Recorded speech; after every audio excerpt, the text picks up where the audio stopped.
Welcome back to Ontario, Canada, and our Championship Sunday for the Black Ops 6 year. Woo, we have had a tournament here at the auditorium, and I'll tell you what, it hasn't just been the main pro league. The Challengers pit has been popping off. So for our Challengers Grand Finals, it's a bit of a brotherly love affair, as Amit will be playing up against Amit Brooklyn, two of the top teams in North America from the entirety of the year. My whole chip with me, I've got my guy, Jay. What's up, stud? How we feeling, boss? I'm feeling good, man. You know, Championship Sunday, this is where dreams are either made or your hearts are going to be broken, man. Thanks. We're going to start off, obviously, with Challengers Finals. Like you said, it's Omit v. Omit. We have seen these guys play a lot of times this year, so it should be a good one. Iterations of these rosters has changed, but the orgs themselves have remained relatively the same. So here's our schedule for the day. We're kicking things off, as we've already alluded towards and really just specifically mentioned a handful of times. Amit Brooklyn taking on Omit for the Call of Duty Challengers Finals. One will walk away with a crown. And then, of course, you already know, 3 o'clock p.m. Eastern, Optic Texas looking to go back-to-back with the Vancouver Surge in their way. But let's get you caught up on what's been going on in Challengers, because this is the top 8 bracket. 16 squads from across the world started off in a round-robin or GSL-style group stage, and these are the teams that made it through the mix. In particular, lots of North American representation. Oregon, the team that kind of came out runner-up out of Europe from DreamHack, not quite able to make the run all the way from lower bracket round 1. They were stopped by that Amit Brooklyn squad, and then also that P7 White squad, the other team from EU, most notably, no team notorious after being the #1 seed overall. But as you see everything moving through, this is the big news, Amit versus Amit. But I also want to give some payment here, because it's not just that these two teams have come through. Amit already qualified for EWC by winning DreamHack. Yeah. So the next 3 best teams also made it. So congratulations to Amit Brooklyn, Team Moore, and Team Orchid. They will fill out our 16-team schedule when we get to Riyadh later. So congratulations to them, but talk to me more about the bracket. Oh, yeah, that's fantastic. Obviously, when you got a chance to look at the bracket, Omit from the top side, not Brooklyn. Omit GG, they have dominated. They have yet to go to a Game 5. Yeah. And that's what we saw from them to end out the elite stage, to go to DreamHack with that new lineup and basically beat the hell out of everybody that they played against. And they also started that first round versus Brooklyn. So this is technically another rematch. Feels that way, and again, just because these two rosters had stayed the same from DreamHack, yes, there is a level of them finding a little bit of a matchup here, not just on the weekend, but also in the past. Here's our prizing breakdown, though, for what's happening with Challengers. The winners will get $60,000, runner-up $36K. Team Moore and Team Orchid, as mentioned, they qualify for EWC, but they also walk away with $24 and $12K, respectively. The Royal Spartans, 5 Fears, Stallions, and P7 White, all coming away top 6, top 8. You see the breakdown there between 6 and 3K.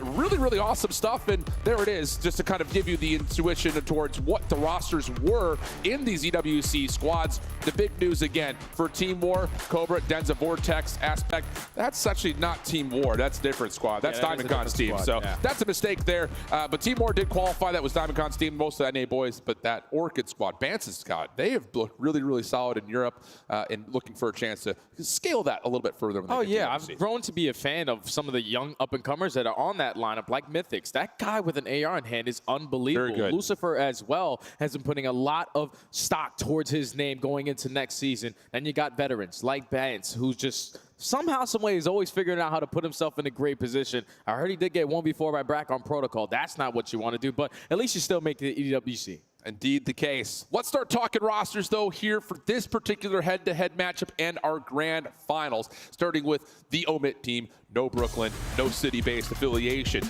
Craze, Mac, Mamba, and Vivid. The big news here, obviously, you look at 2 of those 4 names. Mac and Vivid had seen the CDL, both playing for Cloud9 and Carolina, respectively. A chance for redemption here to come away a champion and Challengers. But the other news here, Craze, he has found championships in every single one of the season elites, has not gotten the chance in the CDL yet, but looking to go back-to-back with this squad after their DreamHack championship. Hey, that'll be so cool for that young man and for all the players on that team, because I don't think it's ever happened for a Challengers roster to win back-to-back actual LAN tournaments. So not yet. That could be a big part here for Omid. Obviously, when you got veterans like Mac, like Vivid, who have been in and out of the CDL, have found a lot of success in the CDL, they have not been tested yet. So if you're Brooklyn on the opposing end, you better bring it. Yeah, indeed the case. Amit Brooklyn on the other side. This is a roster that's been really interesting because the Amit Brooklyn team name has been the squad that's found the most overall success, but it keeps getting picked apart by the CDL. So Brack, Prolute, Standy, and Yuli as this iteration of Amit Brooklyn. Of course, if you're familiar with competitive Call of Duty over the last handful of years, all 4 of these players have been in the league and have been in and out of the league a couple of times actually for all 4 of them. So a chance again reprove themselves as we just didn't have the right squads when we were there last time. We're still talented individually, though. Oh, they definitely are, man, because you wouldn't be in this position if you weren't. You find yourself in multiple grand finals, just unfortunately falling short when you have to go up against the likes of Craze and that side of Omit. Yeah. But I like the lineup, and so far throughout this week, and I've heard that they have undefeated in Search and Destroy. S&D wins you championships, and if you bring that same caliber of play, you're going to stand a good chance. Especially in an elongated series for this grand finals. Also, just want to give a quick shout. We're going to pull this up because there's too many names to list off here. I got to give just a huge, massive shout out to the organization of Amit because, yes, these are the 2 same teams that are essentially brothers playing against one another. But Rafi and the rest of that support crew have not just been successful this year. They have been successful over the course of the last 3 since entering the space. And if you're someone out there looking for some support and help, you got to hit up Rafi. 14 total different players from 2023 to now have been picked up from either Amit or Amit Brooklyn, including names like Dav Patty, Caps, Standy, Godarex, Purge, Vivid, Spart, Caps, Fellow, Lunars, Nep, Rex, Mercules, Wake, Cammy. Unbelievable stuff. So massive congratulations. I know Rafi's probably got a cold one popped up and just got his feet kicking saying, I've made it. Congratulations to you, sir. Enjoy the best of 7. But let's speak to that because now we've got our maps and modes ready to go here to showcase what these 2 teams are going to have. No Hacienda. We don't like that. So it's going to be a Vault Hardpoint, Dealership Search, Protocol Control, and Rewind Hardpoint as our first 4. Yeah, and if you're Omid, obviously you're confident as hell in every single one of these respawns. We watched them at DreamHack. We watched them throughout this entire season in every single one of the elites. For some reason, Craze just understands how to play the respawns and always sets up his SMGs and his ARs to be in the right spots. Just on the opposite side for Brooklyn, you need to be able to take them down in a respawn, especially with your S&D looking as good as it is. I love that. Let's kind of step away a little bit from just the individual maps and talk more about the players that are on stage here. Because, again, it's a very veteran style of players. It's often the case. We saw that last year with Lore winning the championship. It was pretty much all guys that, even a couple of them, had won world championships in the past, noting our cities in particular. But on the stage here, you've got Amit Brooklyn, 4 players that have been in and out of the league. Really, it's just 2 players that have not seen the league. You're looking at Mamba, Big Head, and Craze. This has been by far their most successful year, but there's been a little bit of trepidation in terms of them finding success on LAN. How do you go to a main stage? You've never seen anything like this. You've only played in the pit, to now finding a way to mimic the success that you found either online or most recently at DreamHack to get a championship today. Yeah, I think that's the biggest thing is that they just recently did it at DreamHack. So they sort of have a feeling of what the bright lights are going to feel like. Obviously not to this caliber in the center of the stage, but you know what you're capable of when you're playing at your highest level. With players like Craze, who's been very consistent with the SMG, he's going to be tough to handle in certain situations depending on the way that he decides to play, because he can sometimes put himself in situations that he doesn't have the advantage of, or just being too aggressive at certain points. When he has that mode where he's valuing his life, he's basically unstoppable. And then the opposite side for Big Head, a.k.a. Mamba. This is a guy who was able to enter this lineup at DreamHack and completely change everything about his story, because he was going alongside Dak and Wiz basically his entire career. You could not get past that top 6, top 4 mark. You couldn't really get consistent placings to always keep yourself on the map. But you take this opportunity, and you're making the most of it. Without question, he's one of the top ARs that we have in Challengers. Breakout year for sure. Both of those 2 aforementioned players, Craze and Mamba, only made it to the LCQ last year, did not qualify for champs in Modern Warfare 3. But on top of that, you also have 2 veterans that are in the mix. And our very own Lottie Van Praag had a chance to sit down and talk with Vivid after their win yesterday. Vivid, first of all, congratulations. Another grand finals for Omit and you and the boys. I obviously have not been here. This is my first time coming into the Challengers pit. I have to know what the journey was like for you guys. So how did it go this weekend so far to get to that main stage tomorrow? It's been pretty clean and easy. We've had a few hiccups in S&D, but besides that, we've been clicking on every aspect, and the teammates are gross. I love to hear that. Have you had any fierce competition? Who's been your hardest so far? 5 Fears and the Omit Brooklyn team were pretty close competition, and probably expect to play one of them tomorrow, but never know. Do you have a preference of who you play tomorrow? No preference. We're gonna show up and do our thing, and hopefully come away with first place. Love to hear that. Now, in terms of the team and the dynamic, is there anybody we should keep our eye on who's been really performing very well this weekend? All 4 of us, honestly. Anyone, that's the thing about it, anyone can just take over a series and win a map by themselves, and yeah, look out for everyone. Vivid, that's exactly what I love to hear. Can't wait to see you on the main stage tomorrow. Best of luck and congratulations for getting this far as well. Thank you. I'm excited to be there. Look back at that bracket, talking and just following the story of Amit. You heard Vivid mention it's either going to be Amit Brooklyn or 5 Fears in his prediction. They had already taken down Amit Brooklyn back in winners round 1. They also had a chance to play 5 Fears in the winners semifinals. Both of those 3-1 affairs. And then eventually they take down Team War in the winners finals to get the advantage here in the best of 7 grands. For Amit Brooklyn, though, the run through the lower bracket, not easy. A lot of North American counterparts that they had to square up against, including a Map 5 affair versus the Stallions, a tough Royal Spartans team that they beat in 4, and then eventually taken down Orchid in a 3-0 fashion before making their way to Team War at the end of the night and finding their way here now.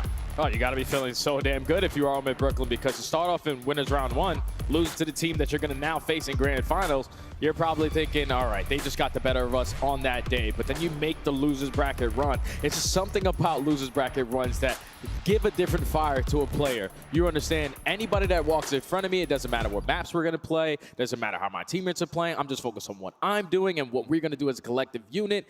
And that has worked out for Brooklyn. You get battle tested in a game 5 to start it off, then you go to a game 4, then all of a sudden after that, everything's clicking, 3-0, 3-0 to put you in this spot. Yeah, I think the other thing kind of talking about these 2 rosters here as we're waiting to get things started is that both teams have shown us that they can build a system no matter what the dynamic and the composition of the roster is. We really noted that a lot with the most recent Amit Brooklyn team that won in stage 3 of Elite, which was a while ago to be fair. But it was, again, players getting pulled into the league, new players getting inserted. Merck in particular was a part of that squad that we were looking at. It was just like, whoa, these guys, no matter who plays for them, are finding ways to just pick up where they had left off previously.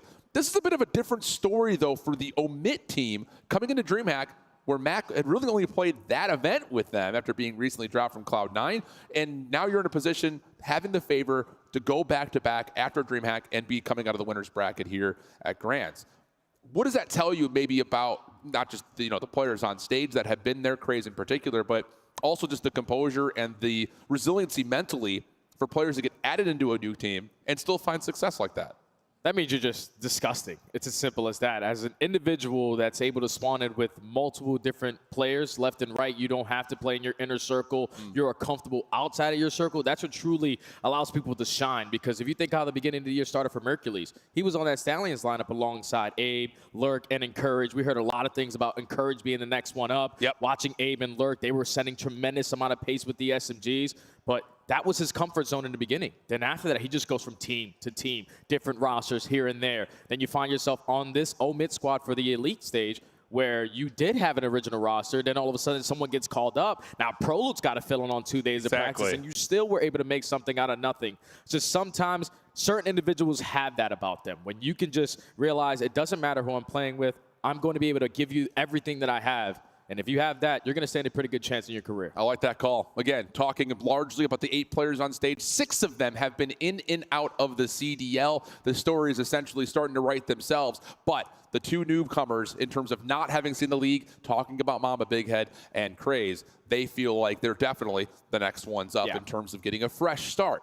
Thing about it is, we often see this be the case. After a match that looks like this in a grand finals, I guarantee you at least a couple of players, 2 to 3 of them, are going to sign a CDL contract in this offseason. That's the way it always goes. You win a championship of challengers, people notice. So, lots on the line, not just in the overall prize pool, the chance to play at EWC, but also just to keep building on that stock. The reproving point, though, is an interesting part of the story because 6 of those players have been in and out, largely played for teams that were not finding success, and now have to continue to battle for their position. How big is a moment like this for these guys to kind of reprove what they can do? It's massive because you got to think like everybody in the pro scene basically gave up on you. They counted you out. For players like Vivid, who were finding a lot of success when he was on that Carolina lineup, they just felt like they had a potential upgrade. And obviously, we saw how that turned out for them ever since they made that change. It wasn't good. The same thing could be said for Mac, a guy who took a year off, came right back into the league, was up and down. At least in the beginning, he was the best player on Cloud9. But everybody else after that started to catch up, and he got lackluster with his performance.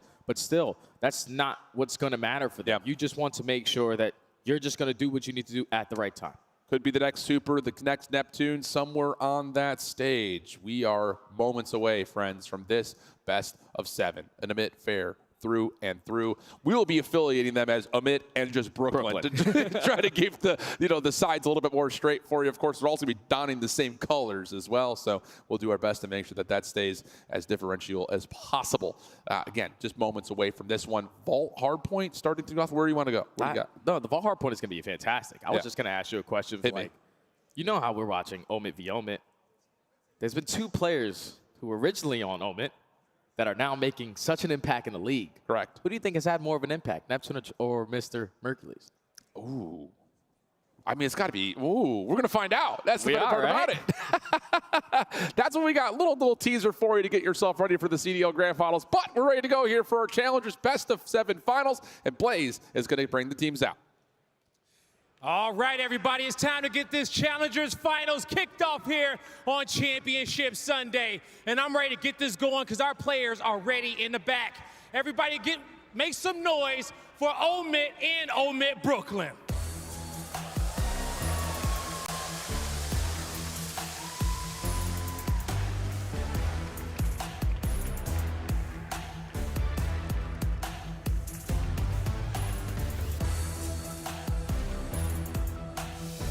Representing the same org, but only one can come out on top. Will it be Omit or Omit Brooklyn? Ontario, make some noise for these 2 teams and help get this stage heated up.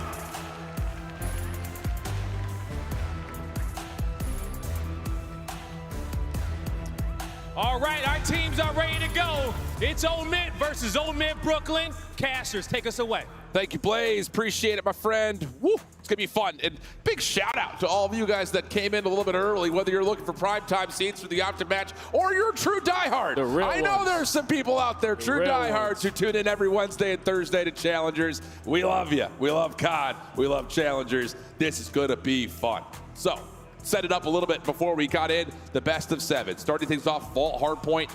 I think the story of this map comes down to pace, tempo, not getting behind the 8 ball, not getting snowballed, and really sending a message and setting a tone.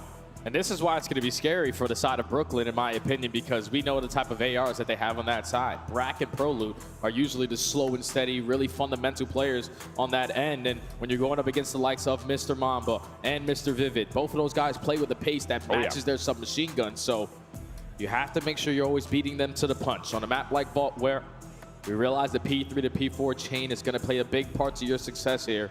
The ARs need to be able to answer the call early on shutting down those lanes. Absolutely the case. On the other side of things, though, you, again, point to 2 very important players. Bracket Proloot, in and out of the league a handful of times. They've really kind of had to make modifications to their play style when they had been picked up. I'm thinking about Brack when he was playing in that Mutineer squad.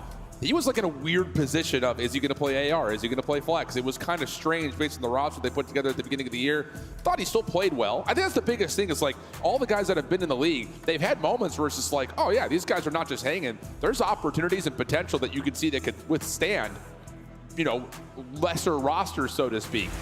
But here's a look at our maps and modes just to refamiliarize it for joining in a little bit late. Vault Hardpoint dealership search, protocol control, rewind Hardpoint. No Hacienda here in any form. Both the mid teams are like, no, we don't like that. Get it out of here. Yeah, I think if you're Omid GG, you obviously didn't want to play anything Hacienda versus this lineup. That has been their go-to map for basically every single mode. Their auto veto has always been control ever since DreamHack. The same thing could be said for rewind, search, and destroy. So it's basically a square up on their side in the SNDs that they prefer to play. Dealership so far for Brooklyn this weekend has basically been perfect. I don't think they've yet to lose one of those map 2s. You also have to mention, this is kind of a shout, again, for the OAM production that was handling everything from yesterday and the day before. 4 different streams going on, and Brack had a 1v4 clutch up on protocol search against Team Orchid, which completely broke those boys. Crazy scenes. But that's the setup, that's the breakdown. We're going to step away for just a moment. We come back, map number 1 for the Challengers Grand Finals, right after this.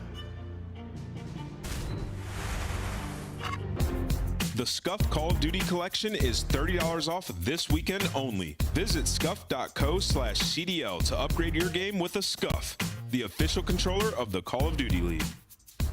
The Call of Duty League is brought to you by Monster Energy. the official energy drink of the CDL. The Esports World Cup is an official partner of the Call of Duty League.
On match day, everything matters.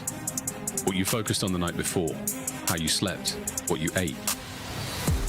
Players gather in the arena, ready to go toe-to-toe, fueled by the dedication, passion, and love of the sport. The mind has to be focused, clear, locked in. Any unknown variable can mean the difference between winning and losing. And when you have your pride on the line, every decision has to be perfect. Every movement calculated, and every shot on target. If you want to be remembered here, you have to make them believe. Scuff has been a proud and passionate supporter of Call of Duty esports for 14 years, and enables you to play like a pro. Welcome back to Championship Sunday, the Black Ops 6 season here in Ontario, Canada. If you're joining us just a moment ago, we've got the Challengers Grand Finals to get us kicked off. Best of 7 action, and it's a little bit of an inter-organizational feud. Amit GG taking on Amit Brooklyn, the two teams that have been by far and away, at least by organization name, at the top of the North American leaderboards. They find themselves squaring up after they initially met in winners round 1. And now a chance at a best of 7. Amit coming out of the upper bracket, Brooklyn coming out of the long lower bracket run. Shift here with Study as we get ready to go for map number 1, Jay. Oh, and I'm super excited for this map number 1 again. I know previously before the break we talked about the ARs, but you also got to think there's impactful SMGs on both ends. The way that Standy and Yuli love to play is if they can set the tone early on and roar with confidence around the map, they are also going to be unstoppable. But you have to be prepared for what Mac and Craze are going to throw at you, because Mac plays at a pace where he's just playing off of what Craze is letting him do. Craze is the aggressor. He's the guy that's always consistently putting himself in the first blood angle. And if he's going to be able to set that tone with the pacing and force like Standy and Yuli to be uncomfortable, then it's going to be even more tough. Yeah, absolutely the case. Just going to give you guys the reminder, if you are tuning in late, the rosters of both these two squads for the Amit GG squad: Mamba, Vivid, Craze, and Mac. For Brooklyn, Brolut, Standy, Brack, and Yuli. Notable names all across the board. Ricky Atour's got the headset off. He's ready to go. Players are ready to go. We've got the grand finals ready to load in for Vault Hardpoint to get us kicked off. Should be a fiery affair. These two teams are no strangers to one another. So here we go. Let's lock in Ontario. Challengers Grand Finals, the Black Ops 6 year. Hardpoint gracing our screens first. And the Brooklyn staff on that side. Ricky Atura, Mr. Joker. A phenomenal coaching staff. They found so much success throughout this entire year. But it was all with Craze on their lineup. Now you're going up against one of your top shooters to start off this best of 7 here on Championship Sunday. Hopefully you got the boys ready, because this should be a battle. Here we go, Amit versus Amit Brooklyn. Vault Hardpoint, Challengers Grand Finals. Let's get it on. Amit in the blue, Brooklyn in the white. And the big players to watch. Mac in particular, looking to get a little bit of revenge after being dropped from Cloud9. Safe to be set for Vivid, and it will be Brooklyn in the mix early. Yeah, and that's already 4 dead. Pretty sure that's all Amit. Really locking down mid-map control. Prolute now off the respawn. Finds an opening. You have the numbers to reinforce your way back on in, but you got to get past the SMGs first. Mac and Craze already lined up 2. Vivid joins in the party. Now it's a one-on-one for this final time. Okay, try the back shut down though. You will be able to hang on. So with that, Amit Brooklyn find themselves on the scoreboard for the first time. This is not confusing at all. Standing over the top. No, shut down. How about that for Craze? Little pop-up whack-a-mole moment. Finds his first. Vivid Mamba follow up, and now you got the foot race over to P2. Spawns instantly flip. You locate Prolu, who's just trying to value his life for his teammates to get back into the play. Now Amit can create some extra layers here at the P2. Craze already taking presence on the side of palm trees. As a freebie for the first. Has everything still cut off, knows that Yuli's top cat, give me kill number 2. And this has so far been a lockdown, P2. Absolute perfection. Craze just kind of buffering the hard point. Mac following up after he drops, passing the baton between the SMGs. Exactly the same route that Craze had hit. Mac is feasting.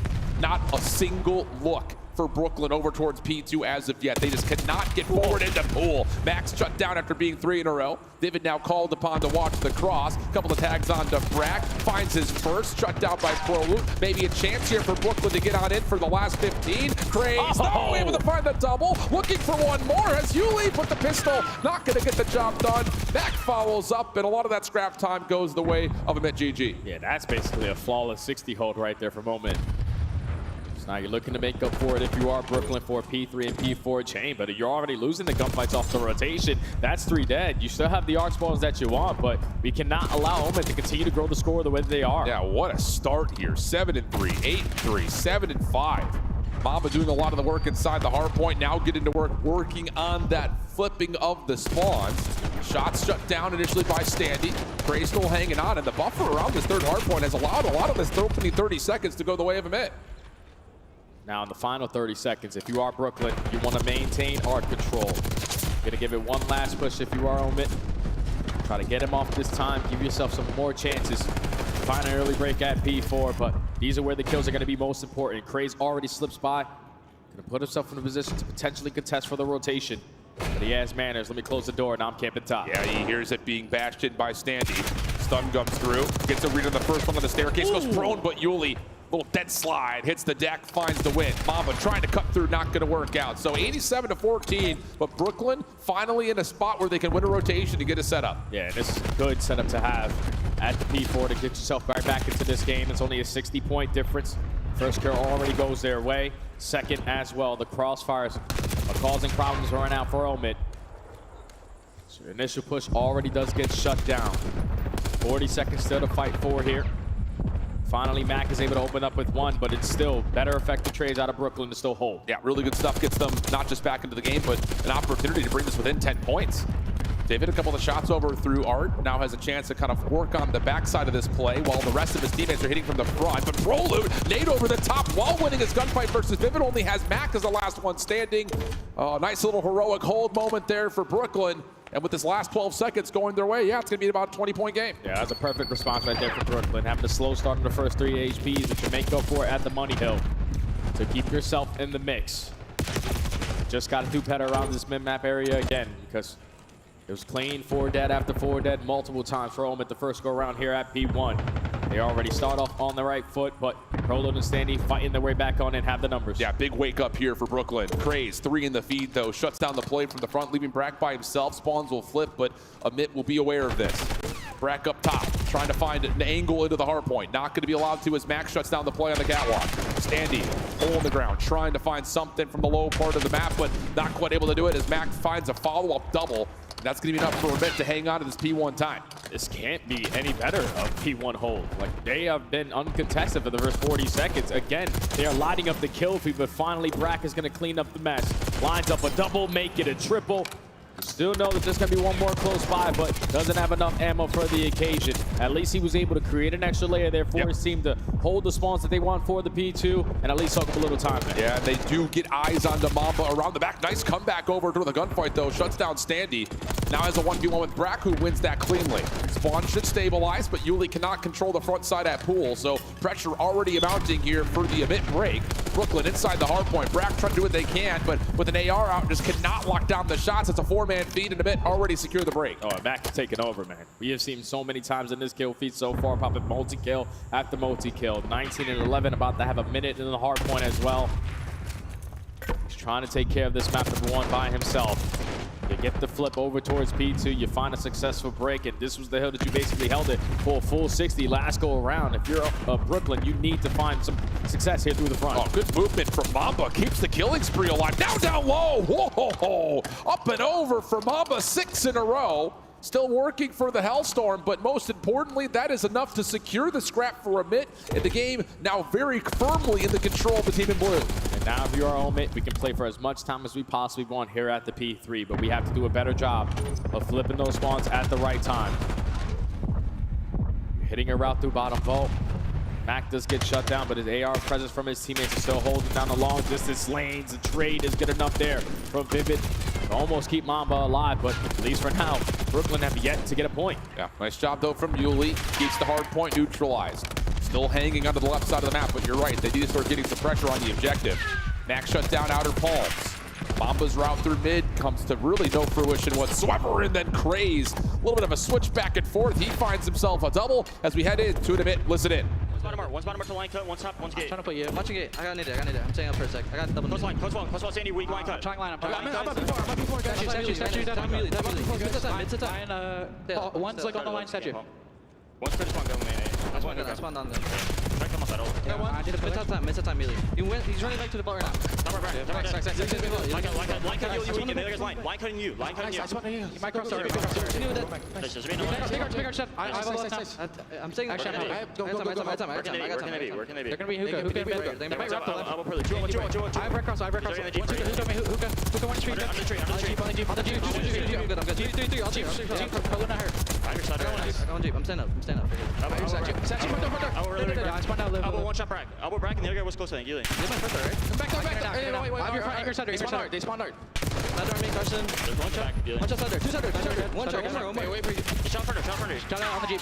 One shot line cut. They should spawn white up again. Yeah, I'm gonna go through hard, okay? I'm gonna play this way. Ah, shit. Wait. Back right on you, Reese. I think. Oh, statue, I think. I go statue. White up one in the top. That's you dead. 17 guys. I'm back there. I'm playing still. Big wins. I'll sit dead. Let's go. Yeah, mate. I have you. There's one Just AQ you that he's dead. Nice, you can go. I'm going. Did They you pop them? No. They got splits right here. Okay. I'm looking for the mark. Top bar, Eli. Heard you. One Jump just that come back line. He's only BSD. How good is a mid look so far in this map number 1? Momentary break against them, but immediately able to get the retake back into play, and now has a lead of over 100 points. Yeah, communication is on point. The awareness on the map is on point. Nothing can currently go wrong on the side of Omen. Brooklyn are trying to show some life here, but every time they try to make something happen, the SMGs aren't giving them any breathing room. 220 and counting. You can still win the game here at the P1. You're looking for a break if you're Brooklyn. What shots those were from Mac. Getting close to the 30 bomb. 226, 113. Brooklyn with a clean set of kills. Mamba up top, still fighting though. Gets this to now numbers advantage to admit on their re-break attempt. Brooklyn can't stay in the hard points. Now it's just down to finding where these last couple members are. Mamba's clean for another 26 and 19. Gonna get some help from Vivid, and they won't be able to win here, but look at the mini-map. They're gonna be able to set themselves up perfectly for P2 to close the game out there. Yeah, that's already 4 dead. You know exactly where the spawns are gonna be, over towards our side. So we're gonna be set up again here at the P2 with Vivid creating an extra layer through top cap, but he is gonna get caught. It's already 3 dead in favor of Brooklyn, but you gotta go. Yeah, you gotta get in. You gotta find a way to touch. The crossfire setup just too strong. Yuli's able to find one, but can't get there to touch. uncomfortable waters here in map number 1 for Omit. Yeah, that was just way too easy, man. When you have it start off the way that you did, when you're dominating P1s the way that they did, we're talking about basically 100+ seconds off of the most chaotic hardpoint that you have on Vault. The map presence was unbelievable. And when they need to make an adjustment for P4 break, they found it on the second attempt. If Omit Brooklyn don't have that P4 HP, they probably only scored 20 in that map 1. So no, it's absolutely true. Omit start off the series 1-0. Yeah, and that's just something we've seen with Craze-based teams over and over and over again on Vault anything, really. Just the ability to take over. 28-21 for Craze, 20 non-traded. Top damage for the SMGs. Mamba, top damage on the server. Mac 30 and 19, and Vivid is doing what he does best, man. He's the glue. He might not put up the sexiest stat line, but he's getting the job done where it matters most. I imagine if you're Carolina or the Ravens, you probably desperately missed that guy because at least with him on the lineup, you were getting some W's. But to talk a little bit more about this map 1, what did they do wrong? Absolutely nothing. Besides that initial P4 where they were soaking up a majority of the P3 time, relying on their gunfights, potentially trying to break on one of the more difficult hills that we had in the game. It's perfect there from Omit to start off this HP. Yeah, and I think the thing about that first P4 is Craze. If he wins that 1v1 we just saw in the highlight reel, everything changes. If Mamba gets through unnoticed, everything changes. So, again, you're right. It's like, yeah, the P4 did not go well, but you mitigate the effect of it because you found so much time on P3, and he just kind of missed out on 1 or 2 1v1s. I think just overall, the macro play, what we're seeing from the whole team has been solid. This is some next level movement though for an AR. Gets away from an unfavorable gunfight, puts yourself in the best position to come away with a couple. Mamba's impressed in those moments in particular. We see it a lot in Search and Destroy, but boy, he can get it done in the respawn as well. Yeah, he gives me a lot of similarities to a playstyle like Geo. You know, like that call, like that call. Be up and close and personal with the AR, but win some of those very difficult gunfights. He shows that he has that talent with him. And whenever he's on point, the game is a whole lot easier. So a dominant map number 1 there from Omit. Now got to spawn into a dealership, search and destroy. And this is where if you are Brooklyn, you have to be able to respond, man, because that first respawn, nobody was preparing. Nobody was slaying with the side of Omit on the opposing end. So the search and destroys need to be locked on. Yeah, out-rotated, out-broken, everything kind of tilted in the way of Omit. But like you had mentioned in the preamble here, Omit Brooklyn has looked really good in the search and destroy. Yeah. I mean, pretty much flawless, including a Brack 1v4 against Team Orchid to completely break them mentally. So that is something that you're looking forward to here if you're a Brooklyn member, especially considering that it is a dealership. Again, hard to get a read just based on the experience that we have with these guys since the Elites were so long ago. The DreamHack coverage was only just 1 match at a time, so it's hard to pick up on maybe tendencies early, but I think the biggest nomenclature that we could go to is that Brooklyn Search and Destroy, it's been their bread and butter. Yeah, that's their go-to, man. You got players like Proloot and Brack who love this mode. Proloot plays SND every single night for some money just to make sure he's putting himself in the final form for this one. But on a map like Dealership, where usually it tends to be very chaotic early into these rounds with the aggression that's applied on the map, the team that's going to figure out how much success they can take around that mid side is going to find the most success here, because for squads that are on defense who love to always push over towards courtyard, initially shut down that B push, you stand a better chance of retaking over towards A. Sure. But if you're going to go on the opposite side, that's when you're going to start to shoot yourself in the foot. So the strategies need to be on point for both squads. I think the other thing about, you know, kind of evaluating Omit at a larger scale, you look at Craze, you know, I think in particular, we really watched him a lot last year on maps like High Rise, where he was just like, I'm going, like just completely catching teams off guard. That's kind of been a staple of his gameplay, largely speaking, is he's going to be the first one in. He's going to try to do something absolutely disgusting, and if he gets away with it, the defense has a hard time recovering from it. So we'll see if that aggression comes through for a bit, or will Brooklyn continue on their map 2, map 5 dominance that they've had so far throughout the weekend. It's Dealership, you know it, you love it, or maybe you hate it, hard to say. Car explosions going to be galore. And an opportunity for Brooklyn to try to bounce back and tie up this series early. Yeah, everything you just said about Craze, I'm also going to say the likes for Standy in that same category. He's an island player, SMG, who loves to hit those late flanks. The timings go his way. He usually drops double digits, but if it doesn't, he's not going to be comfortable. So Brooklyn just need to have an early response here on the offense, because I'm pretty sure that's where they're going to be starting. No trophy systems to work with on the opening attack. So going for the slow and steady approach over towards B. Omid on the opposing end, just take mid-map away. Yeah, but you do have Yuli with the sub out at mid, so he's just trying to safeguard against any aggression from the Brooklyn defense, or pardon, for the mid defense. Standy getting a feel over towards B. Nade cooked, into the window it goes. Shots will also come through. That's damage to pull back Mac. And that actually forces Mamba to have to kind of move a little bit more aggressively to try to challenge back 10 if there is going to be a hit towards B. Bomb is now starting to edge his way out through the courtyard. Crazy's in a very good spot, but the angle there from Standy to jump on the bomb, locate Craze, set up Yuli for the second instant 4v2. Yeah, that's big. Brack is watching Standy's back to allow him to make that play. So nice little set play for Brooklyn. Mamba is able to get one in response, but this would have to be a 1v4 in total. Gets the second. Now remember, we said there was a 1v4 in Challengers already. This is reset to a 1v2 now. Still got a lot of time to work with as well. Standy going to be the safety net to make sure no one's sticking to defuse, but Mamba's just trying to get a read on what the setup is looking like. He's clearing out all of his spawn, and time is still ticking. We got to go. Yeah, he's guessed incorrectly on this play. Now he's got to face up against both members and the clock. Here's the first check, and the antics are shut down there.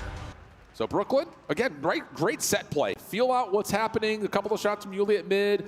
Nade comes through, you push them back. You want to see if they're going to retake it. Brack's watching over the top. Standy gets first blood by hopping on the bomb. Brilliant stuff. Yeah, that was a perfect setup out of a play call. To realize, okay, Max the player watching through the middle of the map area. Let's hit him with a nade, force him out of the positioning. And then as soon as that nade connects, Standy instantly takes that space away. Craze is thinking, all right, there's no way in hell I should die from B site, but Mac just gave it up at the wrong time. Brooklyn secure the first. Some great teamwork there in the opening round. Yeah. See what we're going to get now for the opening offense for a mid. It's going to be a nades towards mid, but initial eyes towards B. You do have Standy pushed up aggressively on the A elbow with help at mid-map. Looks like they want to try to just go around the world here and just force it. Craze is in some trouble.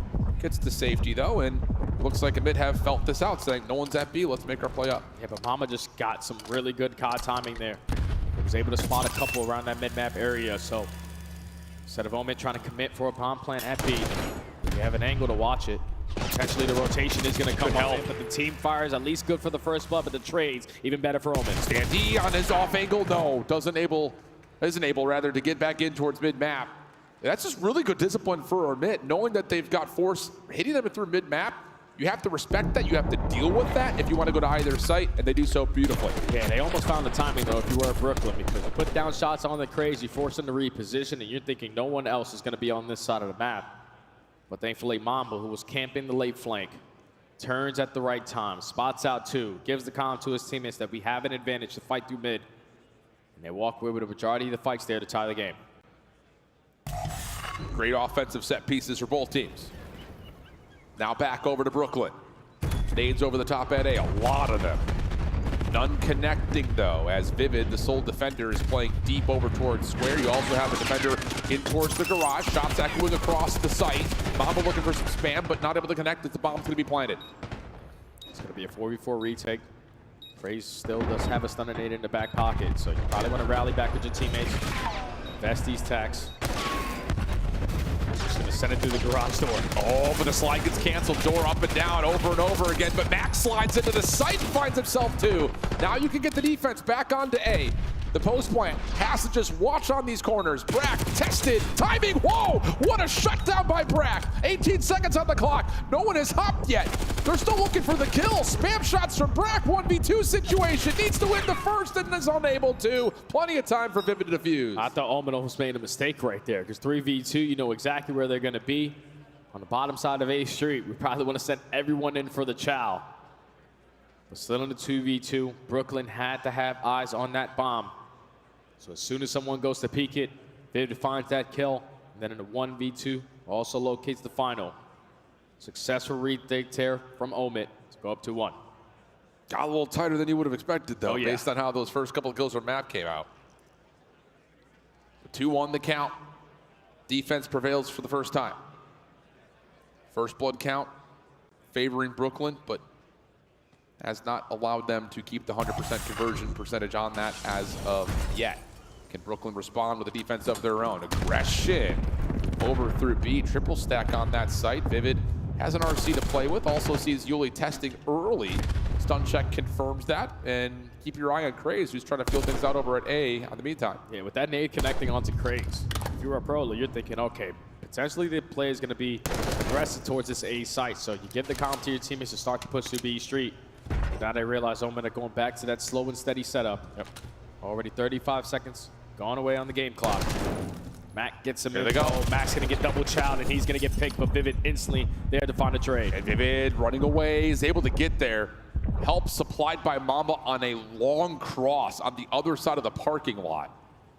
So numbers going to be now turned in favor of Amit. Down to Prolit for the 1v3 through the vent. Tough with an AR. Shut down after the slide. And Amit's going to find themselves now up 2, 3-1 the count. Telling you, Omen are just never caught off guard. No. Like, the fact that their teamwork is as good as it is, with not having as much time as some of these other Challengers rosters. This is the difference when you had players who are very consistent in Challengers and some vets to the lineup. Yeah. Everything is so calm, cool, and collected. You're thinking, all right, someone's going to die first. I'm instantly going to be in a position to play your trade. And that has been the answer right now for Omen in these S&D rounds. And I think for Brooklyn, they're just trying to take and evaluate when they have a numbers advantage, get a couple of tags, get a stun, then we're going to double chow or triple chow it. And for Amit, they're just getting a decent trade and getting out of there, which is, I think, the biggest part about how they've been able to counteract that aggression to this point. Brooklyn back onto the attack. Yuli's going to find a wide open A site. Is this something out of Atlanta's playbook, potentially? No, there's an RC car instead. Does it get all the way over towards the cars? It does. Tries to set off a chain reaction, but everyone will stay alive when we go 4v4. You should know now that there's no one pushed up on your side of the spawn, so if you have any tax potentially the first spot, that would desperately help, but Bragg starts it off. Yuli finds the second. Prolu strikes for the third. A 1v4 for Craze. You stand no chance. Brooklyn make their adjustments on the offensive side, stand strong in their post plan without anyone falling. Yep. And now if you're Omen on the opposing end, we got to react to that a lot quicker. Yeah, and that's one of those things that we see FaZe do this on this map, where they're setting up a 3-1 split on defense. You just get a read from the one defender on the backside of that trash square in the back of A, and then you toss all your nades over, you throw an RC in, then you retake. That wasn't the same formula, though, and Brooklyn were able to punish. Yeah, because they changed it. They didn't have someone in that back dumpster corner. He was actually camping on the white truck, so he didn't RC came out too early. Yeah, he didn't fully have a vision on the street, so wasn't able to put himself in an impactful position there. So to potentially be a difference maker, but still in the lead is Omen. Aggression has been key. They take mid-map away, and now you can do whatever you want. Yeah, you really can. But for Brooklyn, they're going to be aware that this is a vulnerability. Stun check from Mac does connect, so they know that the defense is playing in the backside of Garage. Craze also stepping up. Nice shots initially on both sides. Semtex hits the back of the door! Oh, no. Oh, it's so unfortunate. Doesn't quite get over the door. Mac able to follow up for one of the trades, but numbers advantage for Brooklyn. Mamba gets a couple of tags and says, I'm good, and now Mac will have to make a play. Prolude's watching the angle, but still not ready for the gunfight. Mackenzie melts, just melted him to oblivion. And now in a 2v2, 35 seconds to go. Just gonna put the objective down here at B. Yuli and Standy trying to get together for their retake. And now they've met. First task, get through arches. Mission accomplished. Now what? Good trade, 1v1. It's Yuli on Mac. And Yuli on 4 in a row is thinking that Mac has taken the full rewrap. Not the case, at least not as of yet. Will they collide here inside the window? Mac with the check, because he missed the timing. They've passed like 2 ships in the night. 13 seconds on the clock. Advantage back to Mac. He sees Yuli, shots are perfect, and Mac wins the round. Mac also finds 3 on that round. That's some insane Call of Duty timing there. Both players were aware that there was a lot of time left on the game clock. You have the potential chance to hit a long route. But one goes into the top room, the other one goes on the bottom side through the double door.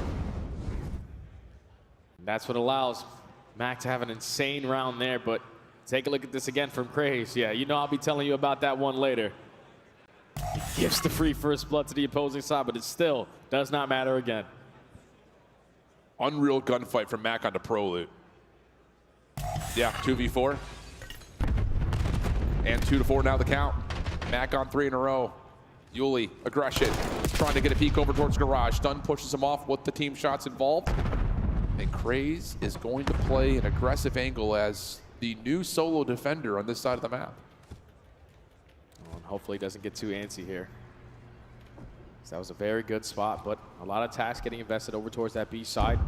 And every single player from Omen are here for the push. Max again strikes for the first on 4 in a row. Still knows that there's pressure there, but let me just play to my advantage 4v3. Yeah, looking for just some sort of line of sight contest over through mid. They've given that position up.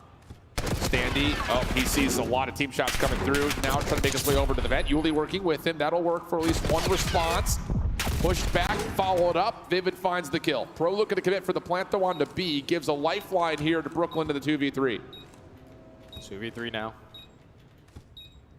If you are Omen, just take your time.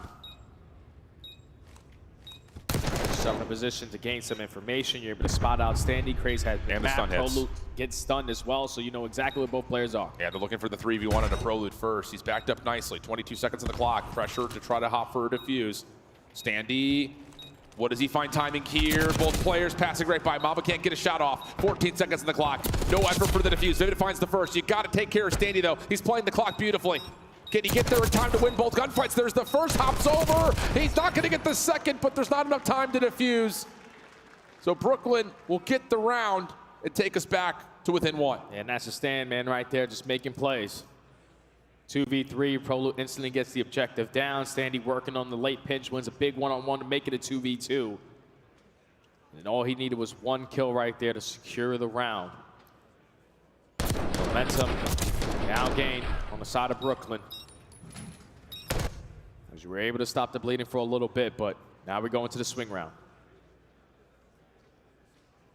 I think in particular important here to see what Brooklyn want to do defensively, because really not a lot has worked in the first 30 seconds of what their playbook has called for. It's put a lot of pressure on them in the mid round, and largely speaking, at mid have been able to capitalize without even needing to get the bomb down. Opening nades this time will work out. Craze trying to be a playmaker. Damage in, has to respect that this is a line in the sand you don't want to cross, and will instead just stun it out, try to get back over to B. Tallies that Brack is playing somewhere at mid, but this is still a very difficult 3v4. Actually going to get aggressive through this one as well. Have to make a play. I don't know what Yuli is looking at, but he's going to be freebie right there for Vivid. So it's going to be a 3v3 again. You know that all of the Brooklyn are going to be roaming around that mid-map area, so no need to rush the objective. Let's look for one more kill. And Mamba's going to play with some elevation. Sees Standy. Clean shots from Mamba. From a 3v4 to a 3v2 the other way. Prolute off the reload. They need to find a way to recontest that A, and again, Amid are just saying, come on into the web that we've spun. Brack last one standing for a 1v3. He's 1v4'd on the weekend already. Can he possibly duo up here? Oh, clean shots, none of the 1v1. It's with Craze. Off the reload, 20 seconds. Craze is recovered and will plant the bomb to reset the 1v1. 45 seconds now to play with. You have no idea where Brack just went. You could potentially put yourself in a position to play for a rotation, but 10 seconds already down. Craze gonna rewrap. Brack making the call. Does Craze get here in time? I don't believe he did. Oh, yes, he does at the last second. So close. It looked like Brack held it all the way, but I don't know if we have a replay of how that came in slow motion. It had to have been a fraction. He almost pulls off the 1v3. But thankfully, Craze knows. I have to time it right on the money. The first double was phenomenal there from Brack. The finesse and the trigger discipline to not shoot at Craze in that moment allows him to get on out. But the rewrap right there from young Craze puts his team now at game point. Can't even say it's a split second. It's a split millisecond there. Trophy system down for Brooklyn's offense at A. Doing a lot of work, stopping a lot of these defensive nades, and that's Brooklyn saying, all right, they want to toss all their nades through A. Let's just back off, kill the noise, create a little bit of doubt, get the defense to move around a little bit. They finally made an adjustment on their defensive side. They've been 3 stacking over towards Courtyard every single time. I love this. And now, potentially going to be the aggressors through A Street. With 30 seconds already wiped away. Now the commitment for Brooklyn is going to come on in. Do you have any tacks to potentially find that first blood? You do not. And Vivid changes up his angle. RC in play. That's from Craze, trying to hold off this offense, makes its way through the small window. Hard to say if fatality damage, but it gets Vivid out of that tight position, and he finds a first blood. Craze, AR in hand. Doesn't want to reveal his position, and now has maybe a chance to shut down Brack, but not to be. Changing it up, Standy meets him. Mamba on the backside of the site, not able to do too much, and Vivid's on the bunny hop, just trying to find any information as there's 20 seconds remaining. Oh, another RC car's gonna get invested. Mac finds a car bomb. Vivid on the pinch, gains the info, but can't find the kill. It's still a 1v2, and that is gonna do it. Omen, take the S&D on dealership, where Brooklyn have yet to lose one on the weekend. And now they are comfortably up 2-0 in the series. Very comfortably. Calm and collected is Vivid. Been there, done that, he says. That's dangerous prospects for Brooklyn. Because now you've got him in a controlling position. Their hardpoint has looked immaculate. You get a rewind map 4, which if they play anything like the Vault, yikes. And we still have another protocol control yet to come where you just worry about the SMGs running rampant on you. So halftime break coming up, but what are you seeing from the search stats here, Jay? Omen Brooklyn found 6 first bloods, man, compared to 3 on the opposing side. It's just the difference was the teamwork after that. We find ourselves in a numbers advantage. We need to always play to our advantages. You started to go out and solo chow, get caught slipping with someone sitting in the corner, and that's what allows Omen to always make up in those number scenarios. You have tremendous clutch genes as well with Mac playing the way that he did. Craze winning a big one-on-one. When you find that much success in that first blood column on a map like Dealership, you need to walk away with that W. Yeah, 3v4, 2v4 in particular that we really noted on, but I think just again, giving credit to this Amit squad in those tight moments, you have to make a tough decision, you have to make a tough play, and they're not just doing that, they're finding success doing it. So this Amit team up comfortably 2-0. We head to our first break of this best of 7 with a protocol control coming up to see if Brooklyn can bounce back and get on the board.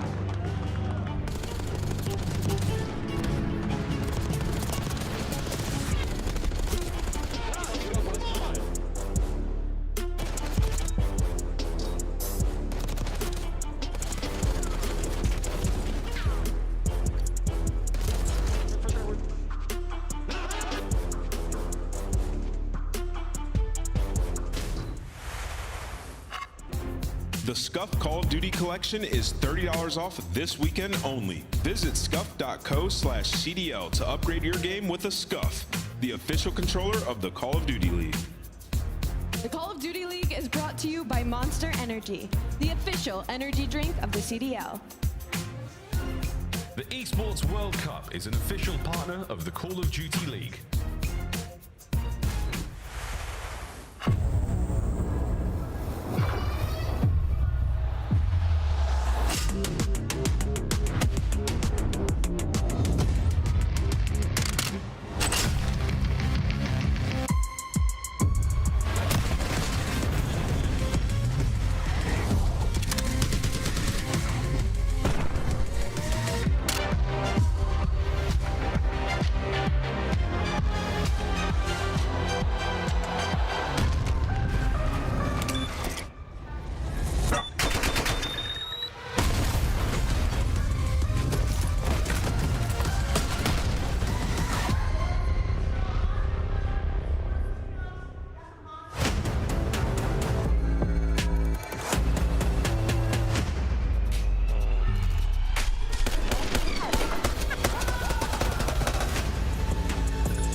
On match day, everything matters. What you focused on the night before, how you slept, what you ate. Players gather in the arena, ready to go toe-to-toe, fueled by the dedication, passion, and love of the sport. The mind has to be focused, clear, locked in. Any unknown variable can mean the difference between winning and losing. And when you have your pride on the line, every decision has to be perfect. Every movement calculated, and every shot on target. If you want to be remembered here, you have to make them believe. Scuff has been a proud and passionate supporter of Call of Duty esports for 14 years and enables you to play like a pro. Scuff might let you play like a pro, but these 8 players on the stage trying to make it either to the pros for the first time or back to the pros for what would be a reunion for a number of these players. We've got Amit versus Amit Brooklyn here in the Challengers Grand Finals. And it's 2-0 up to Amit, and it's been cool, comfortable, calm, and collected. Other C words as well. Jay, hit me. What's your thoughts? How does Amit Brooklyn get back into this series? Whew, I don't know.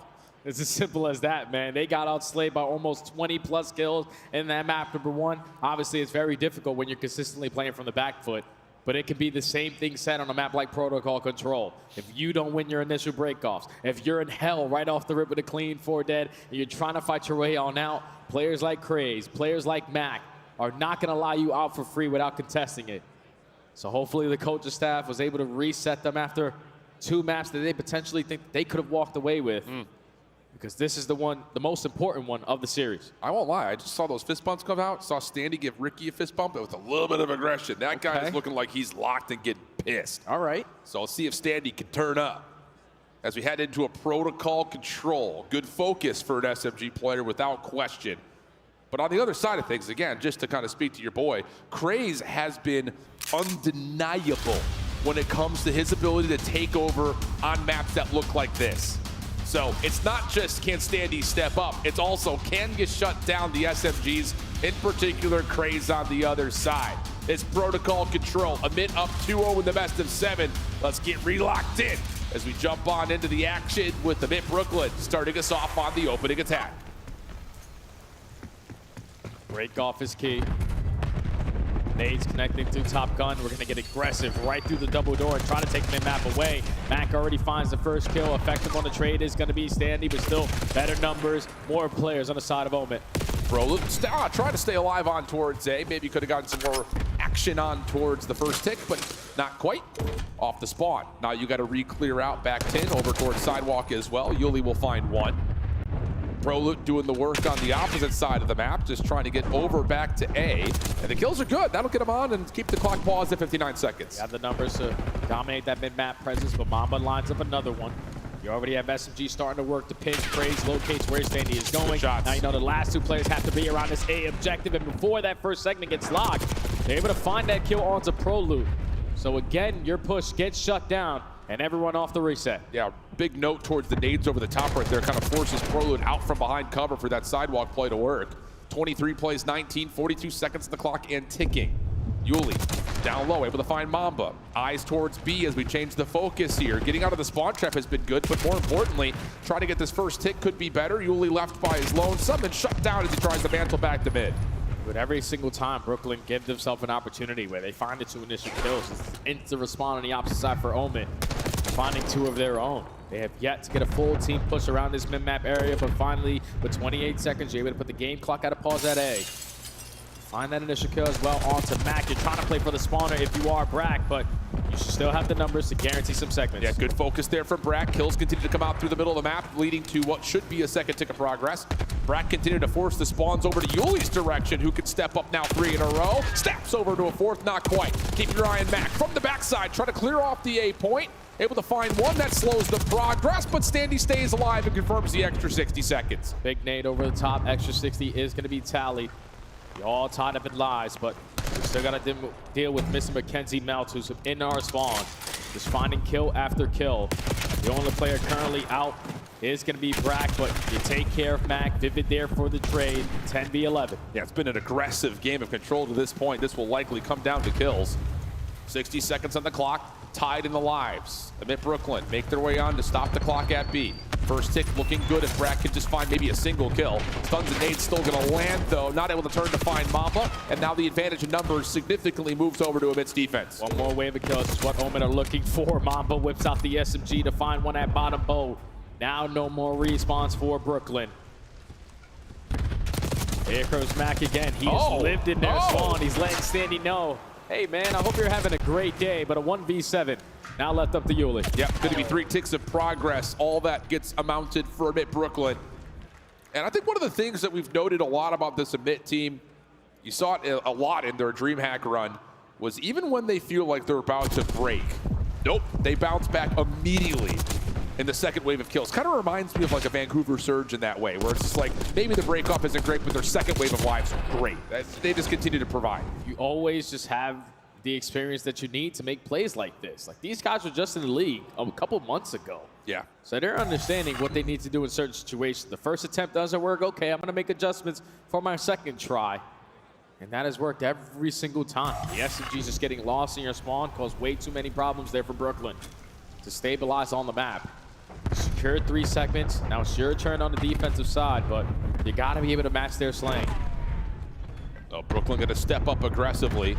Emit going to try to receive this, and they find the first 2 kills. Now you have a 4v2 over the A site. This is, again, what we've seen in the system of what Emit has done in the past. Stay back, find a way to just get a read on where the kills are, and then collect. 5 straight eliminations, nothing to speak of yet for Brooklyn as that continues with Mamba on 6, looking for number 7. Brack gonna give him a workout, but Mamba able to stay alive, slip back under, and almost still find the 7th kill. There you go, Brack. Way to put the first 2 on the board for your squad. But it still might not play a big part because the 3rd segment is still being worked on, and it's Mac in the position to try to get it done. He's only able to take down 1. Teammates not here to try to play for those trades. But it's only been 17 seconds wiped off the game clock, and you only need 1 more segment. Yeah. 26 plays 22. Route being worked on here for Emit as Craze slips back and around the B site. Focus towards mid. Prelude, ooh, stays alive over towards A. That's pretty critical for the defensive effort for Brooklyn. Craze gonna change up the angle and just get to work to being a nuisance in Grandma's. Yeah, he needs his teammates to find some kills, and already Mamba strikes for the first, so still trying to close out this A objective. You find a second player that's pushed out toward your spawn. Don't have any trips control though, so trying to slowly retake it while Craze is still causing mayhem in towards Grandma's. Time is again paused. Player is going to try to contest it and wins the one-on-one to get him off. Yeah, Craze can't find that player over towards A initially. Mac trying to finish off the A zone, but stuns, nades all land. Standy able to turn that into a double, and even the lives. 33 seconds left on the clock here, and Brooklyn can start to really put the pressure forward towards the Emit spawn. Dire moments. Can Emit find a way to work their way out of this and extend this round? First kill is decent, and the route towards stairs is on the way. Yeah, just make your life so valuable. Don't give him an easy first kill. They already found initially the first, but Standy responds with 2. 15 seconds left to go. The last player alive is going to be Vivid. Okay. Finally, Brooklyn starting to show some life. 7 seconds, you gotta run. You gotta find a way to get over towards A. Kills are decent, but Brack stays alive for 2. Vivid trying to confirm the trade, but Standy denies, leaving Mamba with 0.8 seconds as the last hope on top of the zone. And no, will not be able to stay alive. No one else can touch. And a small tick advantage now starting to accrue for Brooklyn, up 3-2 after both defenses are successful. Yeah, and Standy was the difference maker right there. Just getting behind enemy lines. SMG popping 2 pieces at times, roaming towards top trips. He's dominating his presence in towards blue. Gave his team now some momentum going forward. Tied up at 1. You're also up by 1 segment if you are Brooklyn. This time around on your attack, you got trophies to help you. Break off is going to be important here for Brooklyn. You just don't want to be trying to fight for a B zone with only about 10 lives left. That's just not often something that comes through with offensive success. So what can they muster here in their opening effort on their second attack? Hard focus in towards 10. Right back in the middle of the map. Aggression for Mac only finds 1. Standy's going to be held back just a touch, but he is on 7 in a row looking for a Hellstorm. He's looking for it and almost is able to earn it. Massive gunfight there onto Mamba, puts him on 8. Trying to locate 1 more, but Max said, you're not going to switch your spot. Okay, no problem. I'll go get the trade.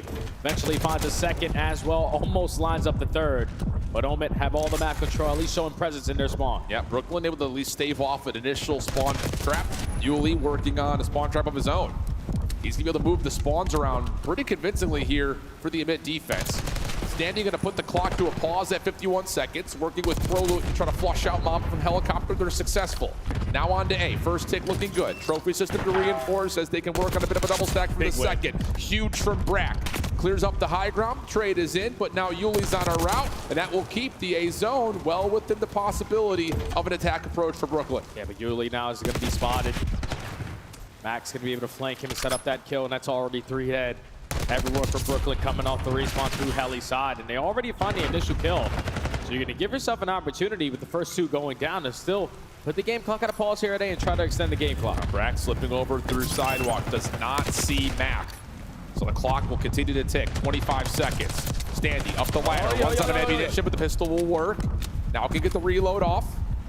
Keep your eye on Mac on the minimap, number 7 in blue, trying to play on the spawn trap, but he falls. Prolin able to find that elimination, and now you can race your way back to A to see if you can finish the zone. 15-15. You need to try to extend the time. Craze off the respawn when it's a big gunfight. Yuli has trophies that are keeping him alive for now, but the angle there from Mac is good enough to locate him. Vivid finds the second. Brack whips out an extra G to try to be more aggressive on the map, but now it's only on Proloot. Can he stop the game clock? He's gonna have to. Mac with shots from top grandmas keeps him at arm's reach. Sliding on to stop the clock at 5 seconds. Damage coming through for Vivid on the opposite side. Brack 2.1. No, not gonna happen. 2 ticks earned. Total amount of now 5.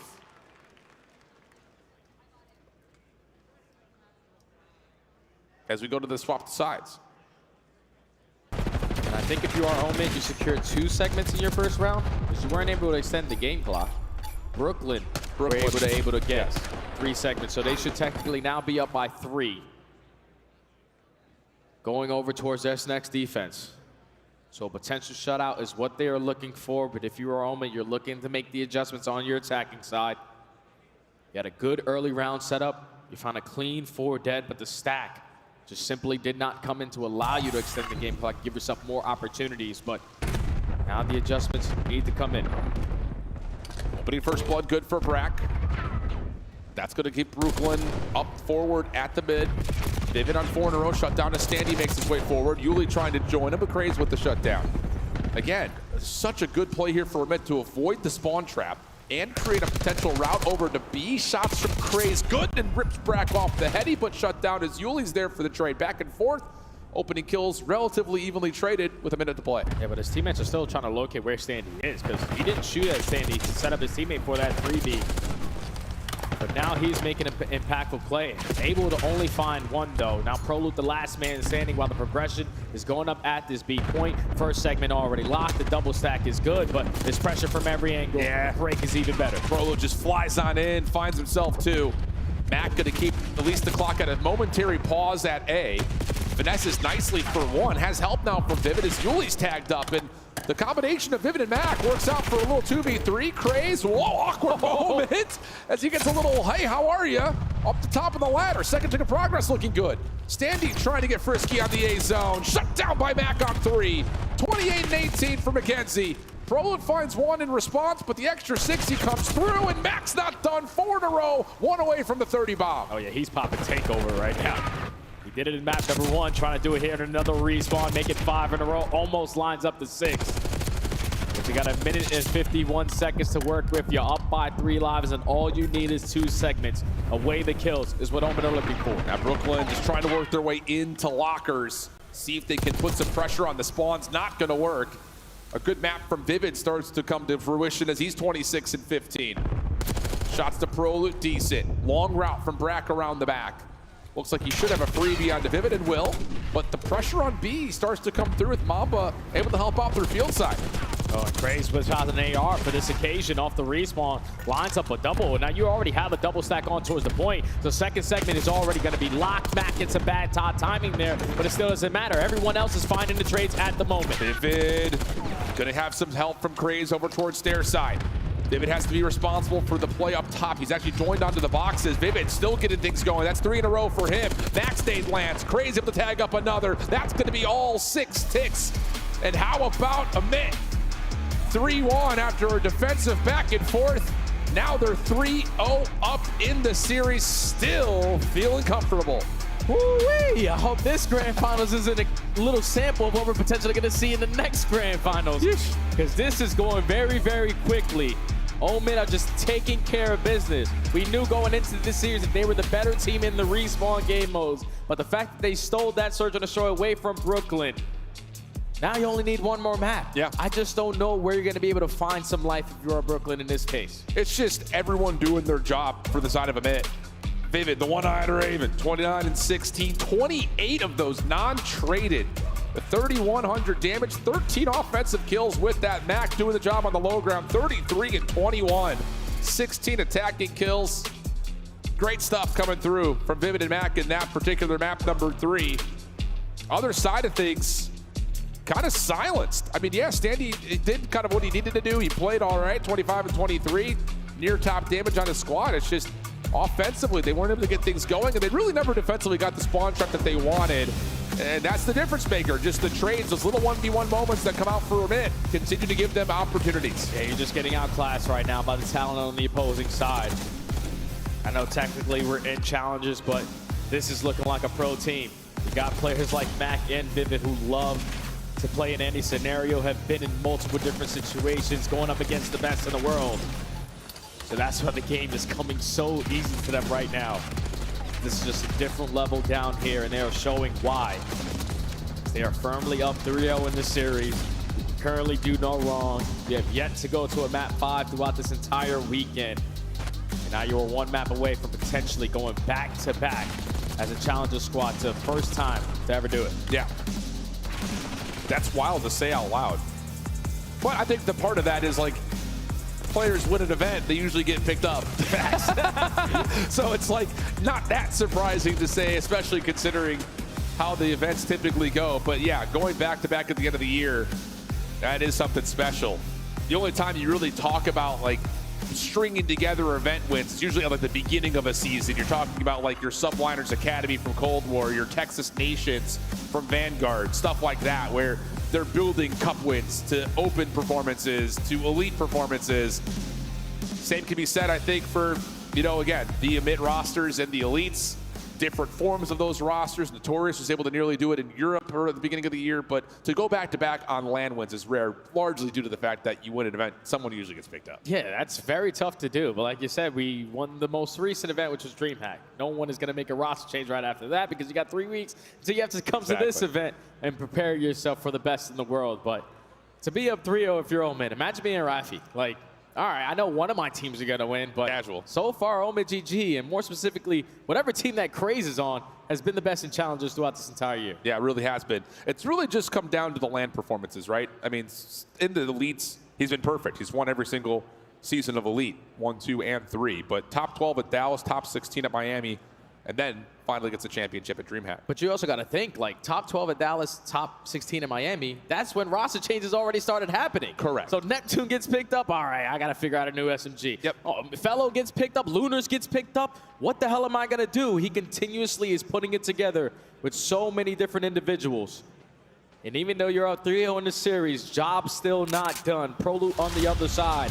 I need him to wake up here. Yes, sir. Because he's a guy who I had a lot to say about in the beginning of the season. The way that he played the game, the way that he approached, spawning in map by map, and just the fundamentals that he brought to whatever team that he was playing with. He has not been able to keep up in the sling or be productive in this series so far. But it's still that opposite side says 4 on the other side. You still got to give it everything that you got. That's facts. But a rewind coming up after we saw what happened on Vault. Brooklyn was just getting out-rotated, and even in the moments where they did find success getting initial time, they were getting broken.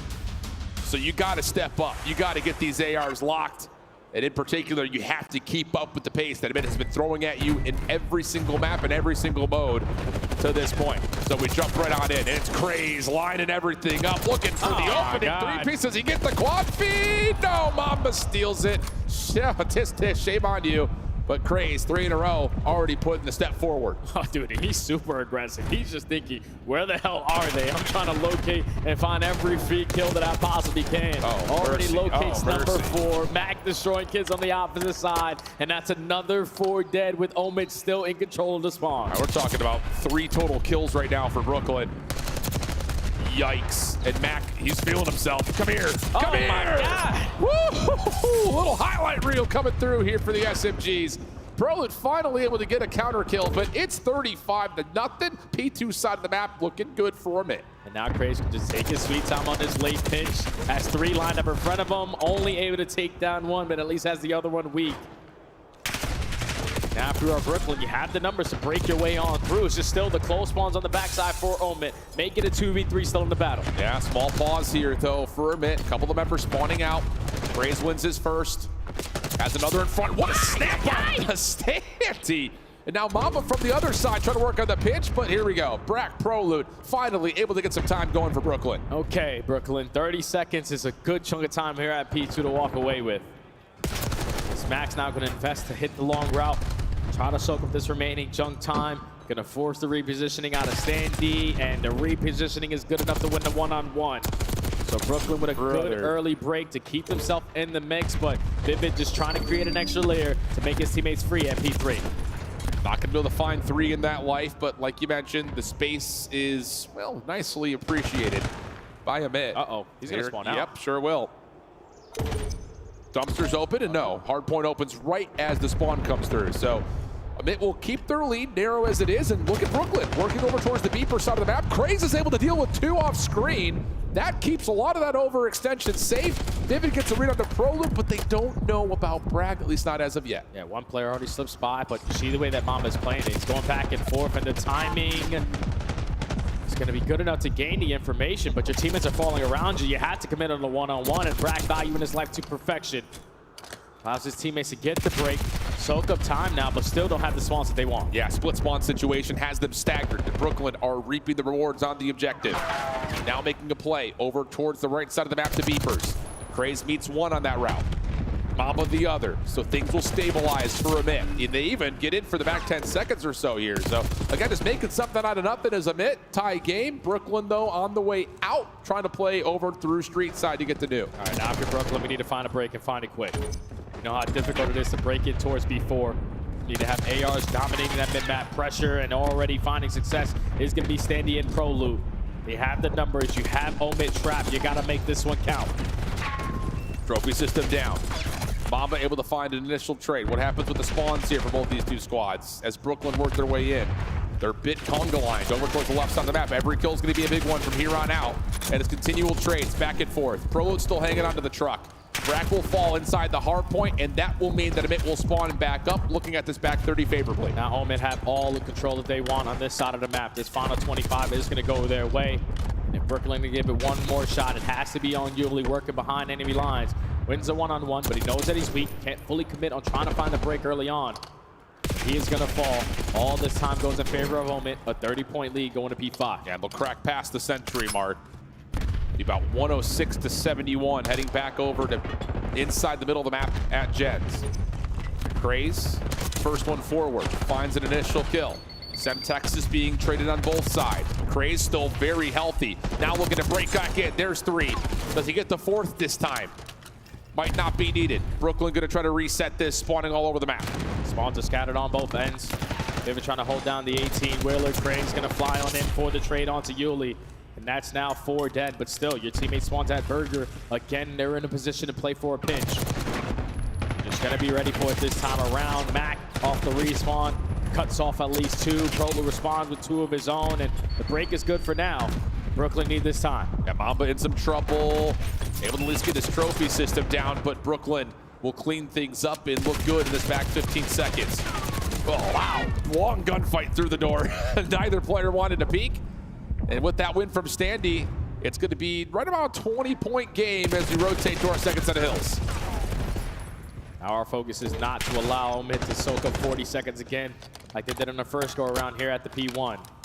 You have the side of the map that you want, dominating on the side of Element and DVD. Need to find trades, and so far Vivid and Mamba are striking at the right time. The break is good enough there for Omit. The finesse is even better there from Craze. They dominate mid-map again. Yuli's trying to work on the trade, finds one. Standy off the spawn, takes another. Time being earned for a mid, but now you've got numbers if you're Brooklyn. Just comes down to, can you work your way back in towards DVD here? Easier said than done, but there you go. 3 down. Opportunity to get the majority of this back 20. But you look to the minimap to tell you what comes up next, and the mid have defaulted to playing for rotation. Yeah, that's a beautiful route right there out of Craze, because all of his teammates fall. He sets up a pinch to go through mid-street on the backside of blue, and just him being in that position and lining up a kill at that time allows the spawns to split for Omit. So you weren't here initially to start off P2 the first go around. But you can set up here again. The only thing is, one player already spawning out. You're not going to be fully set up for it. It's a 3v2 still in the battle. Every kill a big kill here. Mac able to get involved very quickly off his respawn. Now has a 4v2 over the top of P2. Mac following up over towards Elephant. Does he have more in front of him? Sure does, but ProLoot pushes him away. Numbers potentially now for Brooklyn, trying to break through the front. Trophy systems already down though for the defense of this hardpoint. Craze, a little bit of early damage. Brooklyn cannot hit yet. It's momentary contest, but Amit's still looking pretty comfortable. Here comes the next action. Stay alive with the hardpoint. Whoever's camping at the white truck. Craze being the initial contact, but now that he falls, someone has to make a play. Mac tries to win the one-on-one versus Yuli, but does get cut down. And this could work out in favor of Brooklyn because you're trapping him towards the back.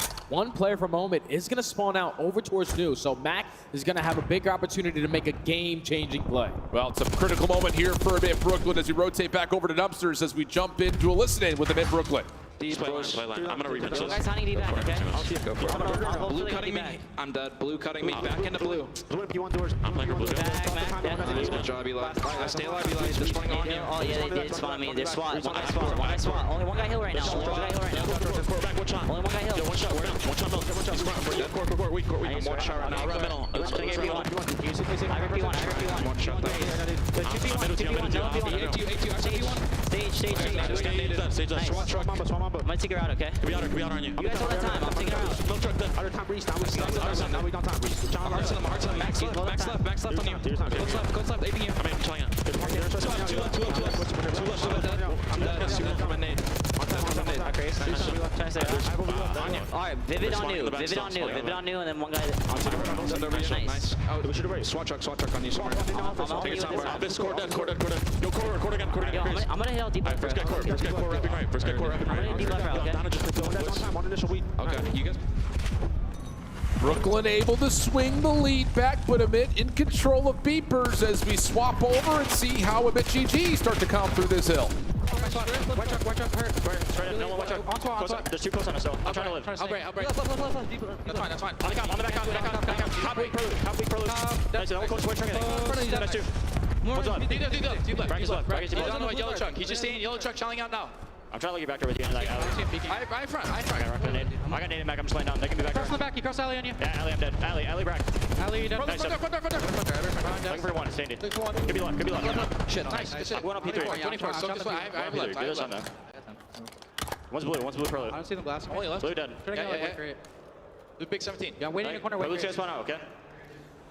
Chance to put it away here for Amit. Just about a 50-point lead as we head back over to Jens. Do or die time for Brooklyn, and the first 2 kills go their way. Gotta lock in right here, right now. Put yourself in your best setup. You already won the 2 initial gunfights off the rotation, so you're gonna be set up with the numbers. Just Mamba taking his sweet time on this route, works through the RV side, finds the opening. You have the advantage if you're Omen. You're gonna flood your way on in, but the SMGs are just consistently finding trades. David and Craze, though, inside, able to find a break. Amit GG in a position to possibly win it here. David still locking things down from the front door. ProLoot with 1 trade. Hardpoint goes open for a moment. But spawn situation for Brooklyn. Can they find a way to take advantage of that? Craze inside the hardpoint. Slipping, sliding, turning and burning. Just down to possibly a 1v1 with Standy, but Craze will back away. Don't want to give away too much. Good patience, good discipline, but Brooklyn's still in the hardpoint. Cruise missile earned. Craze knows that we can no longer win it here, but just in case it gets a little bit scary and extends past the P1, I got got the missile in the back pocket. Final 10 seconds here at Gens. It's still a mixed fest, because if you walk away with these fights, you're most likely going to also have the mid-map presence for that P1. Brooklyn walk away with a majority of the kills. Vivid. Don't have the presence they want. Brack able to secure a trade. You head back over in towards the DVDs. Hardpoint opens 231 to 187. Contest on to both sides. Craze trying to red dot hunt, but Standy's double puts a bit of a pause out. What a win from Craze. Does he have another in him? No. Standy follows up. He's on 3, and now Brooklyn can get past the 200-point mark. So far, so good here from Brooklyn. Just got to keep on dominating mid-map. The AR starting to come alive. Omen are continuously getting closer and closer to 250. Craze popping a double, but it's 2 on the opposing side. Prolu now getting activated. Stepping up when it matters most. 235, 201. Yuli, Prolu trying to work their way back into the backside of Glass. Mamba with 1 shutdown. Shots through the shelves, decent for Prolu. Trying to swap back over. How about Prolu? Does he have another? A double for Prolu. 5 in a row. Still in the hard point for Brooklyn. And now you look down towards rotation. Brooklyn have numbers. Look at Mac in the spot. Mac in the spot, just trying to stay alive at dumpsters. He's going to get picked off. And this is where you instantly got to put yourself in a position for Craig to set up with this cruise missile. You have to take a breath here if you're Brooklyn. Good opener on Mamba. Prolu trying to push forward. Yuli doing the same. You can't get too aggressive here, though. You lose a couple of gunfights on the hard point, things can flip. 245, 218. Amit taking their time. Here comes the Hellstorm from Craze. Prolu's able to find one immediately, though. Does this cruise find value? The answer, no, not initially, but Brack does get taken down. Yuli's in some trouble. There's the break. Prolu has to go massive. He'll be shut down. Standy stepping up. He's still close. 247, 227. Standy has got to work his way back in. Not quite able to. And Amit will sweep the grand finals and be the first ever Challengers team to win back-to-back championships on land. Dumb boys right there, man, is a little bit different. Just way too easy of a grand finals right there for that core 4. We know Mamba and Craze have yet to get an opportunity in towards the Pro League. But for a squad that has now won back-to-back LAN events here in Challengers, you best believe all the eyes are gonna be on them. GG's to their brethren squad on the opposing side, but Omen, not Brooklyn, are the best Challenger team that we have on the season. Unbelievable. What an affair. And again, outside of a couple of tense moments there late in Rewind, it was as clean as you'd like for Amit GG. They'd beat Amit Brooklyn once before in Winners Round 1, only dropping the Search and Destroy. Here they are perfect. And again, after following up after the DreamHack Dallas win, they really don't drop many maps. And all throughout this weekend, take a look back at the stats, tell the story. I mean, really, again, team effort across the board. Mac -4, but Amit at 38 in the hard point, 4,200 damage for Vivid. St. Carolina, you drop something. Craze, 30 and 27. Again, that's the big story, I think, of the Challengers year. He wins every single season of Elite with 3 different rosters, and then closes out the year with DreamHack and now Challengers Finals in his back pocket. Still got one more, though. EWC has been locked in for these guys since DreamHack. You win there, you guaranteed your spot. You got top 4 here, you guaranteed yourself again. But for them, they know that we're guaranteed the best Challengers team that we have here. So I'm super excited to see what they're going to be able to do once we enter EWC, going up against the pro teams, because right now there's a big gap between them and everyone else. True. Maybe the only major, or I won't even say major, but advantage they might have is playing on new patch. They have a little bit more familiarity, scrimming it, getting ready to go with the things in the spawn changes. So that could be something. And again, it's about a month. And we've seen what's happened in the CDL. When you take a month off, some of the top teams don't quite have it anymore. Hard to say, but regardless of it, it was an Amit versus Amit affair. But Amit GG are champions, and they're on stage with Blaze. Ladies and gentlemen, make some noise for your back-to-back Challengers champions, Amit. Man, let me go on over here and talk to Mamba, okay? Because you are a back-to-back Challengers champion. How does it feel to be able to get that honor? Honestly, it's unreal. It's like I'm speechless. The guys worked so hard for this, and the coaching staff, man, like they put in the work that we wanted them to, and I'm just happy, man. I know, I can tell you are happy indeed, okay? Coming away with a lot of money this season. Pass the mic on over towards your teammate Craze, and Craze, once again, a back-to-back champion on this main stage, taking down some of the top challengers players out there. How does it feel being able to get this honor, and do you feel like you're ready to be the league? Yeah, I'm ready to be in the league, but it feels great. Expecting this, to be honest, expecting nothing less. We're the best team in challengers. Obviously, we're seeing that. That's it.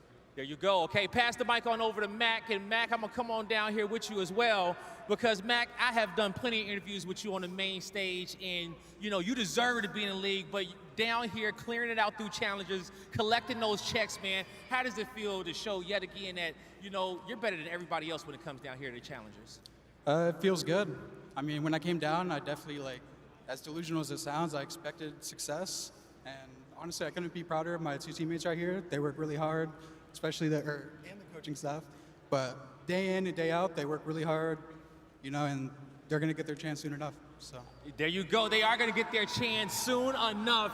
Vivid, take the mic in. You know, they can't keep you off the main stage, Vivid, okay? They're trying. They're trying, but you're going to come up here and you're going to keep getting these victories. You know, talk to me about your teammates, because, you know, you got two players that ain't been in the leagues but been showcasing every single time that they deserve to be up here on the main stage. How does it feel to go back to back?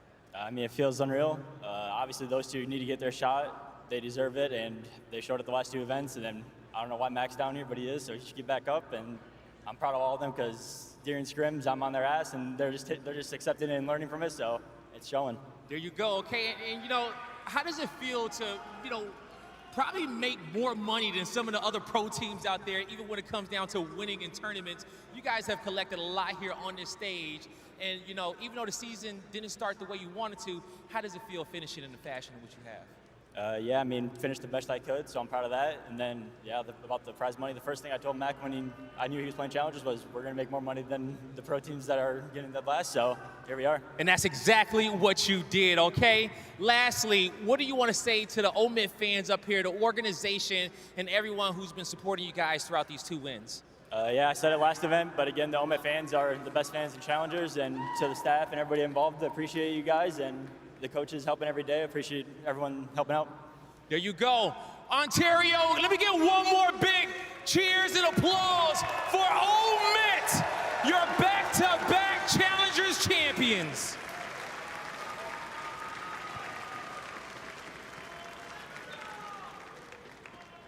Respect across the board here in Ontario. Again, you got to give big shout-outs to the guy at the very end. Rafi, he's up there doing it right. 14 total players since OMIT has become an organization have made their way from challengers to finals.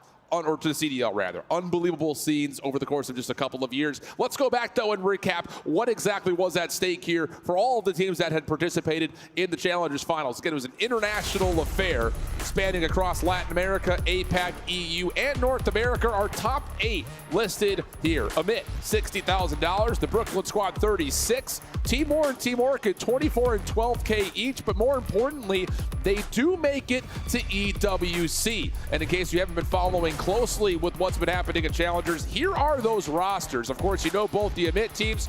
Team Orchid, that is your one solo EU squad to make it in towards EWC, including Vance, Henry, Mythics, and Lucifer/Harry. And then Team Moore, the first team to qualify as they made it to the winners finals with Assault Diamond Con of the Co that you saw there. But our schedule now moves on as we've got Optic, Texas, and Vancouver Surge playing for the Call of Duty League Championship Grand Finals. Going to be a banger. Looking to go back-to-back is Optic in their own right. I know a lot of the crowd is probably looking forward to that, but Vancouver are coming off of a hot streak in that lower bracket. That's what's coming up next on the backside of the break.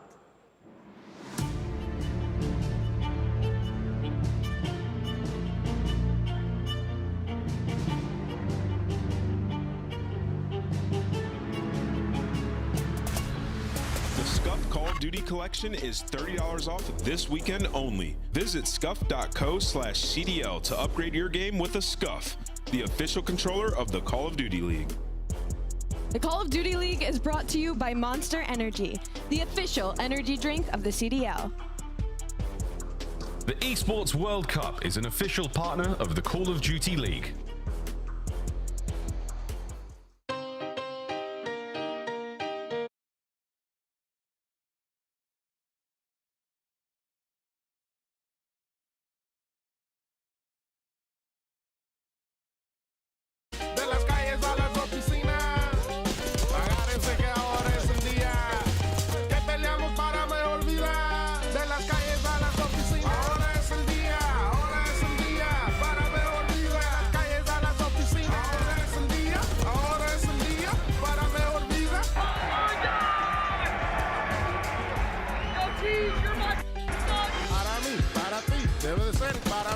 Claro que sí, tiene que trabajar, pero al fin nada de lo bueno me ha venido gratis.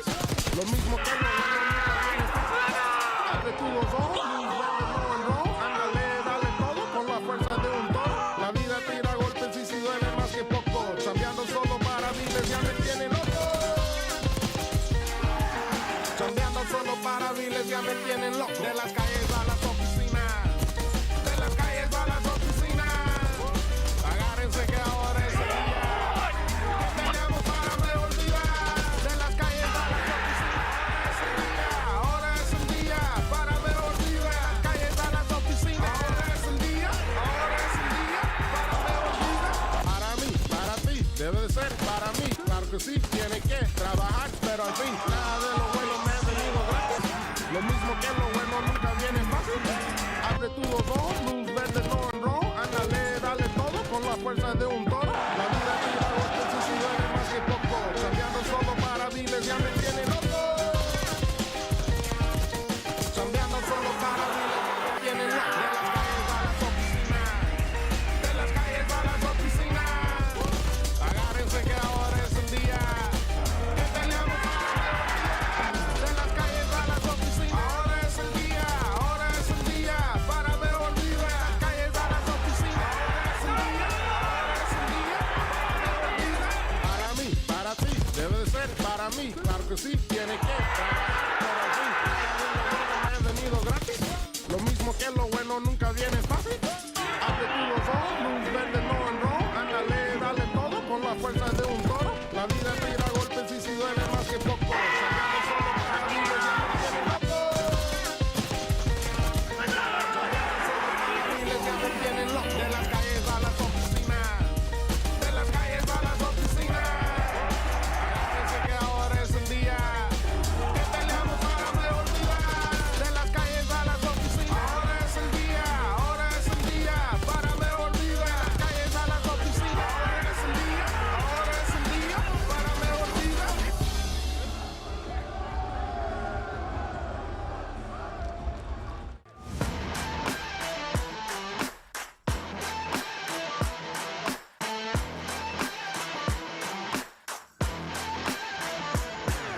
Baggage full of cabbage and I think they lost my tempo. 36 cookies on the candy paint bento. Never jabber on, keep my brass knuckles warm. Get the cash from the pool, 60 seconds and I'm gone. Bad when I'm gone, bad man, 30 gone. Going fast, hold up on, roll a quarter-mile marathon. Shimmy in the Jimmy, high wide, sipping Kimmy. Got a brand new mark, hands in the Mimi.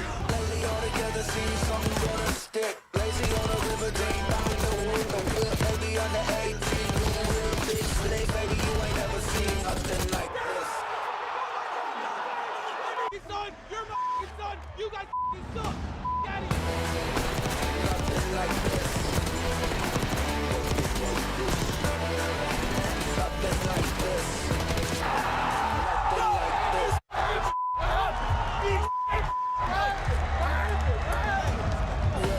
Ever think it gets better? Big chain, call the record. I can feel it, I can feel the pressure break loose with the ratchet go to splash. Have it on 2 round magic, then my fuel injected savage. Maybe all together, see someone gonna stick. Lazy on the river, team, someone on my hip. Maybe on the 18, no rim, all switch. Baby, you ain't never seen nothing like this.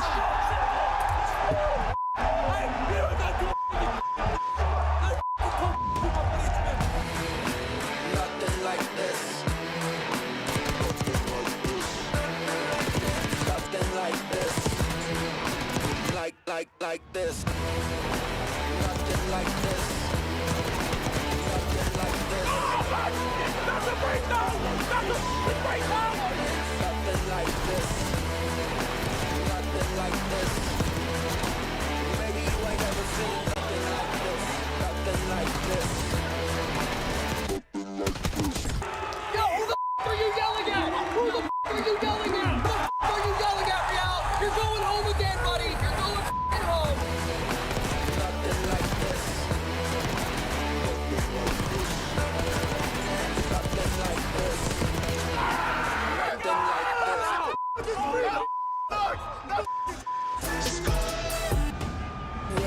Ever think it gets better? Big chain, call the record. I can feel it, I can feel the pressure break loose with the ratchet go to splash. Have it on 2 round. 2-yard pageant, I'm a fuel injected savage. Lately all together, see something gonna stick. Lazy on a river, dream someone on my hip. Maybe under 18, no whip, all switch. Baby, you ain't never seen nothing like this.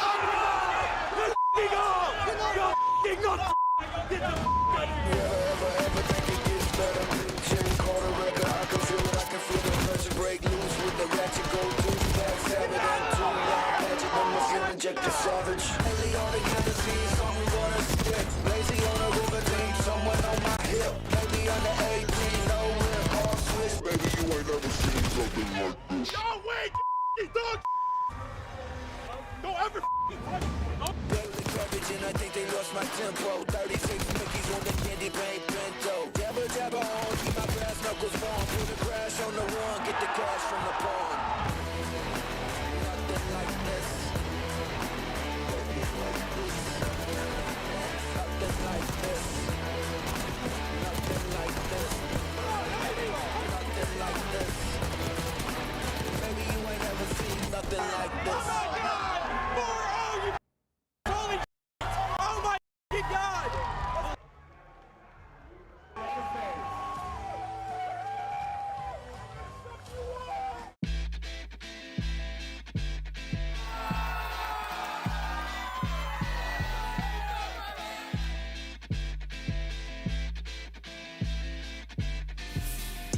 It's mine, no gimmicks, I'm down, let's win it, it's time, let's get it, it's all wins, no losses, it's mine, no gimmicks, I'm down, let's win it, it's time, let's get it, it's all wins, no losses, with it, I'm back to play, feeling like running it back today, whole team with it, I'm glad to say, it's all wins, no losses, ay, ain't cutting y'all no slack, okay, if y'all ain't with it, then back away, if anybody wanna get back today, it's all wins, no losses, it's all wins, no losses, it's all wins, wins, no losses.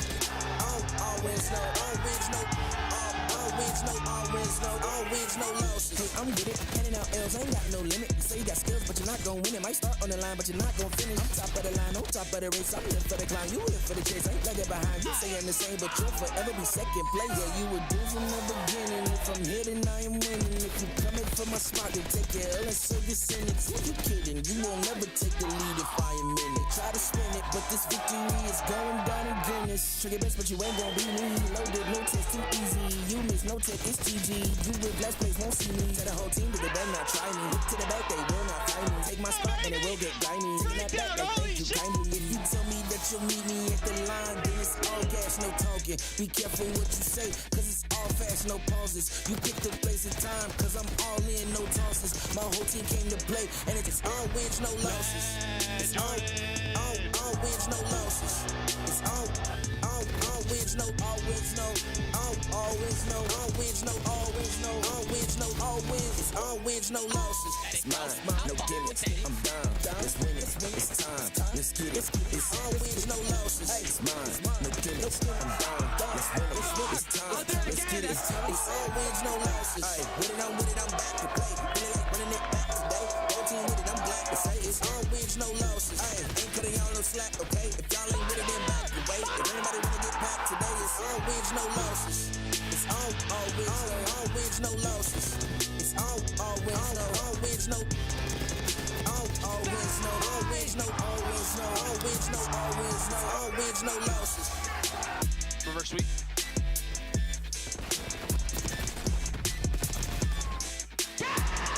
breakers. You're a fucking breaker.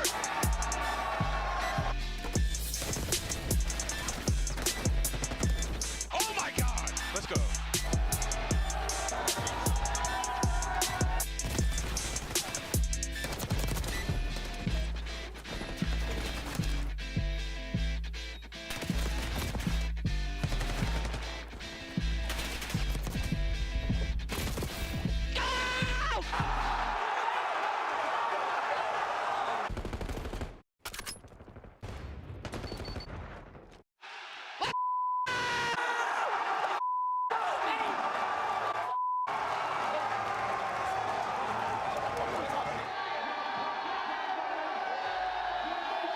And the beat goes on and on and on and on and on.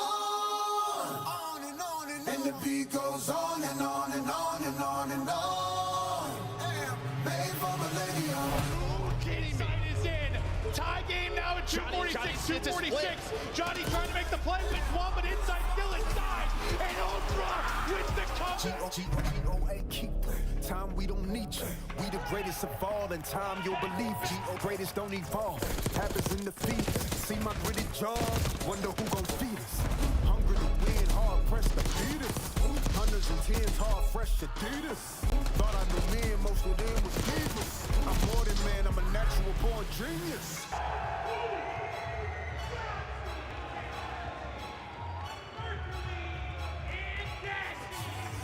Where my medals at? I don't pedal back, I'm too smart to meddle where the fellows keep the medal at. They pedal for the stacks, I'm making benefactors, landlords without the pot to call the kettles black. Hello, I know you feeling mellow. You thinking life is gonna be cinematic as these cellos, but that's just the rumble for the build up like a bellow. If they gon' need you more, time to let go.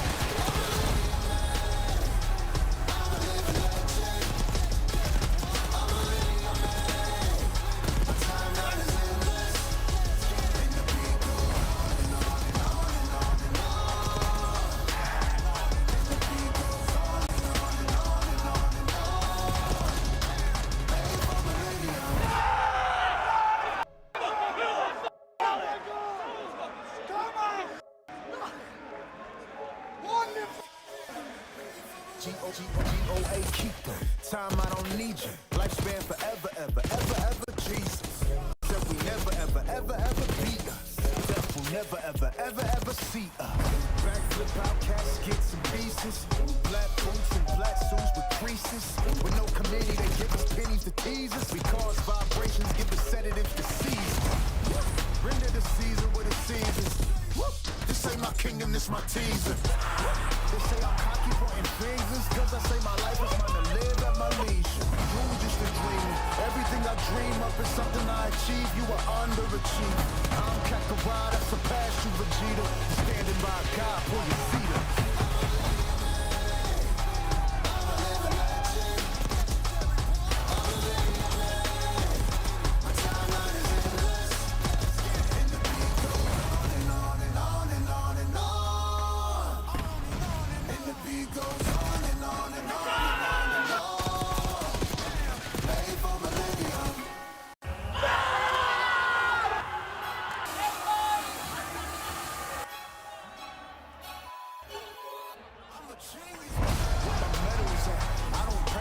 I'm too smart to meddle where the fellows keep the medal at. They pedal for the stats. I'm making benefactors, landlords without the pot to call the kettles black. Hello, I know you feeling mellow. You thinking life is gonna be cinematic as these cellos, but that's just the rumble for the build up like a bellow. If they gon' need you, it's time to let go.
Hex, first of all, legendary to have you at Champs once again. You must be incredibly proud right now of not only the team, but the way that they've pushed through this season. It hasn't been the best start for them of a CDL season, to say the least, but the finish is what matters the most. The ring that they could potentially get out of this grand final here, and also history being made, back-to-back champions. What are the thoughts, the feelings, and kind of, you know, what you're thinking right now as you look at this team about to do something so great? Well, I'm not going to get too far ahead of myself. Obviously, there's still a lot of Call of Duty to be played. I can tell you that I am super proud of the guys. I like the resilience that we've shown throughout the year. Not the hottest start, not the best way to really start the season after winning a championship. But instead of rolling over and doing what was the easy thing, we just kept pushing and pushing, and we knew that finally we would be able to puzzle piece together something that can get us back to where we're currently at, and here we are. I'm a big fan of Optic content, and I watch pretty much everything that you guys put out. I loved the way that you had the dinner with the guys and you were telling the story about Mercules and kind of how he came about to be on this team. What did you notice about this young guy that was the missing puzzle piece for this team that kind of put a little bow on him for a little birthday present for Shotzi? You know, what was going through your head looking at the way that he plays the game, knowing it would fit so well? Yeah, look, it's not often that you come across an obvious talent as it is with him. We got super lucky with the timing. I talked to the guys. They didn't want to make a team change, but I had to step in. Luckily, they allowed me to do that. I like to make sure that the players have like their team and that team feels like it is theirs. But luckily they allowed me to make a move, and I did. Listen, you're the COD father. I do want to give a quick shout out to the GM, Mr. Zinni, for helping make that thing happen. I was going to say, you're the COD father, and sometimes it's really important to listen to your parents. Sometimes they know best, and you certainly knew best, Hex. So congratulations, excited for today, and best of luck to you and the boys. Thank you. Green wall.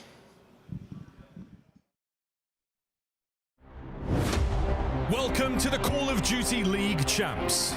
Teams have proven themselves all year long. The grind, the glory, the gauntlet. But it all comes down to this. Well, Hellstorm is going to be in 6 lines, a 10 spree to triple on a Shotzi. 1v1. Oh! Where is he? Wall base. Oh my God! Wall base on point at A. And the dance is on! Ring call!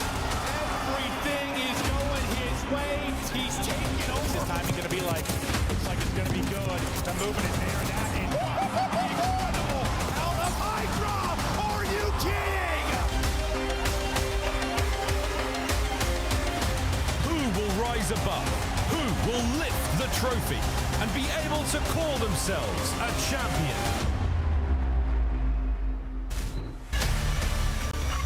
After countless online qualifiers, a world tour that took us to Spain, Boca Raton, and up north, we have now landed with 8 teams qualified to play for the title of the greatest Black Ops 6 team on the planet. 2 remain. It's Championship Sunday live from Ontario, Canada. Ladies and gentlemen, welcome in as we just opened the doors up here in Ontario. We are gearing up for what could be the most exciting best of 9 of all time. What's up for grabs? The honor, and of course, the Call of Duty Championship Trophy. Who will raise it all? Will it be Optic Gaming going back-to-back for Texas? Or will it be the new challenger that's fallen short twice already this season, Vancouver Surge, coming for their 3rd time around? We've got Joe joining us on the desk alongside Rosalie and Nameless. I'm your host, Chris Puckett, and I want to start with you, Merc. Optic made it here with the 7th seed. On the other side, we do have one of our big 4 in Vancouver that powered through an amazing losers bracket run. No, they did, right? I mean, just a tale of 2 different teams. You have an Optic team that struggled throughout the entire year. What is this roster? But now a perfect 9-0, dominating at COD Champs. And on the other side, for Vancouver Surge, I mean, they have just been from losers 1, getting all the way back to a final. It was a long day yesterday. They clutched up in some game 5s. We're just hoping for a banger. Let's take a look here at some of our money that has been dished out, because $2 million were up for grabs in Ontario Alley, and already you can see the Thieves disappointed with a measly 40K. Atlanta FaZe, they're used to the big checks. Well, this one only has 5 digits. They go out with $80,000. The left side of your screen, though, this is meaningful money for the rookies on Miami Heretics. Huge money for the Boston Breach, who got 10 times the regular season, and we still have about 1,280 still to go. Quick math. With a win here, listen, you double your money, right? And that's what you want on that main stage, is some more cash to walk away with. But at the end of the day, it is champs. You want the bragging rights, and Optic are looking to go back-to-back. The birdie in my ear says it's time to talk Atlanta FaZe. Let's take a look here at the squad that won Major 1, Minor 1, Major 2. They were coming off the EWC Championship, a three-peat, something we rarely see in Call of Duty, and everyone expected them to be here on Championship Sunday. Yeah, they did, and well, the team they played in the final, right, in LA Thieves, Major 1 was probably the best final of the year so far. All the way to that Game 7, Round 11, but they did it through their search and destroy gameplay on point. And well, it started this rivalry between them and LA Thieves. Yeah, they were looking to cement their legacy this year, and it's back-to-back champs, so they've bowed out top 6. But early in the year, they did have a couple of big championships. We're just looking at FaZe. If they keep this roster, can they finally get another ring and close it out at the end of the season? We went all the way to a Game 7, Round 11 at that Major 1. It was FaZe edging out LA Thieves, but it was Thieves in the second half of the year that took control. Allie, talk to me about the squad from LA. What did Nate Shot's crew put together? They were unbelievable. I mean, that was the team that we were like all season long, we're going to have red grand finals over and over and over again, and they peaked at the right time at the tail end. You're talking Major 3 and Major 4 winners, but unfortunately, they fall incredibly short early here at Champs. They just can't handle the pressure. Nameless, everyone's talking, is there roster mania before EWC? We were talking in the green room. We don't think these Thieves are going anywhere. Yeah, no way. I mean, they eclipsed Atlanta for #1 in terms of total CDL points. They had an amazing season. I mean, dominant online early, and, you know, they needed to answer some questions. Can they beat Atlanta? Can this super team get a championship? And they won back-to-back. Dominant at Major 3, and then beating Atlanta at Major 4. This is the LA Thieves team that came into this tournament. We were thinking they were going to dominate, definitely be in a grand final. They just fell short. So they have another opportunity when we do go to EWC. But nonetheless, it was still an incredible year. And that guy standing up screaming right there was still your season MVP. Major 3, Major 4 MVP, season MVP for Dan Ghosty. After multiple championships, he raises a trophy, and he does it twice on the year. A big pickup for Nate Shot in LA and the super team. They lived up to the hype during the regular season, but once again, falling short champs. Yeah, I mean, that Boston Breach winners round 1. Yeah, man. I mean, it's just a team that, they did it before, they do it here again, put them in that early losers bracket match, and then the pressure was on. But here you can see just the major winners throughout the year. Started off with FaZe, then LA Thieves, and well, we're gonna have a new winner here today. Allie, there's history in the making regardless of who wins. What's on the line for both of these squads? Well, for outside of Optic Texas, had a horrible season, right? So for them, they're looking to go to back-to-back world champions that nobody really had in the cards except for the green wall. But on the flip side, for Vancouver Surge, it's redemption, right? All season long, they've been the underdogs. Rambo, right, he would love a win right now versus one of his old teams. Rambo going up against the team that dropped him. That is kicking off here in just a little bit. First, though, let's recap who won our awards because we dished out serious hardware in Canada. The first one, it was the Rookie of the Year honor, Rancor. One of the greatest personalities, a breakout star in 2025, a fan favorite, and one of the greatest ARs in the game. Yeah, I mean, Rancor, he obviously transformed that Miami Heretics team, right? Top 4 all year long, and then scrapped just from the get-go. The stats that he was putting up from day 1 in Black Ops 6 were insane. A great MVP year for him. Manwis, we're kind of talking history. Where do these two guys stack up? Rancor, is he the most dangerous rookie you've seen in a minute? Formal was nasty when he first transferred from Halo. We have had so many fantastic rookies. I mean, I think when you're talking a player from Spain, Rancor has impressed me more than almost anybody. Definitely an extremely impressive rookie, and you know, up there with the likes of some of our greatest rookies ever. I mean, you're looking at Merc. If he played from the beginning of the season, he would have been a candidate as well. And then you think back to history. We've had Hydra come in, an amazing year coming in over from France, and even back to Simp, where he won champs in his rookie year, right? So, yeah, Rancor up there, but a little work to do. Love that call out. We have a lot of history and more in the making tonight. Let's take a look at the bracket because just 2 teams remain. Allie, walk me through the upsets because this is the craziest champs bracket we have witnessed. I mean, it's unbelievable. Already, Thieves fall to day 1 to Boston Breach. Again, a team that had a 0.1% in the fan voting heading into this. They weren't even going to make champs at one point. And then you have Optic Texas, obviously, with a huge 3-0 upset against the Atlanta FaZe. That's going to be probably like the biggest shock of the weekend and the start of the snowball because then they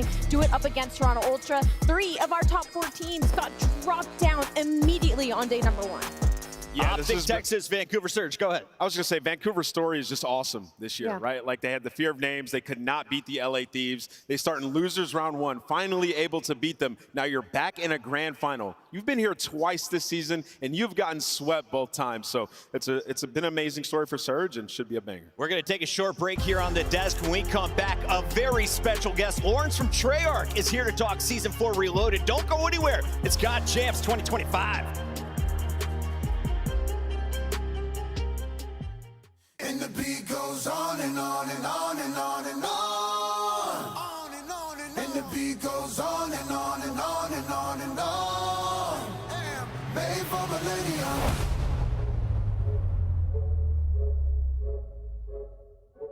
I am made for millennium. G-O-G-O-G-O-A, keep time, we don't need you. We the greatest of all, in time you'll believe G-O greatest don't evolve. Happens in the feed. See my gritted jaws, wonder who gon' feed us. Hungry to win, hard pressed to beat us. Hundreds and tens, hard fresh to beat us. Thought I knew men, most of them was divas. I'm more than man, I'm a natural born genius. Lead change now? Do they play outside of the point? That's gonna be the call. And now you're back in front. I'm back in front.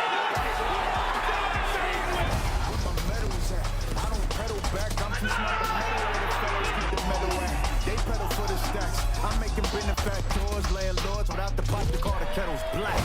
Hello, I know you feeling mellow. You thinking life is gonna be cinematic as these cellos. But that's just the run. Your Major 1 champion, Atlanta FaZe.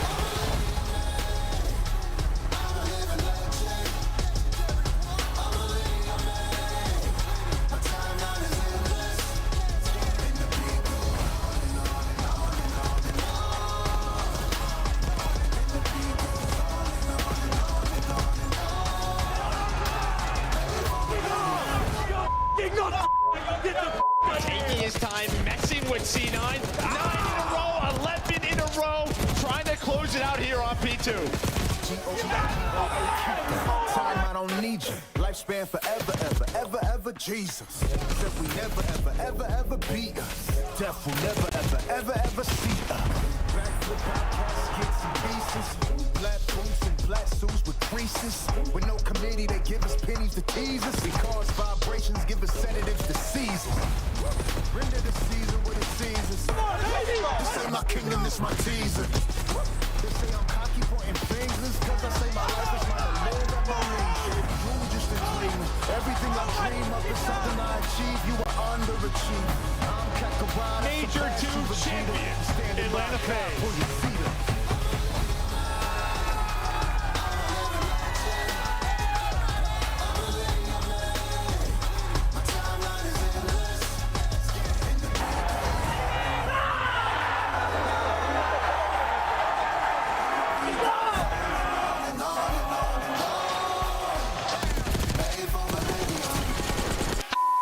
Bro, how fucking pathetic.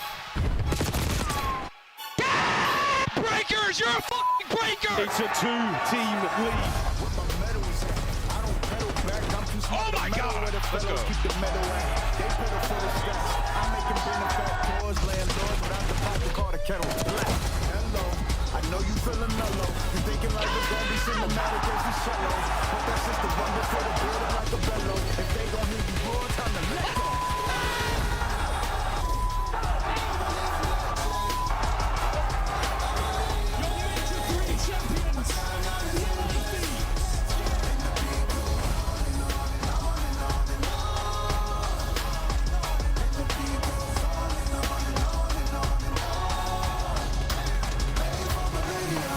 I'm hoping for a war, a battle. Will it be a 2-2 split on the wins this year heading into champs?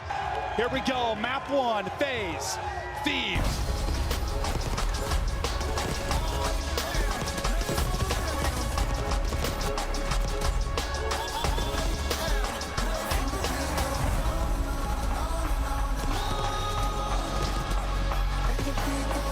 It's another trophy. It's another win. It's the beginning of something special. LA Thieves, your Major 4 champs.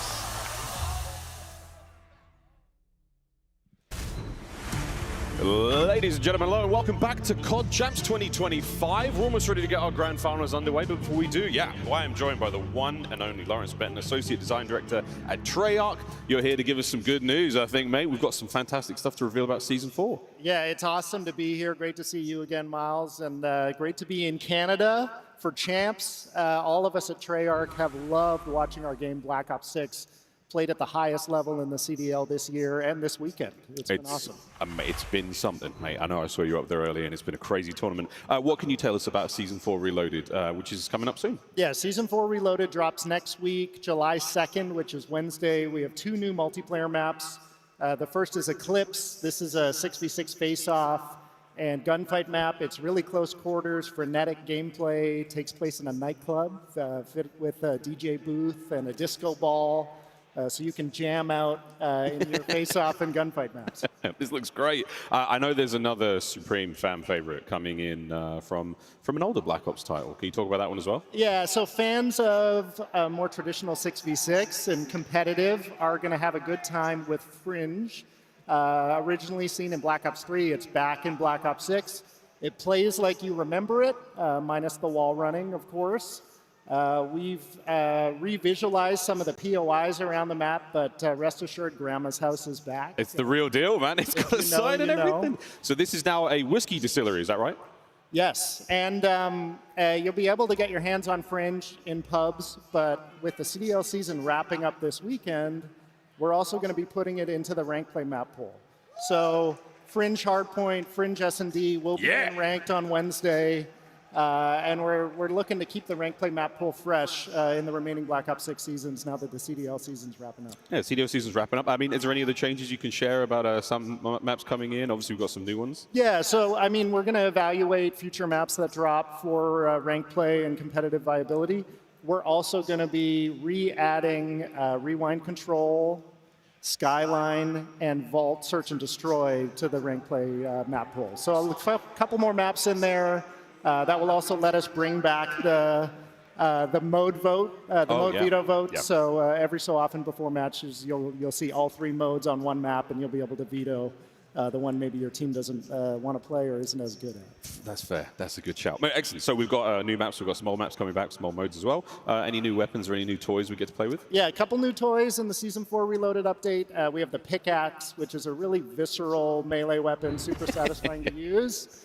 Also, the Olympia 12-gauge shotgun is back, this time as a special weapon. Obviously restricted in rank play. You're not going to be used that in competitive, but you will be able to get your hands on this in pubs. And it being a special weapon, you'll be able to put it into your secondary slot without overkill. So that creates some interesting loadout and build configurations, and we're excited to see what players do. We'll be ruining pubs when we get back. Okay, cool, exciting, very, very exciting. Oh gosh, mate. I mean, it'd be crazy if we didn't talk about the big 7. Actually, before we get to that, I do believe we've got one more item to get through. Actually, some more Fringe clips I think we have as well, mate. Is there any sort of behind-the-scenes fun you can share about this map? I'm just really excited to see how it plays in ranked and also in pubs. We are going to have our Fringe 24/7 playlist when Reloaded drops on Wednesday. There'll also be an Eclipse 24/7 playlist if you want to give that a go. We also have a playlist dropping next week with cell-shaded versions of some of your favorite multiplayer maps. And a new LTM limited time mode, kind of different from what you'd usually encounter in Call of Duty. Called Party Ops, and this is a free-for-all party game mode. You're going to play a bunch of mini games, earn score, and try and come out on top, and hopefully have a lot of fun. That sounds really good as well. That sounds like a lot of fun. It would be crazy, Lawrence, if we got you here and didn't talk about the elephant in the room, Black Ops 7.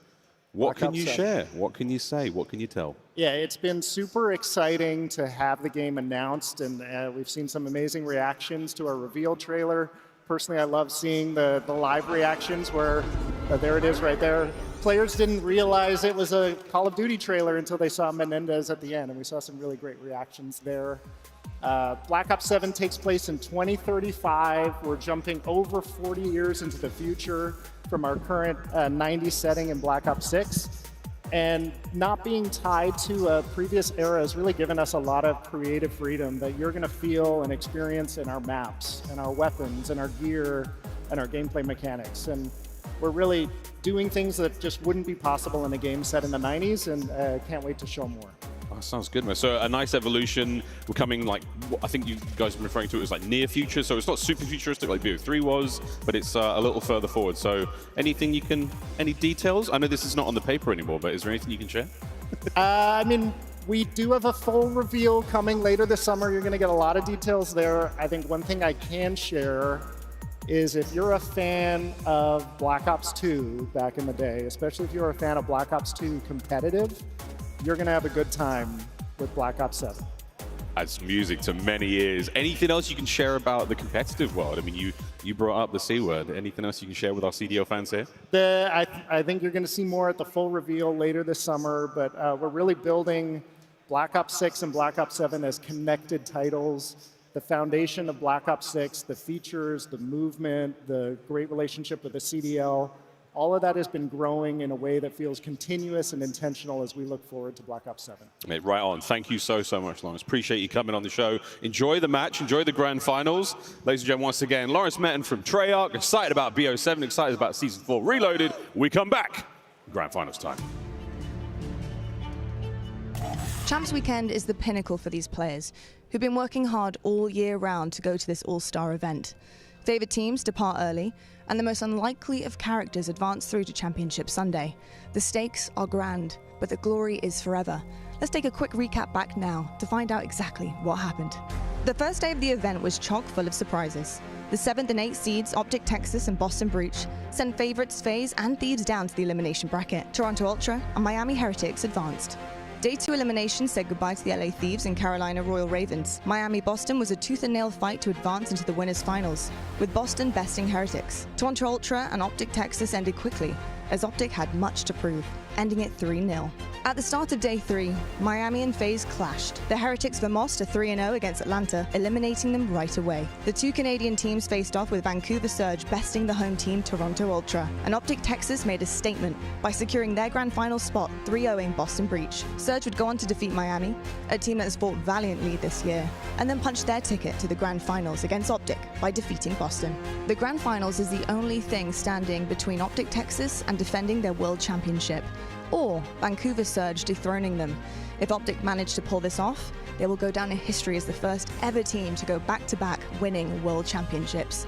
And Vancouver Surge, if they take it, it'll be their first ever world championship. Stay tuned to find out.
It's Championship Sunday, baby. Welcome back to Call of Duty Championship Weekend 2025.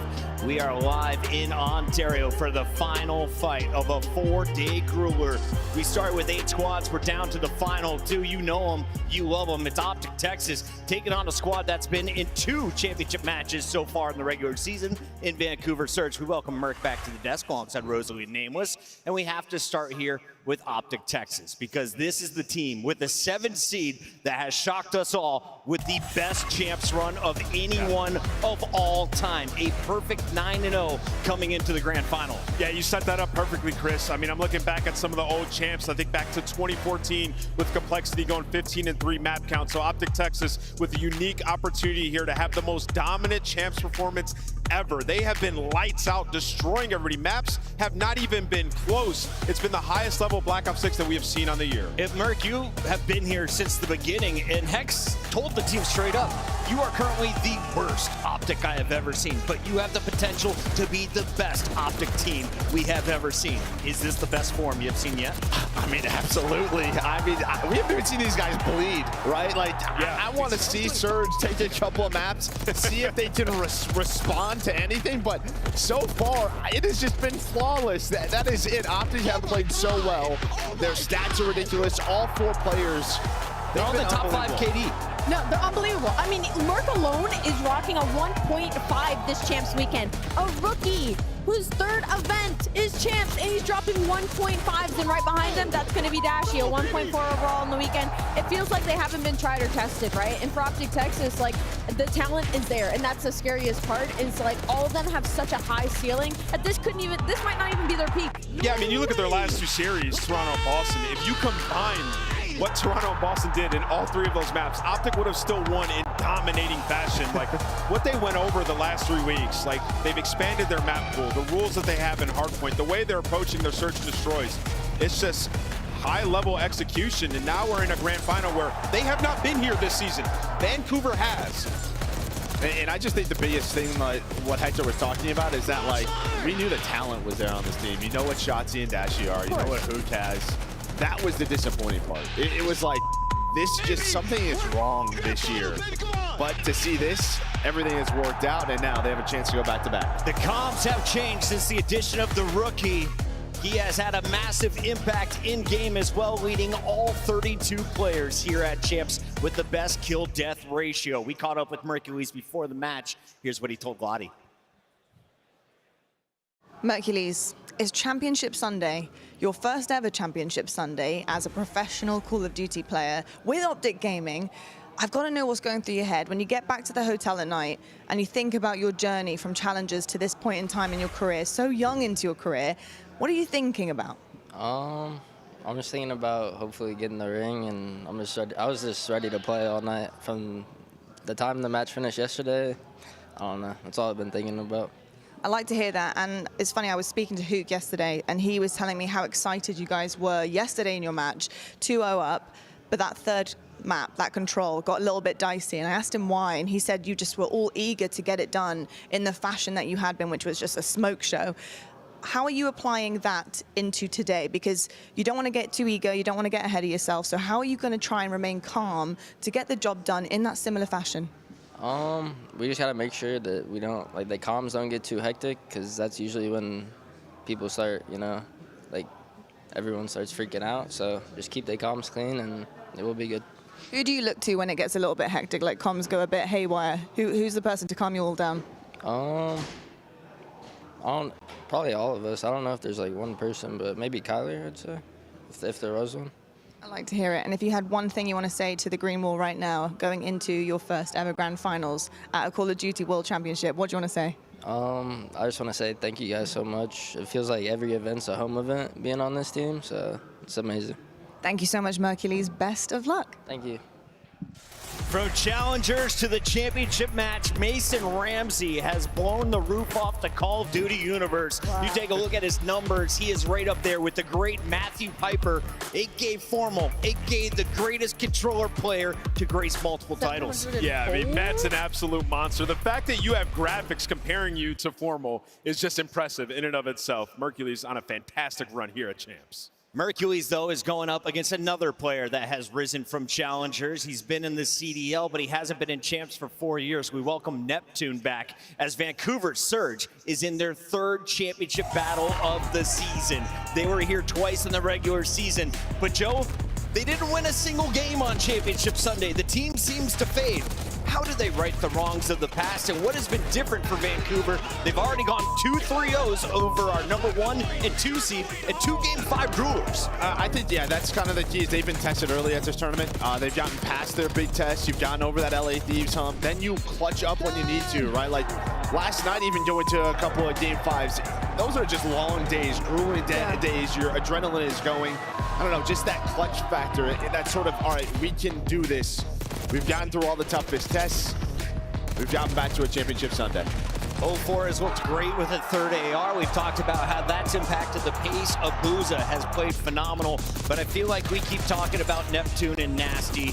Who has had the bigger impact recently? Who needs to have a bigger game going up against Optic Texas? Neptune has had the biggest impact, at least positively, of course. And I just think it's insane thinking back to like his story and the way it's gone, having been in the CDL, having been on teams alongside players like Hydra, who we consider one of the best, like Krim, and having to battle his way back onto the main stage from Challengers, and to have such a large impact. Like, I don't believe, unless you were keeping up with Challengers, you would understand how good Neptune was until we saw him slotted into Vancouver Surge. And then when you'd ask me, who kind of has the most pressure, I almost want to put it on 04 and Abuza right now. They've been a little inconsistent up and downs, but we had some great performances out of them yesterday. I'm excited to see what they pull out today. Optic flawless so far, but this is their first best of 9. They will be truly tested across all of the maps, as we will have an incredible grand final in store for us potentially. Joe, let's take a look at our maps and modes and walk me through how this works in the big series. Yeah, so obviously, Optic are going to have a lot of advantages here. So they're going to opt to get rid of red card Hardpoint to that vault control, which is one of the strongest there for Surge. Yep.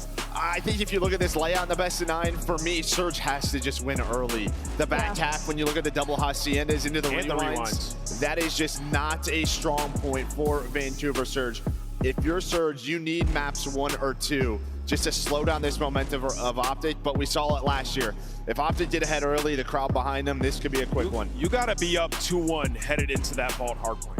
Seriously, if you're Vancouver, because the back end of this, as you mentioned, they don't like those Hassies in the rewinds. They've had virtually no success there if you're Vancouver. So early on, that's their strength. They have to start out hot. They have to. It's time to lock it in with our Scuff Pick'ems, the final Pick'em of 2025. Alley Cat, do us the honors. Where are we going first? Look, I asked the people this morning. Those who know. I'm going with Vancouver Surge. The curse continues. Vancouver Surge to kick the night off. Joe? Listen, man, I think it would be awesome to have an Optic Merc with a ring, so I'm going to go Optic. Optic Mercules. I like that one, Joe. I'm going to go with Optic as well. They have been unstoppable. This is for the back-to-back. Vancouver has been to 2 grand finals. This is their 3rd. They don't get blanked, but it's Optic Texas taking it game 8. I got Texas getting it done back to back. Ladies and gentlemen, the predictions are in. Put yours in the chat right now, because the Black Ops 6 Grand Finals begins. Optic stacks the points. Optic Gaming are the champions of the world. The story truly is Mercules. I mean, he has turned this team around. The LA Thieves have taken Surge all year long with legacies in the making. Vancouver Surge get their first win on the board. You're going home. Optic Texas have been perfect. It feels amazing, man, especially what we've gone through as a year with me and Brandon. I'm so happy right now. Job's not finished, but we're going to keep this momentum going, and we're looking to win this tournament. Lock in, Ontario. We've got ourselves a battle. It's not just one. Everybody is having their moment. Nasty pushing forward. This now playing with the for Nasty. Shotzi gets all 4, wiping them off the board. He won. Climax tag. Bang. Travis for the 1v2. Just flips the round on its head. Mr. Takeover. Hydra. Oh my God! It's unheard of. This man is gone. Another one. Broadside!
everybody, because coming from all the smoke of the losers bracket, get loud for the Vancouver Surge.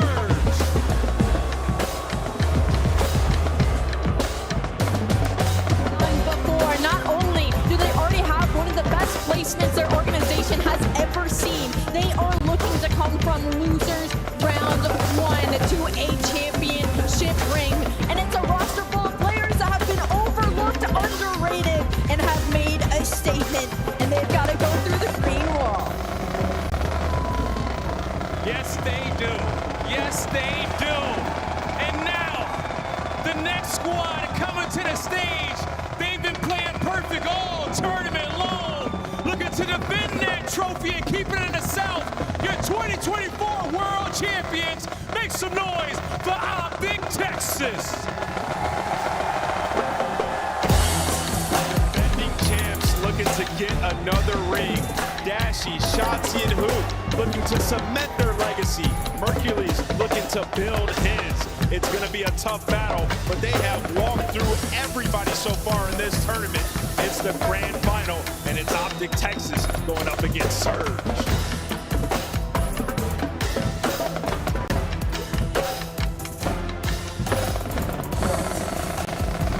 Yes, it is. We have the Kings of the North versus the Kings of the South here in our league.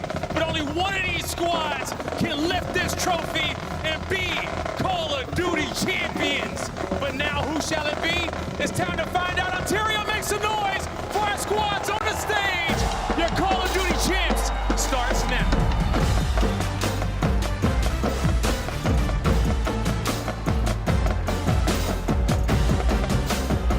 What a tournament it has been. Legacies on the line. We have seen some of the most unbelievable upsets in Call of Duty history take place over the last few days. Might see another one today. Who knows though, folks. My name is Miles Ross, no relation to Bob, and this is Chance, and we are ready for one hell of a tournament. And this is going to be a fun one. All the prep work I did coming into it, it was not for this grand finals. Let me tell you, it has been a story of upsets. And for Optic, those fans have gone through a gauntlet this year, as the players have. How excited they are to see their team right back on the main stage. To get a terrible year with a fantastic performance at Champs, Optic did the same thing last year, and my God, they're trying to do it again here. The same could be said in its own way for Vancouver Surge. 2 second-place finishes, no wins or no map wins in either of those matchups. To get one here would truly be something special. And these are two teams with stories intertwined. Vancouver Surge had Hook on their roster last year. They wanted something different. It was an immediate regret, and they end up picking up Neptune, and he was the panacea for the poison that they were dealt with in stage 1. But you lose a Hook, now you gotta face off against them, and it is the ultimate revenge to get a win on this stage. But of course, the storyline's out of control. Rambo Ray, former coach of Optic Texas. I mean, listen, it spans decades between these two guys. Who's coach, who's a player, how many rings we have on the stage. Karma might have 5 on one hand. He might. He's also taken Ray down in a grand finals or 2 as well. So, no love lost. The competition runs deep here at Champs. And what a series we have on our hands. The first map, Hassienda Hardpoint. And everyone knows how important this first map is. Optic right now have been perfect in this tournament, a momentum-based team. If Vancouver give it away, well, on the flip side, we know for Vancouver, no stranger to a grand finals, they have yet to get a map win. Here we go! Map 1! Optic Texas yet to drop a map so far in the tournament. Vancouver Surge, they're a handy-dandy team when it comes to Hardpoint. Into it we go. Nasty and Neptune finding the kills, getting the big time. Hey, stopping all the flanks rolling through. Who might make the impact, but at least you shut down Mercules off the rip. Anytime he falls in the feed, Vancouver gonna breathe a sigh of relief, but there you go. 3 there from Optic, the time is theirs. Yeah, 3 dead's a massive limit now, not only to get some Hardpoint time. We play first to 250 here in the COD League. You're going to make your way over towards the new hardpoint on the top right-hand side of the mini-map as well. Every minute they're going to change positions, and our players know where they're at. 3 dead again now. Optic, though, they're the ones gone. And you got a Boozer, sophomore season. Him and Nasty looking to join the ranks of the EU GOATs, trying to be the first one to get that ring, and they got the setup around P2. It has been a struggle point this hill for Optic Texas, and right now Vancouver trying to take full advantage. This is a lovely P2. A very promising hill for a huge amount of hardpoint time. Through the well, through the side door. Now through the driveway. 04's going to run for it now, trying to reinforce the players on point. And what do you know, folks? Optic, what a break.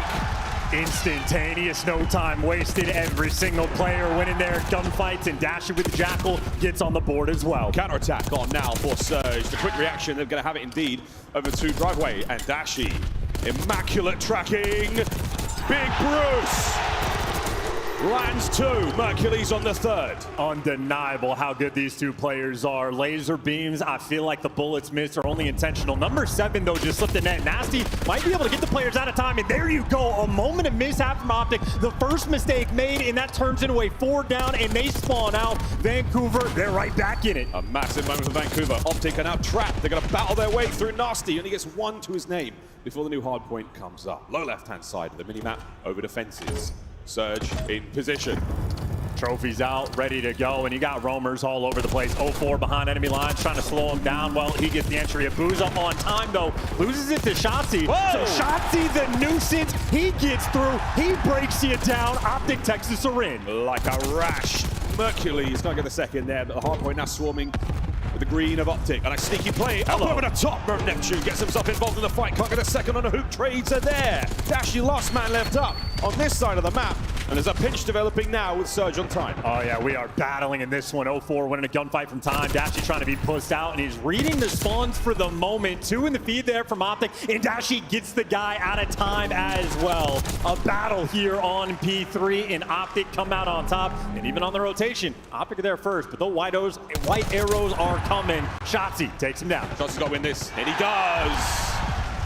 Abuza's not going to be in play for a moment. Nasty and Co, they're spawning on the right side of the map to Shotzi now, and they're going to make their way over to Rock. Another great hard point. You can accumulate a huge amount of time here with Optic in control. Let's go for a listen in. He's going to slide in a sec. I'm here. Open Nasty, 1 HP. Yeah, they need me. Pinch. One's pinch. 2 open, 2 open. He's hitting pinch, close checkers. He was 1 shot. 1 shot, absolute Abuza. 1 shot, Abuza. I'm shouting this. Child. I'm 1 shot. Backed up. I'm gonna take her out. I'm chowing outer. I'm holding outer. Outer dead. Nice. Oh, inner dead. I'm absolute on time. I need to go. Close line, bud. I'm open. Yo, one backed up lobby. There's 2 Lambo. Okay. Good, 2 more Lambo. Okay, stay nice. You guys going top far on me. Yeah, I'm picking up dark. Try to pick up close. You ran like secret there. I'm looking dark. Gate, top dark. He jumped out. Flanking plat. Flanking plat. No cap. Plat, 1 shot on me. Good call, dead. I'm pushed out their plat. I'm spawn killing. Top plat, 04 dead. Plat, 1 shot. Plat was 1 shot. Nice, 2. That's 2. One more. He's going open and close. Right back off spawn. Are close? Yeah.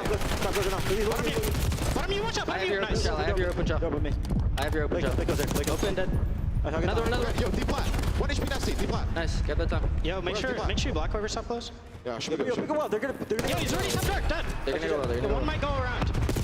Open 1 shot, opens a bullet, Nasty. Yeah, they're going open. I'm helping you open. Watch your open. One guy's deep close. Yeah, deep close. Deep close and open. 1 shot close window. There's 3 out there. He's fine. Just hold. Watch your front new. He's probably through. Nothing front new. He could be through. You guys hold. Nothing front new. They could be in the back. That's him. No, touch wild, Nasty. That was the first guy. Nothing front new. That was the first guy. We're good. When is our top open? Our top open now. Yo, we're spawning them well. We are spawning them well. Yeah, I'm looking at it. Watch out. Help the time. Watch out. Got my front. Yeah, I'm here as well. Just go. You can help him, Mace. Push in the back of me. Help him. I'm shot on your side. 04 got me. Another one. Stay down. Yo, stay down. Make it. Watch your center. Watch your center. Cider dead. Nice shit. Another one at a time. I got it well. Okay, go. Taking the water out. You go front with it. I'll kill one back there.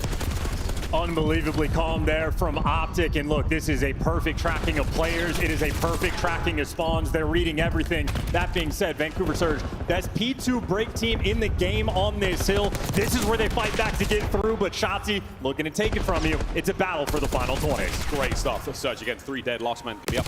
Hercules fighting his way forward. Trades are done there. Once again, though, looking for the awkward spawn moment. We're looking for that man to be spawning on the right-hand side. It's Optic again. 04 on a 6 spree. Looking to get himself a Hellstorm Storm to play with in a moment. That's going to be very useful in the new hill. Yeah, Beta let him slide out, get the action going. He just needs this kill. It could be a monumental impact, especially on a P4. He needs to secure this next one. They want to give him at least one. He has nothing left to throw. It has to be a killer and assist.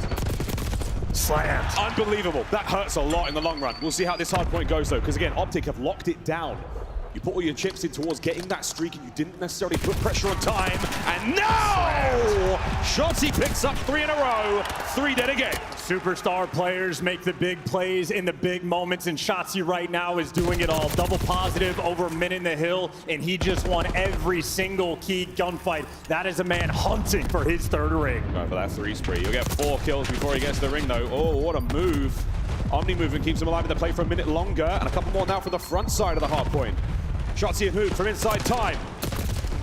Fighting for the kills. Contest is good. Vancouver holding it together.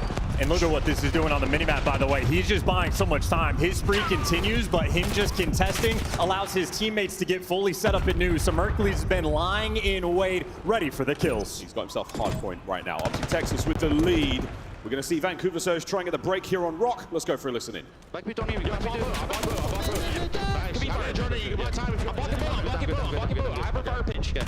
like back B2. Okay, he's top close, try and go in office. You can kill him. Don't let me get shot for P2. He's office. Okay, I'm not turning then. Nice one there. Two there.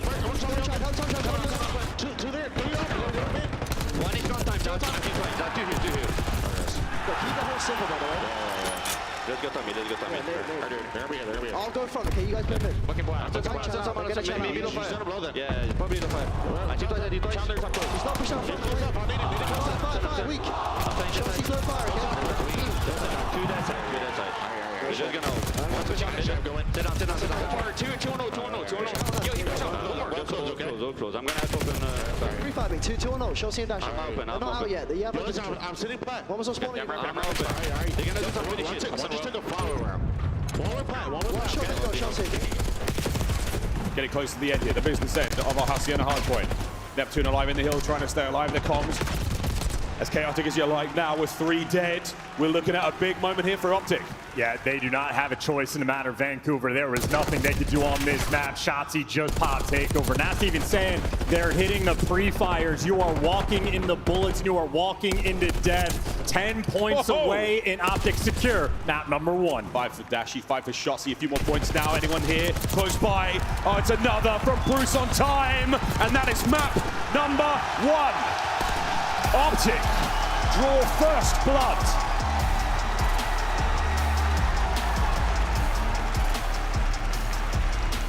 A heated opening here in our grand finals.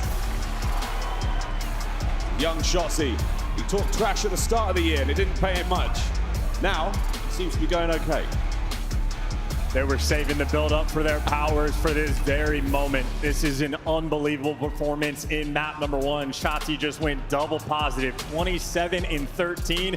And obviously, his multi-kills were a spectacle, locking down his rotations, especially shutting down 0-4. Vancouver were fighting back. They created these moments to get back in the game.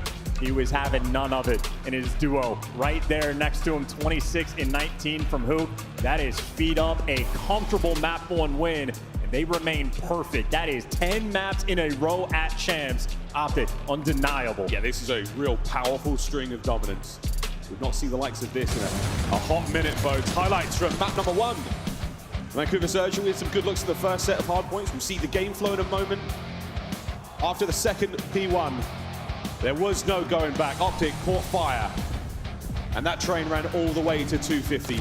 Crazy stuff. Yeah, and this moment right here from Shotzzy too, like they made that mistake on P2, Optic did. All 4 players spawn out. Shotzzy finds that route, pops a 2-piece on time, and any momentum Vancouver could have gotten, crushed. Just again, multi-kills on multi-kills. The man has the vision. He's not hyperactive in the comms. That man is in the game. Yeah, it really is. A couple of nice moments here from 0-4. This is the beginning of the 6th spree. And the end of it, as Shotzzy picks up an insane 2-piece here on the back line. Again, that is a huge moment with Surge. Maybe a little bit too much time thinking, a little bit less time in-game and making those heads-up plays and those aggressive plays that we've seen them make all tournament long. One of the stronger teams in Hardpoint. Surge just got turned inside out there by Optic. That's map 1. And how about that look? There are no regrets anymore. He is playing with absolute fire. And the Des talked about it, and this is the main theme, right? Optic 10-0. They've had a perfect tournament thus far, and in the grand finals, Vancouver Surge, right now, they're 0 for 9. They are struggling. They need the momentum. You can't give Optic any. And of course, they need some themselves.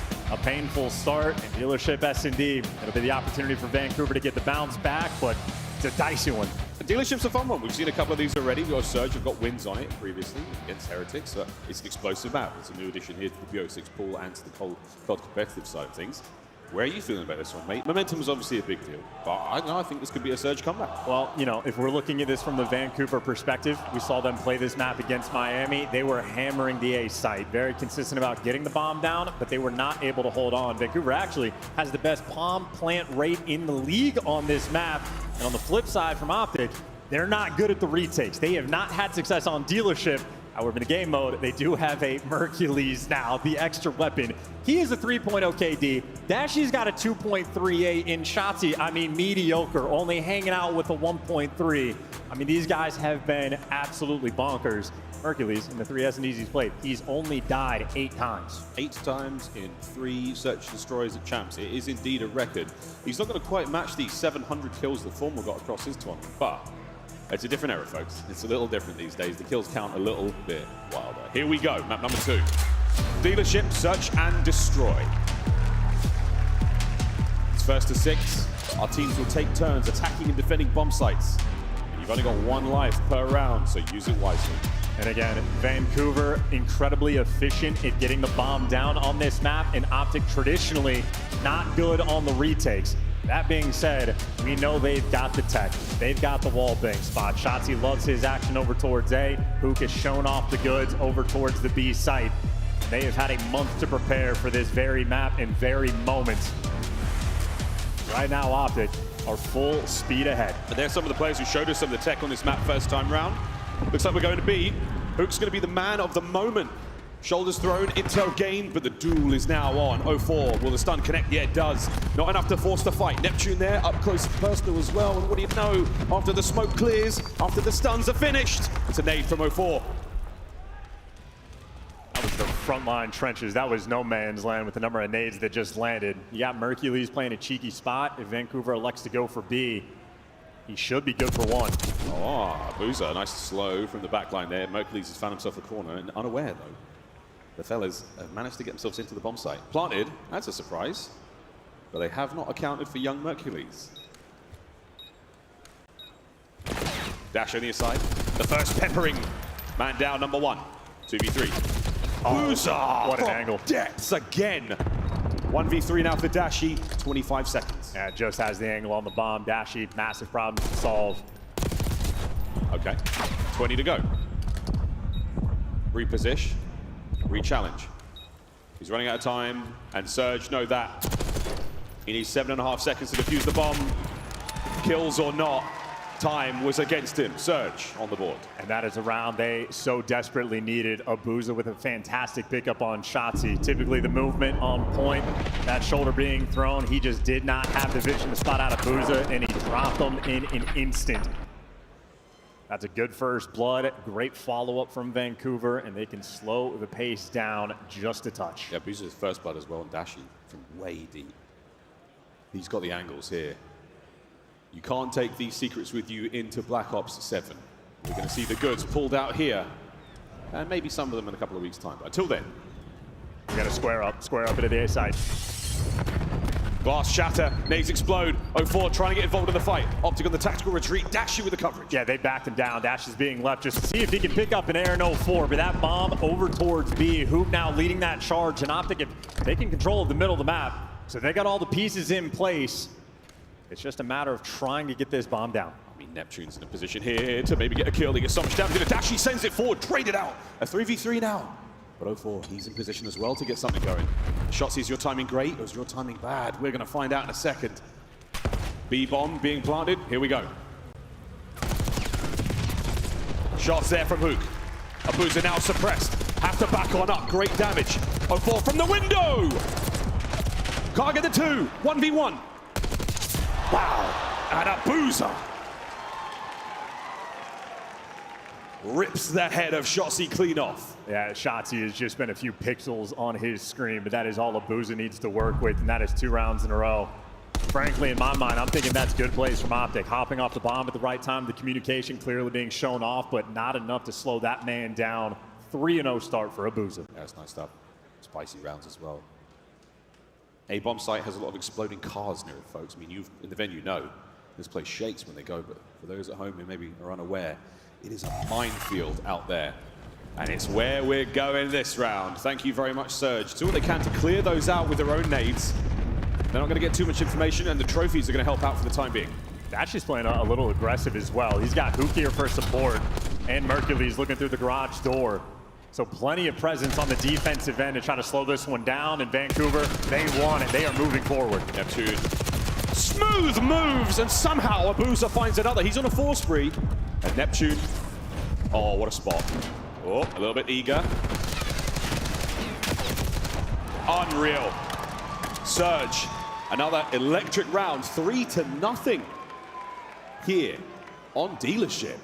Full speed ahead, 3 for 3 on the first blood front, and that is an aggressive play call as well. All the presence there on defense. Vancouver happy to square up, and Abuza, this is where he has been at his best all year. The A Street on Dealership, he has made it his home. A lot of teams try to avoid him if possible, and for good reason. Right now, untouchable.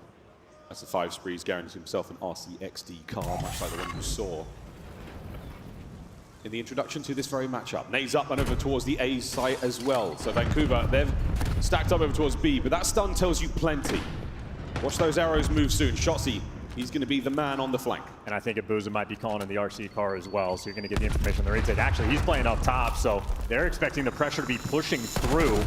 Oh! But there's the nades, there's the RC car, and there goes Optic. Run, Bruce, run! It's on your heels, and if it's not on your heels, Neptune is. The car's there for it as well. There's now Shotzi on the roam looking for something, and he can't even catch a kill. Another perfect round from Vancouver Surge. Yeah, and they're starting to feel it now. Get those juices flowing. Knock off the Raw After map #1. Nasty, nice smile on his face, and it was 0-4 with the RC car there. The moment he got out, a free kill falls into his lap. It's not just Abuza, that is perfect. 0-4, 5-1. And the difficulty of planning on this site with no trophies. The expectation is you will be met with nades. Yeah, the timing as well of the RC car. There's so much smoke there created by the car exploding. You're going to sneak in there and maybe catch another player out, but beautiful stuff from Surge. 6-0 from Abuza. He has himself the Hellstorm here in a Champs Grand Final, and here it comes. Everybody towards the middle of the map. You got Mercules outside. Free bomb plant, though. You don't have to worry about the vent just yet. No connection, but easy plant, and this is the test. Optic's ability to retake this A site. Yeah, they completely vacated. Surge, nowhere to be found. No trophies, no nothing, no show. Couple of explosions here or there. Tags in a Shotzi. Neptune working the flank. Dashi watching it diligently. Time ticking. Who will draw first blood? It's Nep on the flank. 0-4 down as well. And what a round! Dashi alone. 1v3. Hope fading here on Dealership. And from the top rope, a swanton bomb of Surge splashes Optic. Map point. Superman looking to go Super Saiyan. That is big man jumping off the top, making it work, and that is an 8-1 start. How relaxed and composed 0-4 is. Him and Abuza, it is their sophomore year together, and here they are on the main stage. He came in as a rookie, and you had longtime players chirping him. He bites back in game. Yeah, but we put a lot on the line when it comes to talking trash against 0-4. 1 round away from Vancouver Surge, not only tying up the series, but finding their first win in the inner finals. No better place to do it with an aggressive round towards A. Roots pump the brakes with damn good reason. They are outside the threshold. Here comes the hit. And 0-4 doesn't check the right corner. First blood's there, but the trades are instant. Mercules bangs up, has to run away. Neptune backing players down. Shotzi right now praying on the flank. Somebody slips through, but no dice for the moment. Might be a standoff battle. Nasty's thinking about the idea do not want to scam in a 3v3. They're trying to back up. Oh my good God, the timing in the middle of the map is also unbelievable. Nasty gets it, Shotzi's gone, and now you're trapped. It's a rock, a hard place, and soon to be 1-1 here in the finals. Mercules alone. What kind of magic can he conjure up? Nothing. Surge. They've done it! Elation! The first map in a grand finals. And 1-1 here at Champs. Breaking the seal. You never forget your first, and there we go. We got ourselves a series, a perfect slamming of a 6-0. Every single strat calibrated and ready to go. The bomb plant successful in the first bloods, even more impressive. Hook, uncharacteristically, 4 first deaths. That map, Vancouver, they had identified him as the potential threat, and they took him down. Abuza yet to drop a life there in that search and destroy. 7-0, the inverse bond. An unbelievable look, and again, great homework being done there clearly by Optic. They knew what was coming their way, but they were just unable to deal with Surge. A little bit of luck, a little bit of magic. Nasty, the final kill on the shot, see there, perfect timing through mid. By the end of the day, 6-0 is one hell of a statement. Yeah, and of course the assist looking good as well. Everybody being a contributor there on the side of Vancouver, and Shotzi chirping like crazy after map number 1. Well, had to eat the pill on map number 2. So we got ourselves a battle on the main stage. It'll be Protocol Control that we are going to next. That is going to set the tone. Yeah, Control, very, very different kind of game mode here in our grand finals. A little bit of a love child between Search and Destroy and Hardpoint. I'll have to always say that. More on that a little bit later, but for now, 1-1 going into our first Control. Desk is hot stuff already. Was not expecting to be working this early already. A 6-0 in Search and Destroy brings us here with a 1-1 record, and you heard Chance say it. They finally popped it, right? Yeah. They got their first win in a grand final, Joe. What can they do from here? And also, we were wondering, what happens to Optic once they get bloodied? Finally, they've been punched in the mouth. Yeah, I mean, listen, like, there is an advantage for Surge right early. We talked about this with some of their stronger maps, and they got one, right? That's what they needed. And in a BO9, you play 4 Search and Destroys, right? Okay. This Surge team, you have been a team much longer than this Optic team. This Optic team's map pool is going to be tested, but they come out and win that Hardpoint number 1. Looks great, but Search and Destroy, man, this dealership was perfection out of Surge. Ali, you told me it might come down to 0-4 and Abuza today. Oh, yeah. Well, they combined for 15-2 in Search and Destroy. Abuza didn't die. This is an incredible showing. If you're on side Vancouver Surge and you're a fan of them right now, if 0-4 and Abuza are shooting like this, yes, dealership is a strong map for Vancouver, but it should be for Optic Texas as well. 4-1 heading into this right now. I think the biggest thing for me right now is Vancouver Surge just played this so patient, and also getting these opening goals, number 2 on the season. They were actually able to convert them during this series, shutting down Optic Texas, not really giving them a whole lot of wiggle rooms, getting pressure up on the map, man. Yeah, I love the approach to Vancouver. I mean, you saw it in the Miami series a little bit, how they wanted to play this, where it's like, we're going to take A away early and force Optic to try to play their mid on their offensive rounds, maybe go over towards B, and nothing could work for Optic Texas. You couple that with Abuza. Remember when this map first got added to the map pool, he was just locking down the street. Nobody wanted to go over towards A. The vintage Abuza came out on dealership once again. He was lights out here in game 2. It's a little bit of history in the making. Will we see our first ever team make the losers bracket run to wear the crown here at Champs? Rambo Ray tried to do it back in Call of Duty Ghost alongside Nameless in Study. Now he's trying to do it at the helm with Vancouver. And Joey D. Holy crap, the whole crew is here tonight, Joe.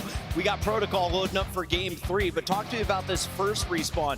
What did you learn on Hacienda? Well, honestly, I thought it was like pretty sloppy from both sides. There was a lot of breaks at some of the early money hills. There was good responses, but it was just the Optic multi-kills. They came in at the right times. The breaks were clean. There was a moment, I think it was a key moment. It was like the second P2. Okay. 0-4 goes on a spree, and he pushes out of the hill with 15 seconds left. He would have gotten a Hellstorm.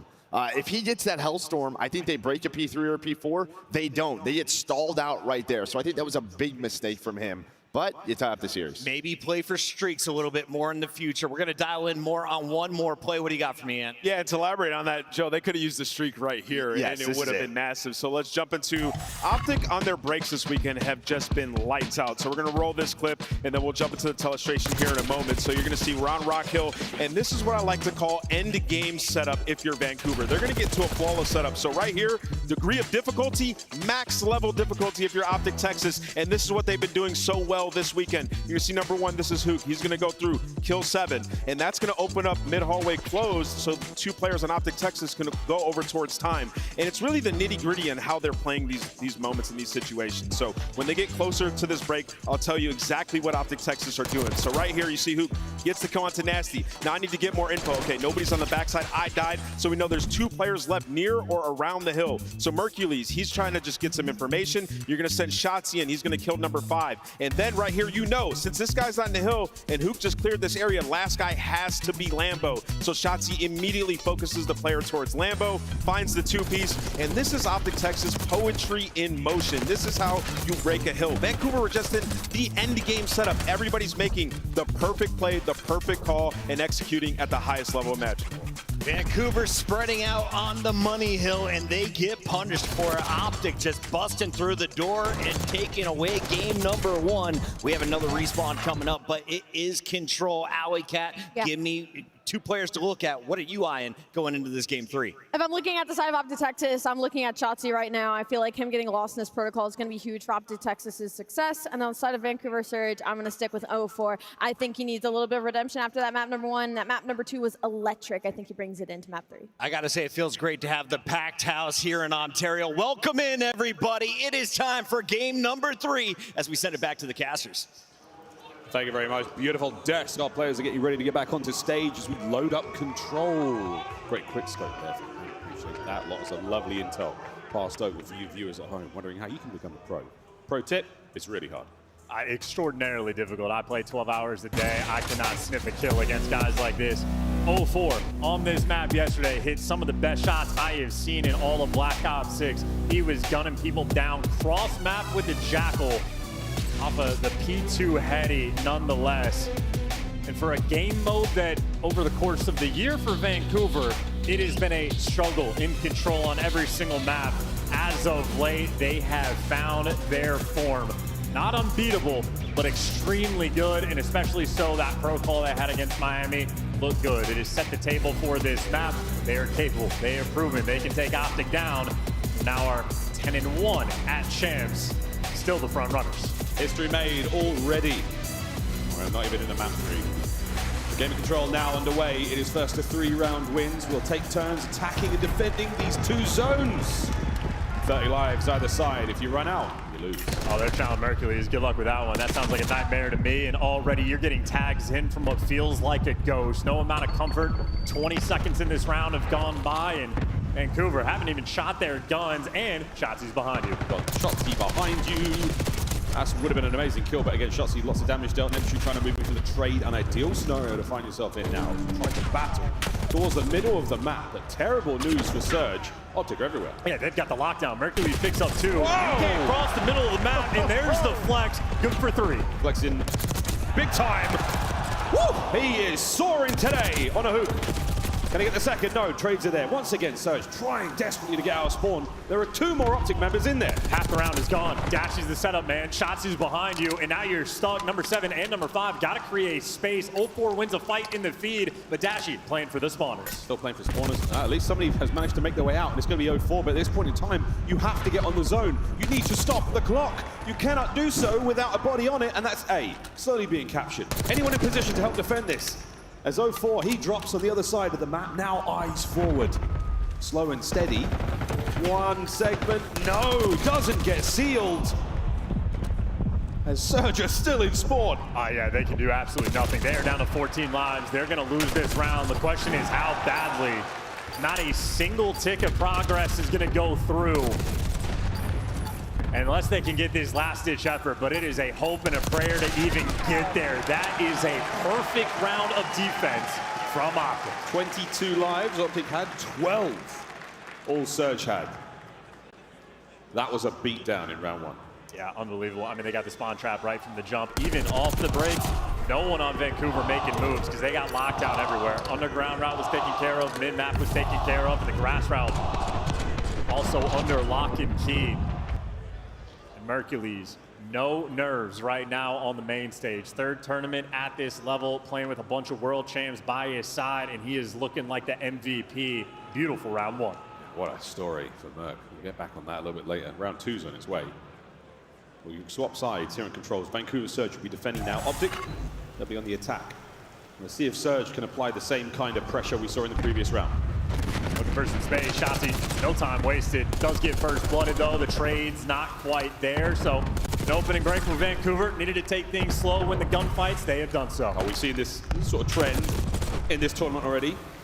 Occasionally be very defensively heavy, or it could be an offensive shootout, and this time around looks like defense reigns supreme. Dashi holding the back line down. 04 still trying to keep them contained.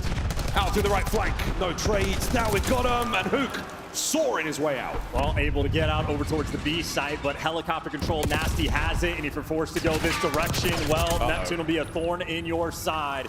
And once again, you don't have helicopter, Optic are forced to go to B. Yeah, we're on B now. Looking at a bit of a momentary stack. Here comes 04 from the stairwell. Is anyone going to check it? Stun connects. Breach and clear. Neptune over the top. Mercules, what a 2. Perfect transition. Boozer gets it. Only can get 1 as Mercules' roll continues on 4. Yeah, and well, you've opened up the helicopter, so now you can finally go towards this A site, go for the standard push. Optic only down 5 lives, so the potential in the kills column is there. Problem is, less than 30 on the clock, and now, if you're looking at the minimap, Vancouver are crawling around your base. Yeah, they're all over it. That's all you want to see as a Surge fan. However, on towards A lone man gets out. And now a little bit of space to work with. Contest done. Neptune saves the zone. 20 seconds. Mercury's down as well. Nep starting to get hot. Yeah, and this is good trust as well. 04 didn't bite on the A pressure. He was trusting his teammates to win the gunfights. They do so. Nasty has the help. Number 6 over top. There's the teamwork. There's the coordination. A 4-man wipe in the feed, and defense reigns supreme. Perfection on both sides. No ticks of progress. If you hate playing the objective, you're loving this game right now. 1-1 here in control. It's only taken 3 minutes and 37 seconds, so not that is just testament to the fact that we have not seen a huge amount of objective play. That's crazy. Just for the idea of how bad these spawn traps is, you had round number 1 for Abuza, started off 0-6, really struggling in the offensive round there. Dashi only had to go 1-1 in that first round. It was feet up because his teammates were doing everything. Well, he went 1-6 the following round. So your main ARs are struggling because the SMGs, I mean, they're just existing inside of your spawn. Yeah, we saw 04 having a really nice time there by Pillar, the same way Hukan Shotson did in the previous round. Swap sides once again. Will Optic have the same good looks on defense? And if you're struggling on the attack, you need to get opening break. Off the rip, not looking great. Neptune's trying to change that. And he's got out. Wrong gun for the job. Mercules wants the chow. Mercules doing a great job just making sure he was denying access to the steps, making sure Neptune couldn't take any space and draws him back in. So heads up plays there from Mercules and Optic, who once again off the opening break. I mean, they've made it here and it is a nightmare. Oh man, again, Shotzi now on a 3. It's going to come to a close quite quickly. Again, you've not necessarily got the numbers here, Optic, but you do have the positioning. Man upstairs, now down and out. Over to A we go, and what do you know, boys? Fresh air in the lungs. Finally, true opening, and honestly, at this point, you're happy if you can get a single tick, so if they can get 1, maybe worth celebrating, but still, the pinch is rolling through, Hooks on the back line, everybody falling outside of the hill. Vancouver are up right now in the kills column, but they finally clear their base. You get rid of Hook, now you can move. And they've got a segment that might well get the defense to the front around. 4 spree for Abuza from the top window. Couple more here. Mercules and Dashi both being held at bay.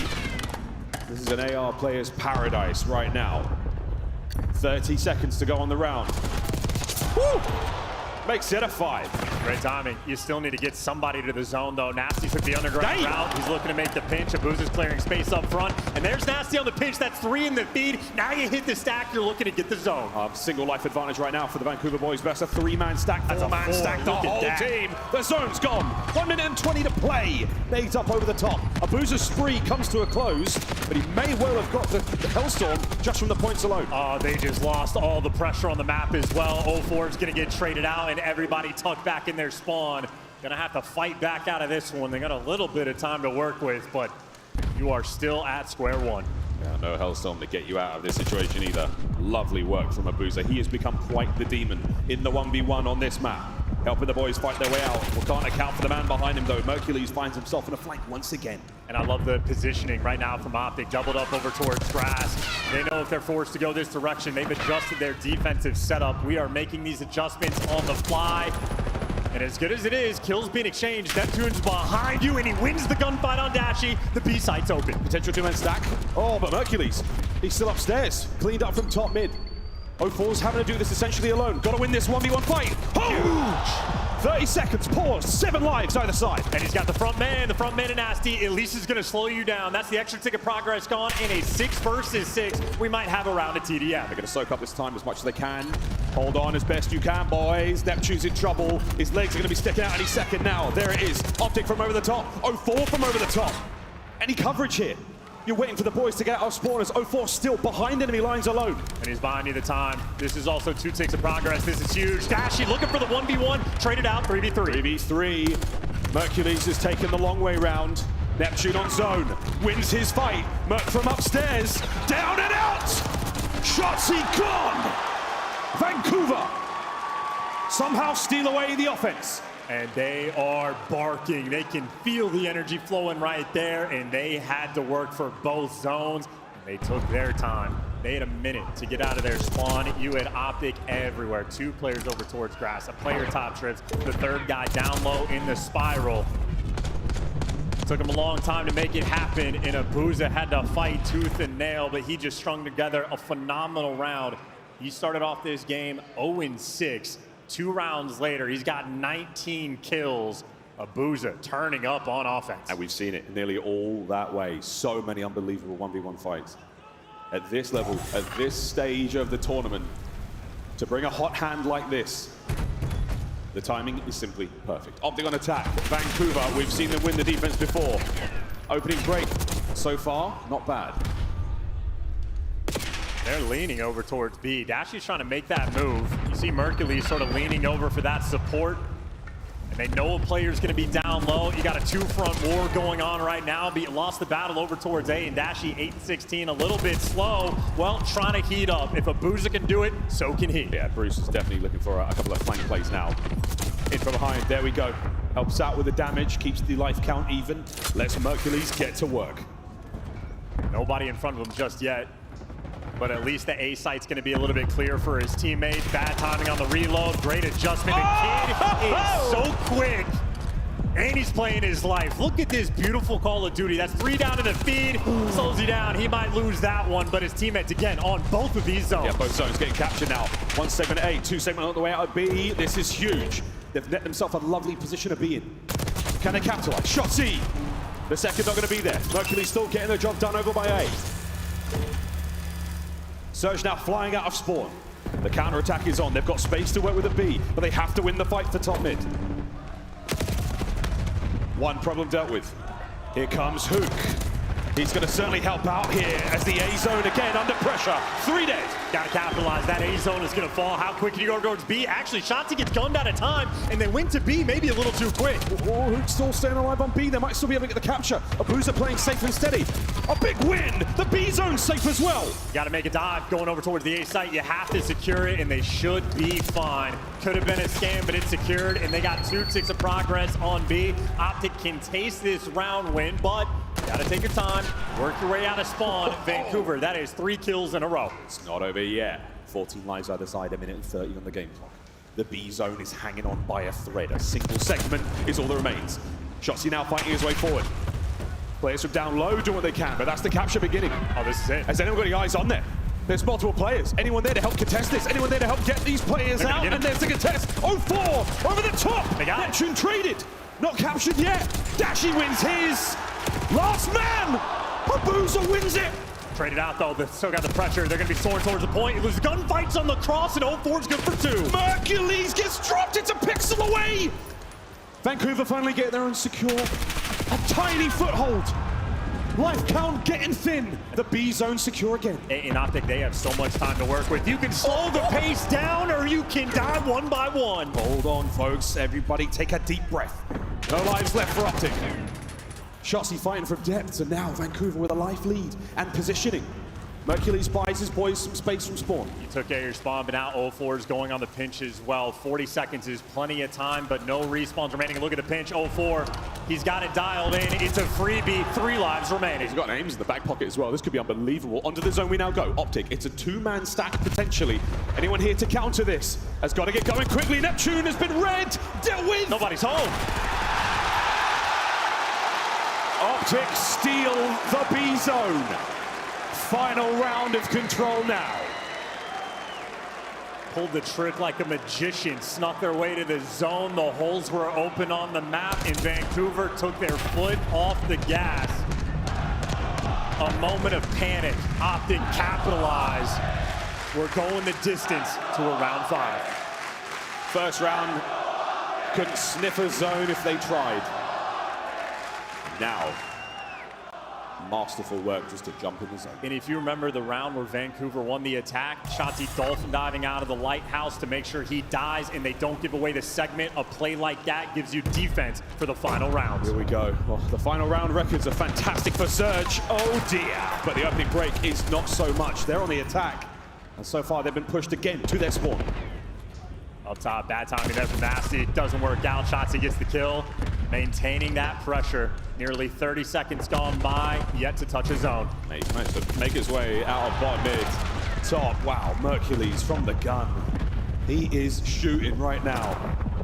And Shotzi still on a tear. A 3 spree from him. Dashing on zone, 0-4 timing. As he tries to infiltrate top middle, not a hope in hell, 45 on the clock. And look at this setup. I mean, you got Hook playing a cheeky corner over towards grass. 2 players on the front lines watching over mid. No open avenues of attack at all. Shotzi is raining hell upon you. A 5 spree in trips. Now Hook is behind your spawn. You have a moment or two to get into the play, and look at this. Hook's holding him back. What a smart play. The time goes red, 20 to play. And look at Hook, he makes the smart play, he stays alive, and now he's behind even more players. He picks up the kill on 0-4, actually gets to stay up top, trips, but the teammates doing all the work. 23 to 17 right now, Surge. Oh, you got into the zone for a second. No love towards the B side of the map either. Optic spawning over there. They're going to make the foot race over. 10 to go. 10 to go. This is it. They stop the A zone. Dashy still behind them. Bubba's down and out. Dashy keeping it all good on the inside. The battle now towards the top side of the map. Shotzi gets him off the zone, and he's going to clear it as well. Anyone in position to get here? I don't think so. It's not over yet, but Optic slammed the door. Defense reigns supreme.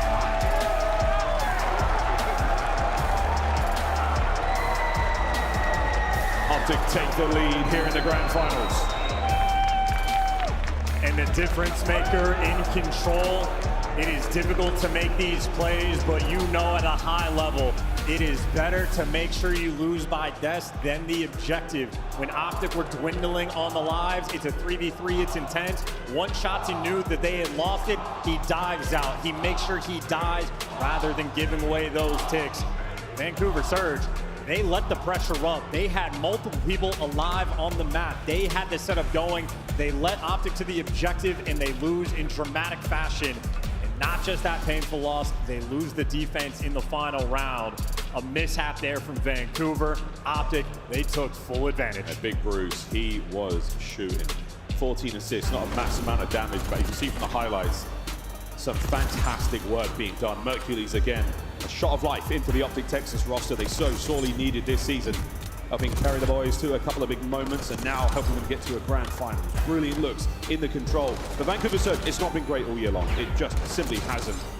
But this tournament alone, we have seen some amazing, amazing games of Control from them. That one, a tiny bit left wanting. And again, for this 1v3, Shotzi just straight out to the death. And again, it is performing triage on the main stage. You cut your losses, you make sure you're playing the long game, and Optic heads-up gameplay coming out on top. And wicked looks from a few of these different players. I'm telling you, Mercules is something special. Feels like a guarantee in any given moment. It felt so tough as well. I mean, this round from Surge, Hook, the positioning there, the off angle is so perfect. Able to catch that player maybe as well, but you just start to lose track of those players. Surge have a great hold on the map. They lose Optic as they make their way out of spawn, and then there's no one in position to counter B as soon as they start getting the capture. And if you saw on the mini-map where the Vancouver players were, Abuja was still camping the top zip line inside of Grandma's, and you had Nasty across the map in the middle of it. So they were just nowhere near the actual zone. You can't slip up, not against Optic. They have had a nearly perfect tournament. They'll find it through the objective. They will find it through sheer dominance, even when they have to work for it and make it look good. A one-map lead so far. Now we go back to Hardpoint. We go to Vault for the first time here in this grand finals. And the only time, actually, we won't be seeing this anymore. Rewinds at the end of it. Of course, a double dose of Hacienda as well. We will play one more game of Control, folks. But now for the Vault chance, 04 and co have been looking dangerous on this very mode. An opportunity to level the series up once again. Yeah, Surge absolutely love Vault Hardpoint. They have been squaring up with teams since they formed the roster. It has been their bread and butter. That being said, everyone that's played Vault Control knows the Money Hill is P4. It's one of the best Money Hills we've had in the CDL era across any map. Of course, before we talk about the hills, I guess we talk about the ring leaders. Karma, 3 as a player, potentially 2 as a coach. One of the GOATs for a reason, but those players towards the top, literal living legends. Shotzi looking to join him, and he would be the youngest ever to do it. That, again, his first in 2020, back in MW19. An opportunity to find another this quickly. 3 rings in such a short span of time is truly special. Yeah, I'll never forget the first story I was told about Shotzi from a guy that was a Halo observer when Shotzi was coming over to COD, and I was like, I don't think he's gonna be that good. And he's like, you do not understand this guy. You don't understand how different he actually is. And I maintain, I was fighting back, and once Shotzi year 1 was struggling a little bit, I was like, yeah, that's right, that guy was wrong. Here we are a few years later, and I'm like, this might be the most talented gamer I've ever seen. Yeah, we're back in London. What did they say to him? They said, go back to Halo. I'm glad he didn't. So's he. Unbelievable. Well, the last 5 Vault Hardpoints are pretty good, but that's because Surge have won 9 in a row. Opportunity now to tie the series up once again. And to go back to the point, the Money Hill that is P4. Optic, when they win that rotation, they have been perfect all year long. Literally 100% of the time, they lock it down and get the advantage. However, when they lose the rotation, Optic are the worst P4 break team in the game. That's going to be the focus point, the decider in my between these two teams. And Shotzi, the one kicking it off in the feed. Nep somehow dodges the stun. Can't dodge the bullets at Hoop, though. Optic are on time. They're going to get themselves the first few seconds here on P1, right in the middle of the map. Lots of ways in. It's a messy hard point to hold. Not an easy one, but our finest teams, they somehow find a way. 30 seconds to go here on P1. We're looking towards the low right-hand side of the mini-map for the next, folks. And Optic have it all. They got the spawns. They got Dashy pushed out on the front line, and they're going to be covering up the wings of the map as well. Merc actually gets really bad timing. That ends up nearly paying off for him, but Abuja takes him down. Vancouver fought out. Woohoo! Over the top net. And Hook's trying to fight his way towards New. What a nade! The Nuke, ladies and gentlemen, as he's still dancing. Again, he's been completely red here. Surge are all over this. They should see him coming. And there we go. 04 from the back line. Can he get Mercules as well? No, he cannot. So that is going to be an open avenue of attack, and everyone now spawning out for Surge. Yep, last man sending Abuja on the time. Can he make the play from it? No, absolutely overwhelmed. Optic, that is a perfect V2 break. I don't think know exactly where this next attack is coming from, but Surge are making him pay for it. It's a pound of flesh on the approach to P2. Mercules now under heavy fire. Has to get away with it. No good. 2 dead. Yeah, now 04 is going to be jumping on the time. Loses the gunfight inside the hill. Neptune getting the trades in the catwalk. And there you go. The re-break is in. Vancouver Surge run him over. Eyes towards the back. 04. He'll be the first line of defense. Couple of good shots. Can't get the kills, but an unbelievable amount of damage now. They're going to slow the play. Vancouver Surge arguably will see the lead change. Oh, but a bit of a pinch there from Mercules. Makes this all the harder now to deal with. This is just an absolute battle. And if we're thinking long-term for the P4, well, right now, it's going to be 04 responsible for these left side spawns. You got Dashy in the meantime, maybe going to have that long-term battle. But P3, if you can manage to collect any time, it's a beautiful thing to get. Abuja trying, Abuja dying. Look at Dashy, the route he's just taking on the minimap. That's 3 kills in the feed. No one's going to spawn with him, but he does have the arc control. So win long-term, Optic, they're in all the spots. Great spots right now, and Dashy knows. Oh, but the timing might not be fantastic for him. 4 gets the big win. A lovely moment right now for Vancouver Surge. Just Hook staying alive on time for as long as he possibly could. Some teams are fantastic at getting P3 time right now. Boston, a good example of it. But it's maintaining the left side as well as soaking the time. Surge, whoa, they're trying. Shotzi's making him pay. Oh, and he got it. Shotzi the setup and Dashy there to knock him down. The ever-important P4 rotation. Optic at least have 2 players nearby. It's not as clean as you want it, but by the looks of it, they're gonna get it. They got the kill feed, and this is where Optic turn things up. It is a 15-point difference as the hill spawns. We'll see how much damage they can do. Nearly unbreakable hardpoint. Optic are in first, though. This should be a fantastic moment for them to run this scoreline up. Hook watching the back. Neps down and out. Eyes forward.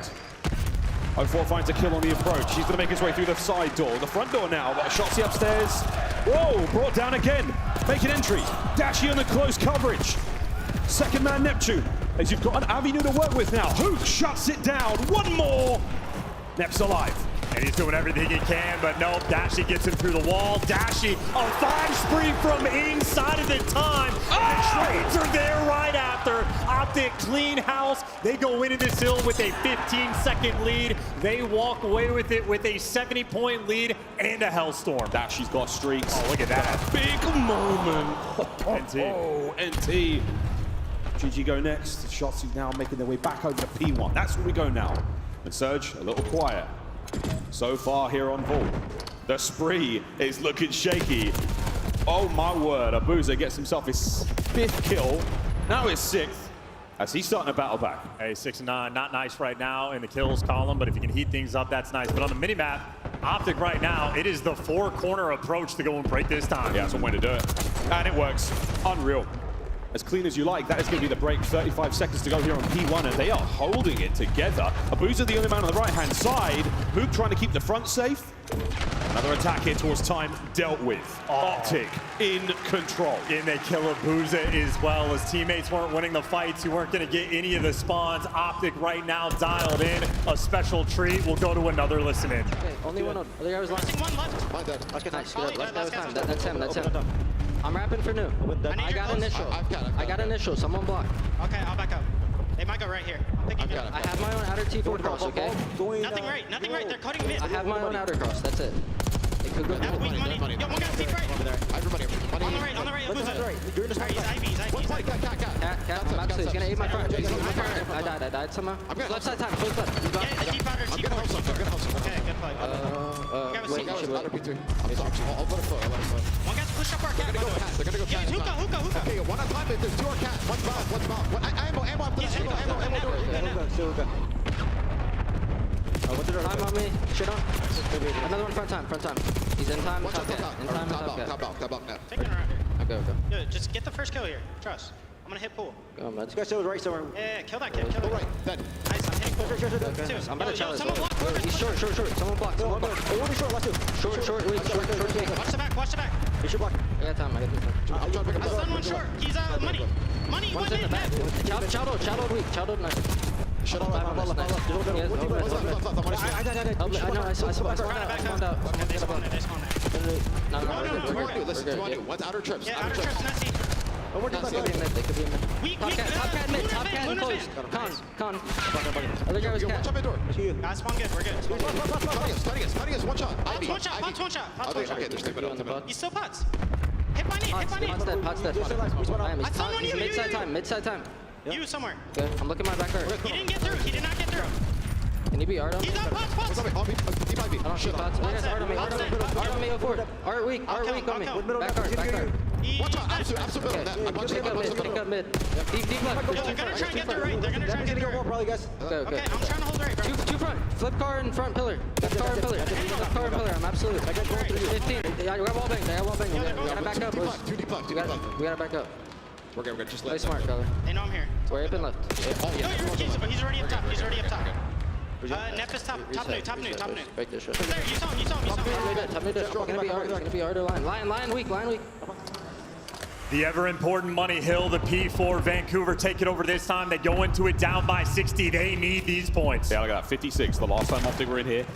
Oh boy, Surge got nothing. This time, a little different. Can they hold on though? Optic on the attacking to the left-hand side. Neptune and Abusa find theirs. 0-4. Oh, he's struggling against Dashi in this fight. That is dominant. An open lane to work with now on the backside. Two on time. Dash has got to get moving as well. He's 28-12, but he needs to apply the pressure on the back, and he's doing so. He wins the gunfight. Now the players in the time are in a pinch. We've got to watch all the doors. The slide through, not a problem for Nep. Dashi on the back. Are we going to win this fight as well? As they're everywhere, but Nep somehow, some way, gets damaged in the Dashi as well. This is the Optic way, man, on this map. It is you live by the P4, you die by the P4. They were down by 60 going into it, but in Vancouver, they have turned this into a 15-point game. Yeah, here we go. What a fantastic hold from Surge into P1 for the third time. Let's go for a listen in. I need some cat.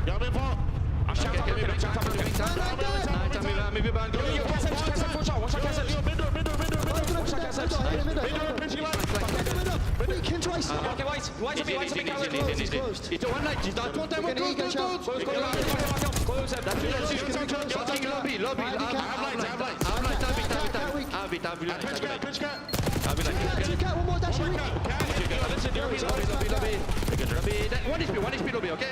Yeah, we can challenge him. Okay, now 2 on time. Okay, try again. Okay, I'm gonna take one. One more. Line. I get Danny on. I said top cat. Someone top cat. I'm challenging. I don't see anything. Got me. Cut. He's gonna be late. Backlights on me. Back oil. Live. He's oil laying down looking over. Oil structure. Oil weak. Back on time is when he's weak. Turning time. He's going to be lying. What the fuck? He's still there? He's still lying. You and me. Got it. He might do the jump in, okay? He's A for us. He's dead. He did that. Cartier, Dashi. He's still in Cartier. I'm going left. Yeah. Dashi's going to be left.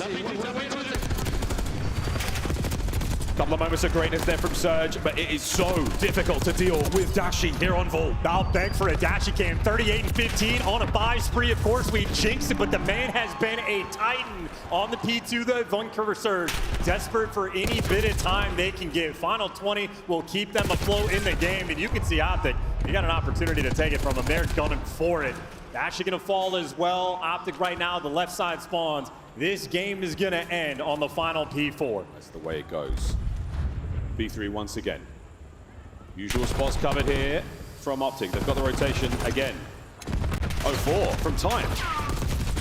Great work there from Optic to bring him down. Nasty still alive on a 4 spree. This is the fight. Nasty versus Hoop. This is for the spawns, and Hoop with the pistol gets dropped. Nasty on a 5 at the right time. Neptune caught a red dot, gets it.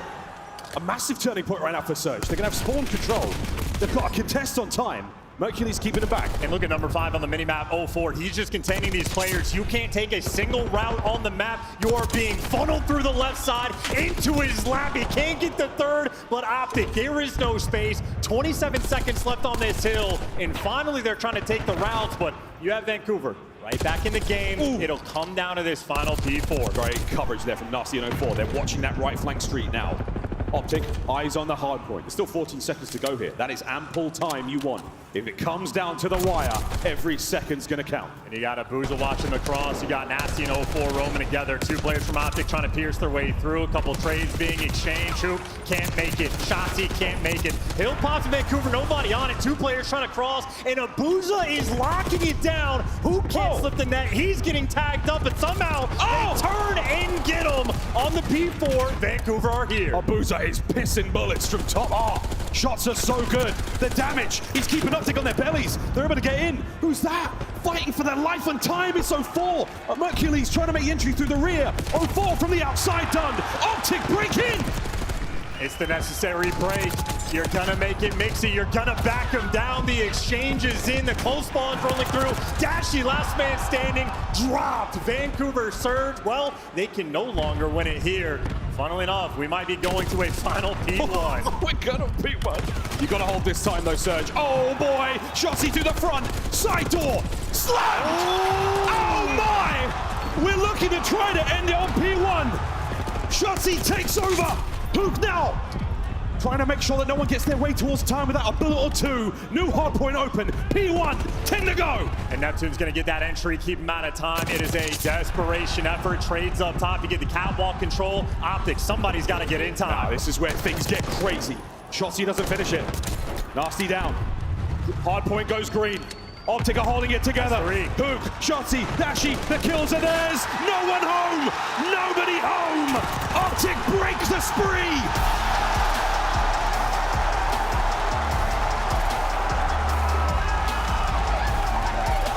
250 to 230 on full. Optic, 3-1. I need to peep that best play, by the way. If we could get a look at that Shotzi 3-peat that he turned into 4 with the Semtex stick, that was godlike stuff coming through. A P4 where it felt like Vancouver were getting every single kill on the cross. It was an onslaught. They were playing zombies. Eventually, Optic broke through, and Shotzi might have broken their backs. And credit to Big Bruce as well. He kept the team afloat. A lights-out performance, a 40 bomb at Champs. Dashi, a world champion for good reason. One of the best players in the game. He got his first ring in the squared circle last year, and he's shooting better than ever. 43 and 24. Huge damage, great time in the hill, you name it. At 35 non-traded as well, Bruce was doing it all. Yeah, he only had 5 assists because everyone that appeared on his screen gets evaporated. More non-tradeds than anybody on Vancouver, had total kills. A spectacle of a performance. Tip it to Dashi. Yeah, and again, we saw such a good hold from Surge towards the end there. It makes you think the first time we get in and the game flow is here, that bulge, that's where Surge needed a couple of seconds. That 47 to 47, that P4 was so harsh on them. If they manage to get a bit more time, this becomes an incredibly close race to 250. Instead, they get there a little bit too late. Unbelievable hard point. Wow, Optics 3 to the 1 of Surge. We play Search and Destroy again now, and it's on Protocol. And I don't know, man. I have no idea where this tournament's going anymore. Well, Vancouver need this win. The Hassienda Control and Hassienda SND are not exactly maps that Vancouver are going to be favored for. Mert talked about it on the desk, the front half of the series. Surge needed more of those map wins. Already they find themselves down. Protocol SND falls as well. That spells disaster. Of course, they had the goods, though, on the first Search and Destroy, so make no mistake, that potential is there. No doubt about it. Well, 3-1, folks. We're going to go to a break. When we come back, another game of S&D here, the 2025 CDL Champs.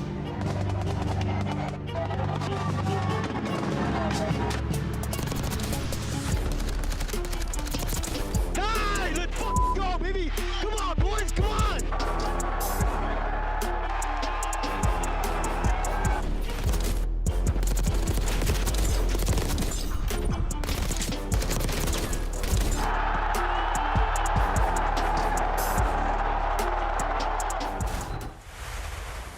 The Scuff Call of Duty collection is $30 off this weekend only. Visit scuff.co/CDL to upgrade your game with a Scuff, the official controller of the Call of Duty League. The Call of Duty League is brought to you by Monster Energy, the official energy drink of the CDL. The Esports World Cup is an official partner of the Call of Duty League.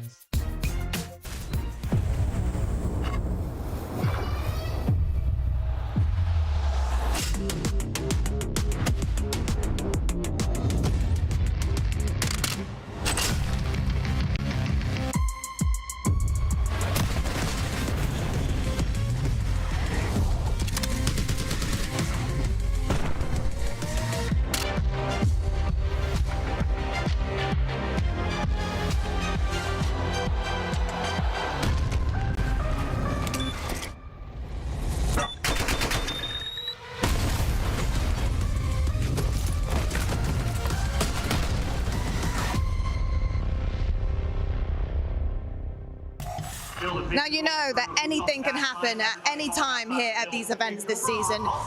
And one lucky row, every single event here at the Call of Duty League wins some Scuff swag.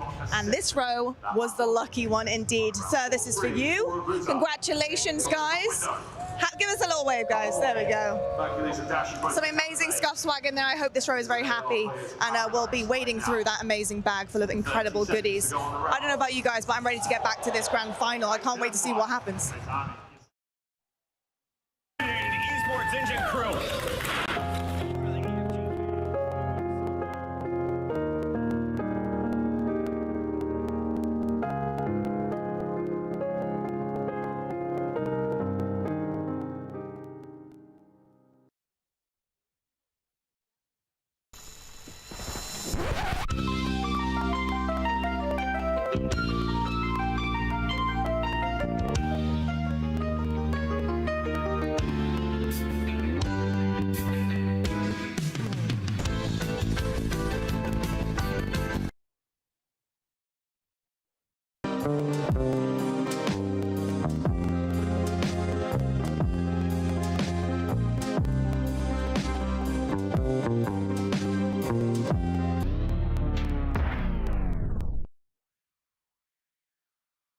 Not being in respawn? I do personally, yeah. You do personally? I do too. I think it would make the viewing experience worse. What did I just see on my screen?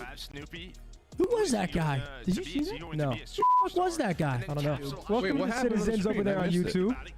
There was some random guy, like, see how they have the quad box? Like, there was some random guy just like in the all 4 boxes, and he looked like he was going crazy. Yeah? Yeah.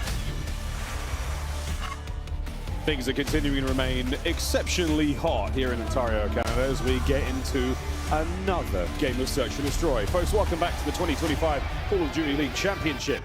Vancouver Surge down a little bad after a close game of Vault there as Optic sitting at 3-1. And this is the crucial map of the series, right? Optic win that Vault. Hardpoint, typically Vancouver's bread and butter. They snap that 9-win spree. Now you have a massive advantage in the series.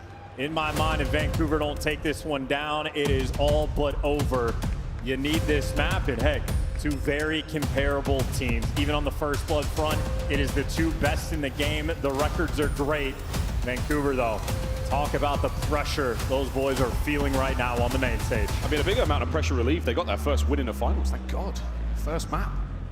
Need a few more, though, lads, to make this one a lot more competitive indeed. Surge, the team, more than capable of pulling it off. Optic, though, after this one, it starts to feel impossible. It starts to feel like it might just be written in the stars. Here we go. Search and Destroy. And I know Dashy, he just dropped a 40 bomb on their heads on the Vault. He's also a player willing to pull out the Jackal. He's been going down low from time to time. Not the case here. A little bit more standard. Shotzzy is flying. Yeah, he's gone. He's long gone. Now he's gone back to spawn. Huge See you later, pickup. mate. That's a wonderful way to get this round going. Oh, Mercules can't take care of Nasty. He will live to fight another day. But it's a 3v3. The bomb has been dropped by Hoop. So recovery now essential. And Merc takes care of Nasty. But wait, it's all down to him. 1v2. It's been an effective 1v3. Knows the one player's down low and he has to eventually pick up that bomb. The problem is, are you ever going to read a Booza back Sam's site? Oh, I mean, this is a dirty spot. Merc checks it again, wise beyond his years. But there's looking and there's truly observing, and he has not seen it. We're going to keep roaming around. We're going to look for that bomb, maybe. But we ain't finding it. Bomb recovered, 25 on the clock. Abuza saw him. Yeah, Abuza has him dialed in, tagged him up, but at least now you got the intel. Problem is he hadn't seen Neptune either. And Neptune knows he has to go down low. I love this play. Oh, yeah. Nep saw him. The eyes were there. And the nade just keeps him in position. Wait for Abuza to spring the trap. Yeah, and I love that play from Hercules too, hoping that Neptune scams, but good plays being made on the flip side. Neptune does not overcommit. Waits for his teammate to go over, make sure you get the trades. That is a perfectly played 2v1 situation. Abuza has yet to die in the SND.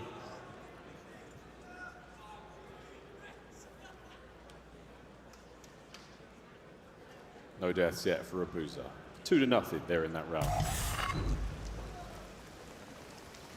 Optic on defense this time. We're going to see Neptune carry that bomb. A lot of love towards the A-bomb site as we descend down the elevator. Lovely timing. Unfortunately, maybe too good there with the trophy. Bounces off a teammate's head.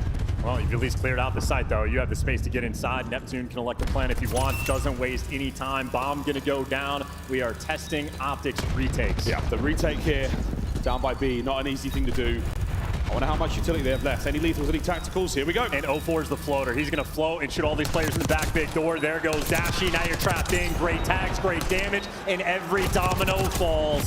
Shotzzy gets dropped as well in a perfectly calibrated play. That is 8 rounds of S&D in a row from Vancouver.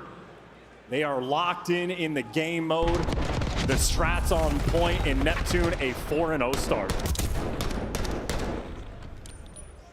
04, I mean, unable to read that kind of play. Optic were nowhere near it. They were so focused on the players who could be the inside of that bomb site. We've seen it all year long. It's not an easy thing to do, but everyone's getting a little bit more creative, and especially here at the tail end of Black Ops 6. All the angles, all the sweet nade spots, everything's covered. It did not help Optic there at all. 2-0.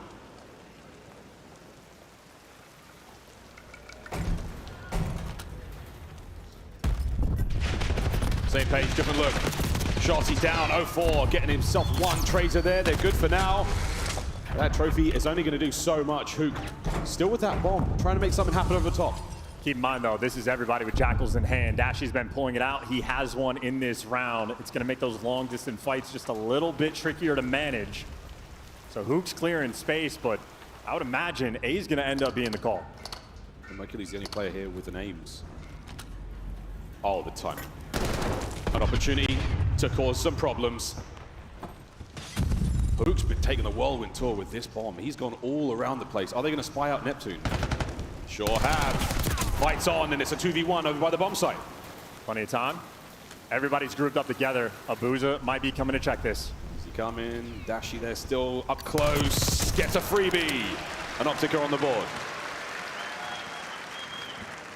And Optic, clearly a team that has put in the time and work to be able to be effective on this map. Dashy, again, a handful of times on the attacking rounds. He's pulling out the Jackal, and every single time I've seen him do it, he has a tremendous amount of success. Hard work pays off. There's a moment there where you're like, oh, I don't necessarily want this kind of like team composition we have right now outside of that B-bomb site. We would much rather have had the round take place there, but great job from Optic to take those fights with Mercury's upstairs, get rid of Neptune, get themselves a great round. Surge back on attack. Dropping down, going straight for it. Another bang out we have, and Optic are squaring. That is 3 players down low. You hit the eject button, you get out. 04 back to taking space towards mid, and similar to Shotzzy, man is soaring. 04 has managed to catch himself into a whole world of trouble. He's surrounded, gone. Neptune overcommits. Nearly takes care of business, but it's a 4v1. Done. Blink and you miss it. We're all tied up 2-2. Yeah, and Mercules' instincts are an absolute spectacle. Not only he throws the perfect shoulder and then times it perfectly. 04 going for the pre-fire. He just waits for the bullets to stop, pokes his head back out, get the kill, and of course on the other side of the map, Hook, he is flying and taking space as well. Trading offensive and defensive rounds. Shotzzy just motor mouth in that moment. The play call is going to be decisive here in this Optic attacking round.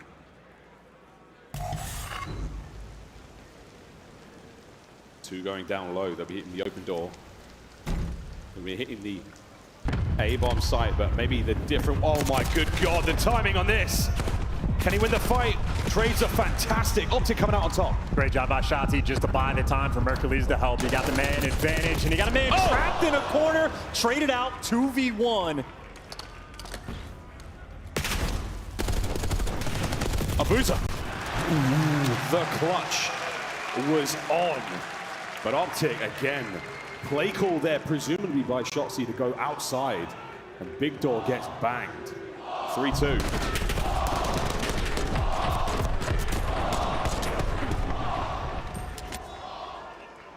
A map win here, a massive advantage in this series from Optic already, the leg up. Stabilize and search and destroy, a 3-2 lead.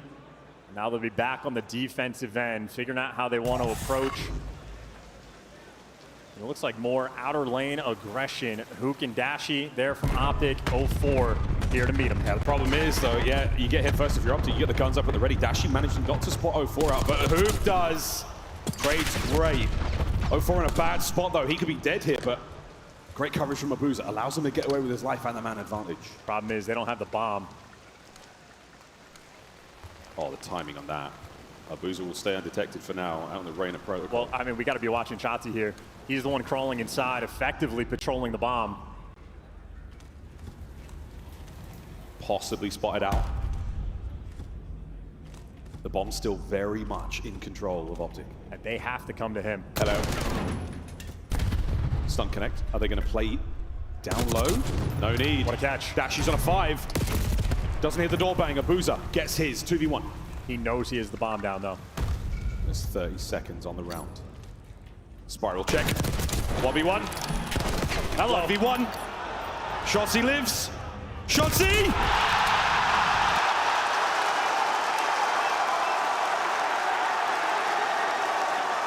And that is exactly what you wanted as an Optic fan. What a 2v1. A slight mechanical mishap here from Boozer. The reload, the YY, and then Shotzzy, good night. And the second you lose track of Shotzzy, you have already lost. They've got the sauce, they are feeling the heat, and you can even watch the 200 IQs being laid. He's checking the bomb every 10, 15 seconds, always poking his head out and making sure it's still there, playing around it perfectly. I'm not kidding. Ontario, you are one of my favorite crowds yet. Shotzzy 3-3, fantastic. Neptune's going to eat that. Will it amount to anything else? There's no follow-up just yet, so top mid still remaining a little dangerous, and wonderful work there from 04 first blood. That's a massive catch. Vancouver needs something to work for them. They've got middle map control, shut down Dashy, and, well, now it's the dynamic SMG duo trying to hold this off in a 2v4. Well, the gruesome twosome now down low. What are they going to do? Hey, boys, we're all here to catch you. Shotzzy, 1v4. Why not? I don't think this one is going to be likely. Given the circumstances he finds himself in, is stay alive and keep that streak going.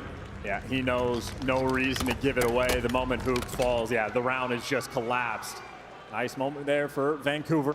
Trying to keep things calm on the main stage. Still, though, down 4-3. I mean, that is an ideal retake situation. The first kill, I mean, Dashy getting caught out on the rotation over towards that bomb site, trying to get himself in tower just to provide some sort of coverage there. Out in the open, snapped on. Everything working out right now for Surge. Good round for them after getting absolutely clapped in the 2v1. Love this. Good luck to Dashy. He's on the outer lane. He's been identified. He is tagged up one shot, and he wins the gunfight anyway. That's the bomb down as well. 04 looking for the quick hit. He might catch him. Bruce is going to check this. No, he's not. So 04 gets one back. Does not have the bomb to play with, though. He has to go recover now. Yeah, that is such a slow trade rolling through. And now the map is just going to be weird. Boozer has huge intel. Bomb recovered. Just based on a Boozer's positioning, Optic are definitely making the read for B, and that is the good read. Oh, wait, or is it? I'll look at the battle up top, and Shotzzy wins it. That's the important one. On the 4 spree as well, and now the 2 players that are planted, they're going to be trapped in helicopter and backside. 04's got to find a sweet spot to put his Jackal to find kills on coverage. The day one at Shotzzy runs nasty through. Last man, 04, destroyed. They give the defuse to Shotzzy. He is ever closer to a Hellstorm on this map. And with that defuse as well, it is map point Optic Texas. Yeah, and how about that first blood from Dashy? He is overwhelmed on the sidewalk. He is supine, hanging out, and still manages to get the first blood. And then after that, Shotzzy is just making hyperactive plays. He is cold-blooded and calculated. He wins the gunfight top grannies, and Dashy wins the impossible. He had 24 HP, still finds a way to get the win, and then Shotzzy, the dance up top. Once he wins this gunfight, the other 2 players are going to be trapped back site, and he is running it down. I mean, this is the perfect example of the right gun for the job on both the fights he had. The fight that Dashy has against Neptune there is right place, right time, a slight mismatch, and a headbutt towards the bomb site. So far, Surge coming out on top. Opening salvos there. Dashy somehow catches that one. Hook unscathed on the attack. Whoa! RCXD up close and personal. Net finds 2. Dashy alone on the site. 1v3, do not count him out. One of the most clutch players in Call of Duty history. And you got to make sure if he's weak, you hunt him down. You cannot afford to give him space. Vancouver hit the go button in attack. They are surviving, but only just. Down 5-4 and down 3-1 in the series. If Vancouver lose this protocol, it would spell disaster. But great plays with the RC car. Great follow-up as well. They're still fighting. And that's danger close. Neb, what a play. He picks up a second kill after that as well. That is a heads-up decision that could have been catastrophic for Vancouver Surge. But instead, they're one round away from tying it up. We go down low again to the depths. 0-4 from upstairs. A little bit of noise, a little bit of discourse. Anyone there? Nobody home.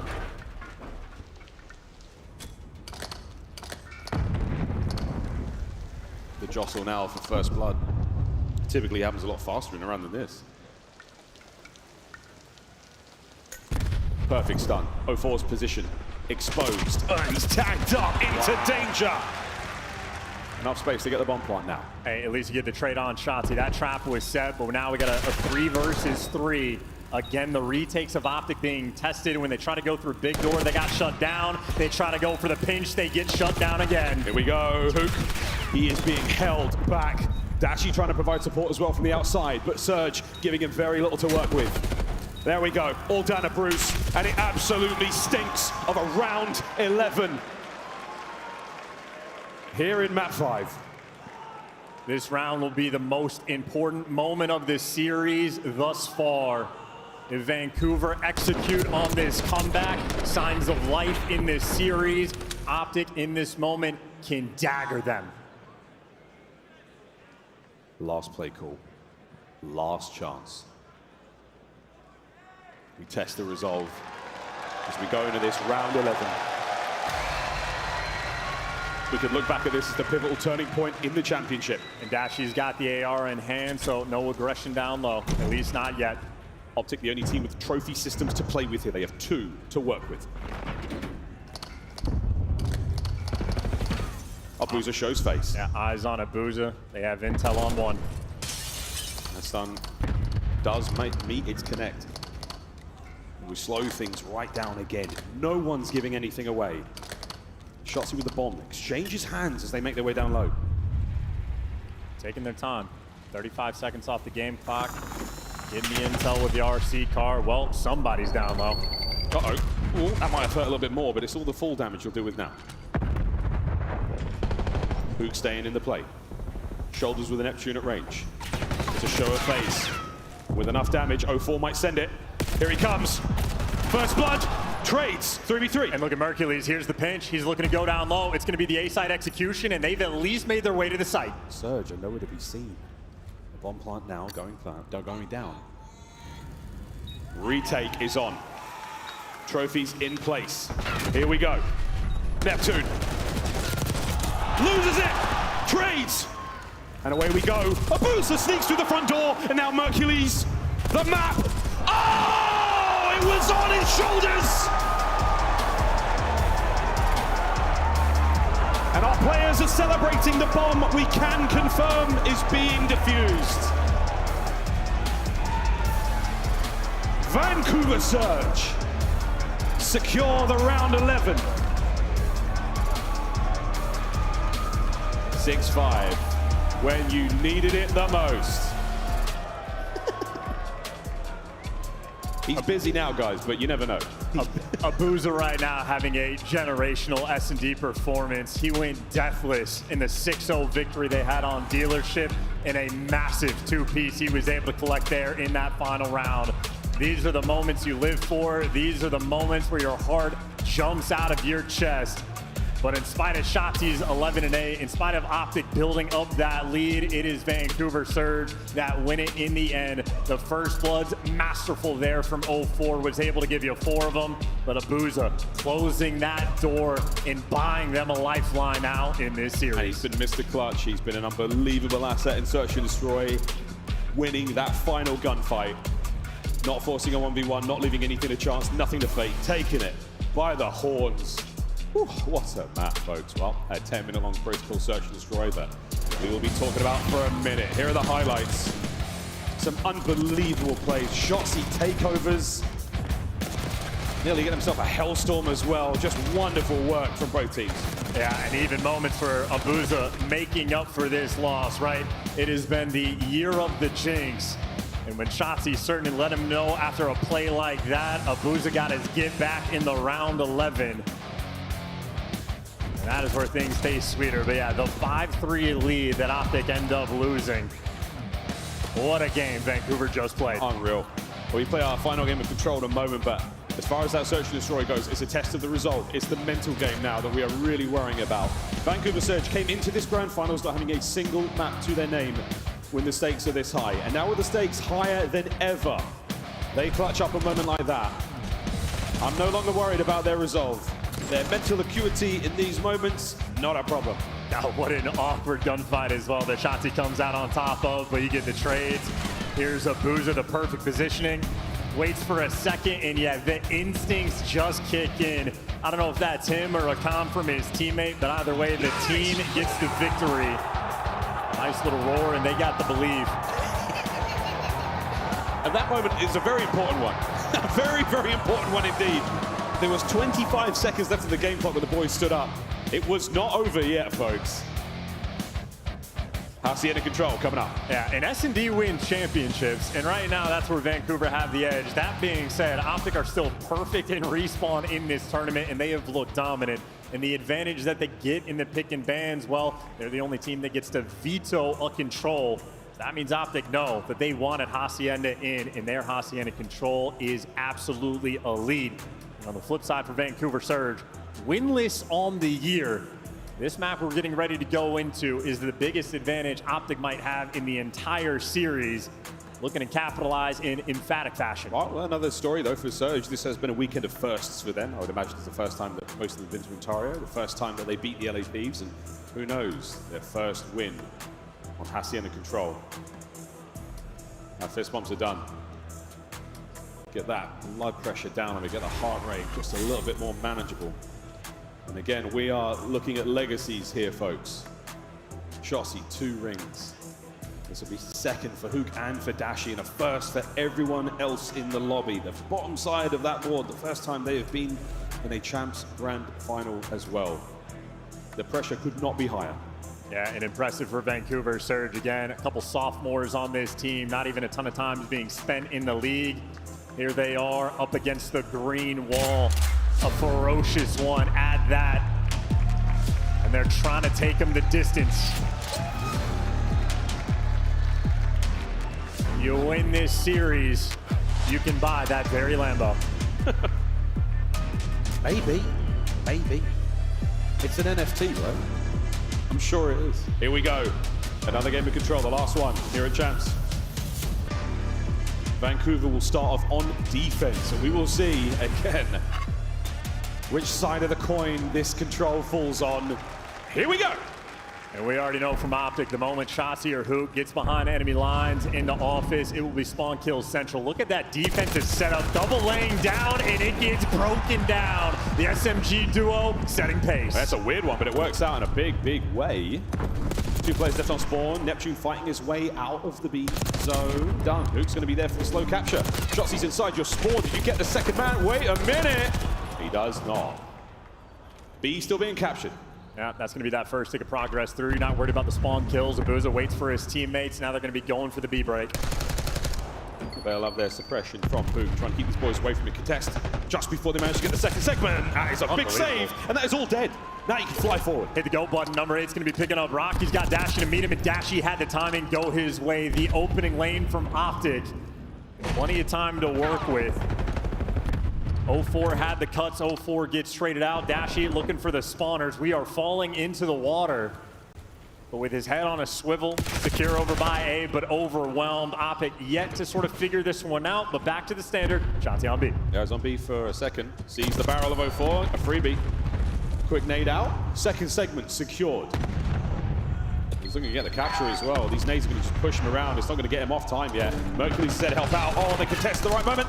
And they get it nearly done. Nasty, one more kill from behind. Shotzi wins his as well, and that should be B. That kid is a magician. He is always a distraction, and he knows he wants the spawners. He is taking the timing, let the teammates get the zone, so he can do this. Whoa! 5 in a row. Looking for more. Round 2 versus Nasty in 04.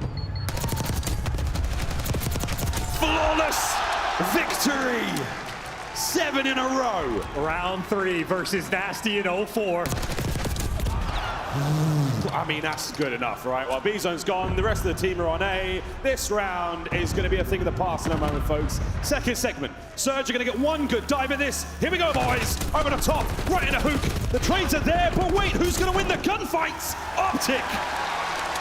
And they take the round as well. Float like a butterfly, sting like a Shotzi. That is a demonic first round. And again, we have to talk about how intelligent of a player Shotzi is.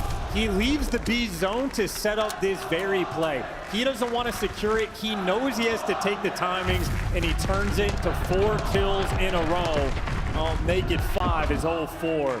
Unfortunate for him, just cannot get past Shotzi. 11-3 after that round. Hook was the big man on the objective play. Surge now on the attack. We'll see if they can't pull out some goods.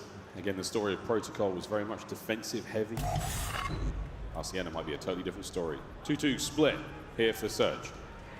And opening breaks on this map are crucial just to get the ball rolling. Trophy is going to be protecting, and well, First Blood gets traded out. Optic though with the advantage.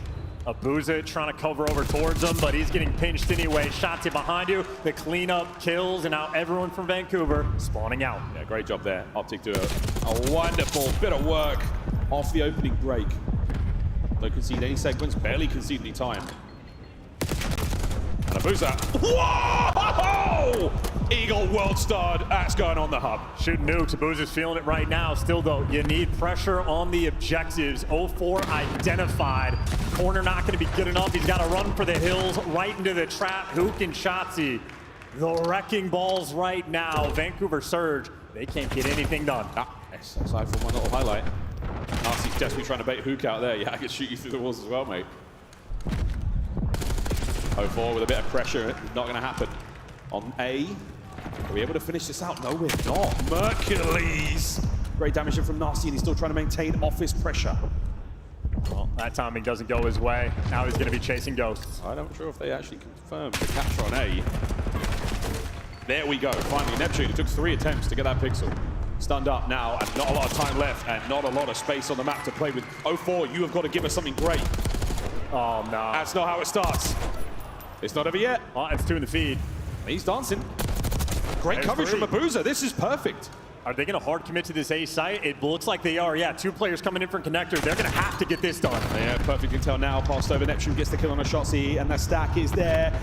Last-ditch attempt here. A bit of an unfortunate team kill, and you're going to take full advantage of that, Vancouver. 15v15, and now Nasty. Gunfight to win. Put him back in your spawn. Nope. Hook right gun in the right moment. Got to keep the pressure up, and 0-4 just can't get anything going. He gets caught again. That was real bad. That was a tough one for him there. 4-12. It shows in the stat line. Timing a little bit off. Abuza, though, 10-6 with a little bit of magic there up his sleeve. Can Neptune conjure up something disgusting? Get 3 dead. Last man left alive at the moment. On time. Can you get rid of the player on zone before the reinforcements get here? That's the question. It's on. And now it's Neptune going to be dealing with the spawners. Abuza just needs to stay alive and let his teammates do the work. Here we go. Nep over the top there with a Jackal. Nades out to slow them down. Progress on B.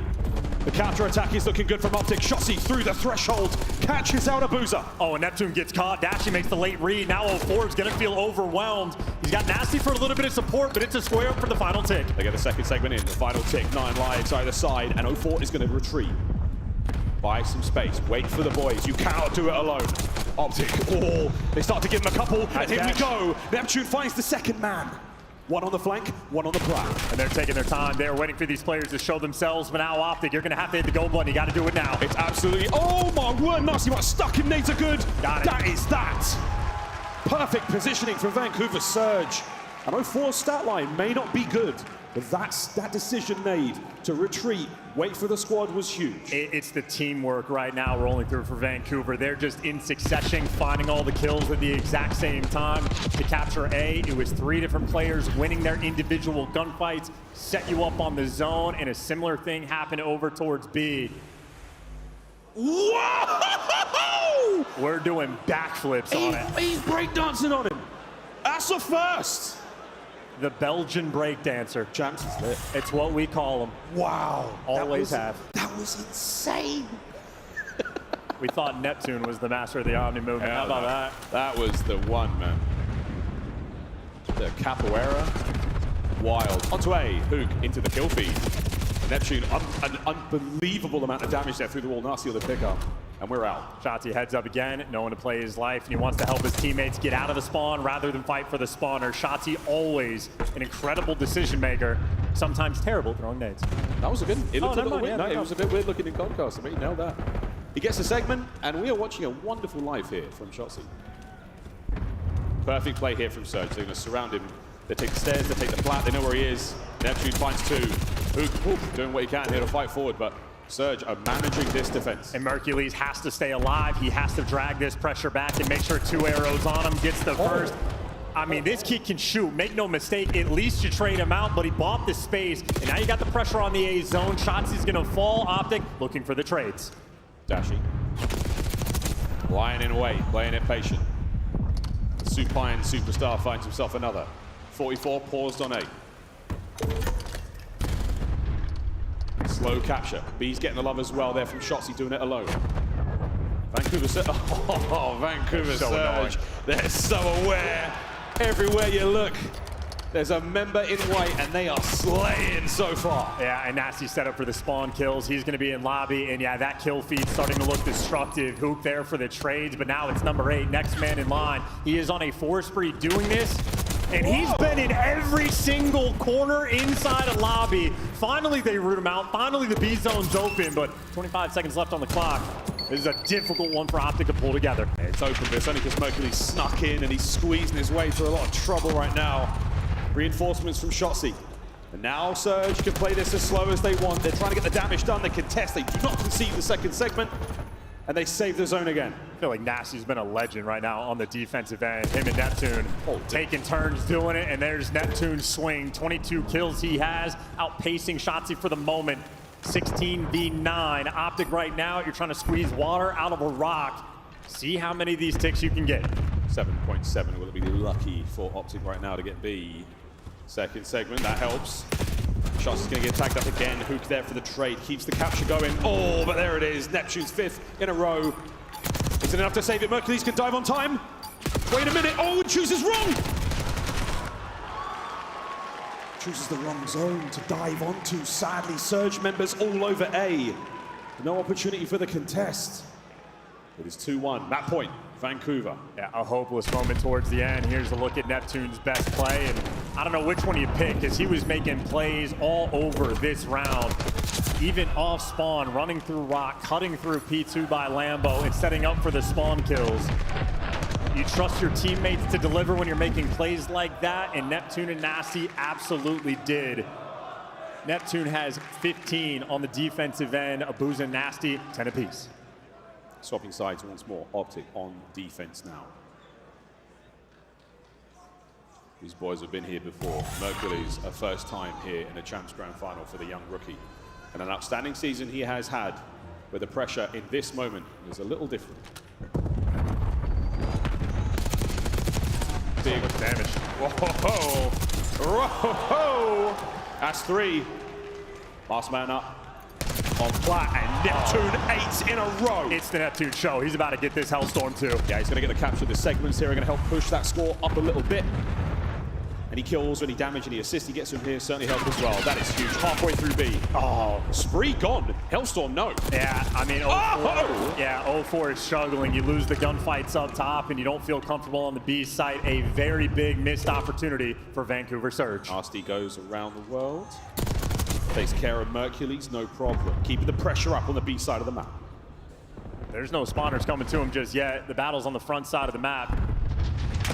Whoop. Vancouver, though, they got the A progress. Neptune, though, every time he gets shut down, it feels that much more difficult.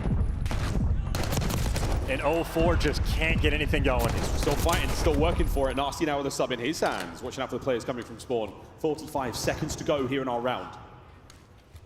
No one near either of the zones, and Nasty is just farming these players in the back line. Still though, you're just looking for the space. Vancouver squaring up to go over towards B. They've cleared out Dashy, and now that B zone's gonna be open. Nasty trying to funnel him through. And Mercules reads them. Great instinct, great timing, but nonetheless, the action over here, it's a two-man stack. Oh, wait a minute, it's an awkward moment now. Shotzzy on a flank now, alongside Mercules, trying to get these players off time. But wait, Abuza, he goes wide. Oh, Abuza with the damage on Mercules, and for the kill from 0-4. And now the Hook's gone. The B zone will fall. If they can pull off this Hacienda, this is gonna be a massive moment for Vancouver. Oh, the my. B zone secured, an extra minute to the clock, and all the pressure in the world. Nasty's here for the spawners, and he's out for blood. Hook finally wins that one. A little bit of space to play with now. A little overheat. Neptune is going for kills. You need some space to work with before you jump on A. Great stun. Great stun. 29 and 22. On the zone we go. It's a 1v1. Abuza holding it together, waiting for the reinforcements. And there it is, in the form of Nasty. One segment down. Mercules on the pinch, though. At least gets a guy out at a time, so that's why we're hiding in corners. Players rolling through. Abuza, close range, gets it done. The trade is in. Half of the progress done on the A zone, but still in the back line. Mercules has existed in their spawn, finally dealt with. Yeah, not a problem. 0-4, helping find these kills. 6-11. Can we get some space here? Hook's the only man up now with guns at the ready, and that's great. He finds one. Optic now flooding through office, trying to get into the play. Vancouver just need the trades. They need the trades that they are currently not getting. 0-4, 13 and 20, falls. Neptune on the right flank. No lives left for Optic. Merc from top office. As Nep just causing problems. Dips a toe. Audio cue. Trying to pull the players back. He's got 3 players looking at him. You just need to get some trades. 5v4. And Mercules is making his way through the back. 0-4 knows something's up. Spotted him out. Doesn't want to take the fight. It's 1v1s all over the place. Lives even. Optic with the lead. Optic still pushing the kills. Neptune hot on the heels of these players, but there's not enough time. There is a collapse. And a final round of Hacienda now to be played. A 6v10 into a 4v8 into Optic winning every single gunfight. Vancouver choked that one away. In shades of the first control, we are going the distance to a round 5. Unbelievable. Optic will get defense. Ontario full of Optic fans, they do travel. Vancouver on defense. Sorry guys, the game. Optic on the attack. And at this point in time, it's anyone's game. We've seen it all. Onto B, but not without a bit of trouble. Neps first. Neptune trying to will him to victory right now with 32 kills. Last man standing, Mercules traded out. Efficient work there from Vancouver. It's a good opening break. Surge now, forward, surge now. Pushing pace. A couple of sweet kills from Hukandashi buy you the tiniest bit of room to breathe. Neptune, it's another gut punch. The air is gone again. And Neptune continues to pull the disappearing act. He is loving the Lambo pinch, but the pressure over towards B in the short term. Mercules just can't find the thread. Hook identified and traded as well. 0-4, big 2-piece there in that moment. And Shotzzy, last man standing up on the map, needs to pull off something magical. And you see no Vancouver arrows around him. We are slowing the pace down. Capturing both zones as well. So A has a player on it, B as well. Shotzzy trying to do it all alone. And this is great work. Mercules on the point forward. Gets one. Keeps this capture going. The Shotzzy's still there. 0-4, what damage and bad timing. The second segment on its way. Shotzzy still alive. He has been here for a minute. What? A New York minute, he cannot be stopped. Shotzzy, unbelievable, undeniable. Shit on the whole team. Still holding. 0-4 fights forward. The B zone still being captured. Optic may have just taken over. Abuza now fighting Hook. 30 seconds to go. And they're on the A zone, looking to get that extra progress. They're stopping the clock. Neptune and Abuza, though, deliver. How about the response from Vancouver Surge? 3 down again. Back to spawn. All right, Shotzi, how much mana do you have left? Let's see some more magic with 20 seconds to go. Neptune. He hits the Divaterium nade and cuts those boys down. No one's getting out without trouble. Hook makes his way fast now, down the street, looking to get some contest. Gotta get moving. 5.4 paused. Anyone there to help? No good, no good. And that's it.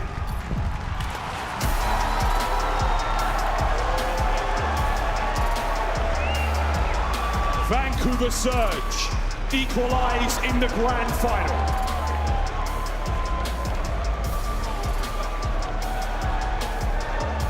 And this right now is a battle of titans. Shotzi just pulled off maybe the best play we have seen all year. And Vancouver Surge respond instantaneously. Neptune having a generational performance there on the Hassienda Control, a map that is a pain point from the squad. He just willed them to that victory. Hey, what can we say, man? Surge, it's been a weekend of firsts for them. 3-all. No more Control to be played, folks. Neptune, 39 and 30.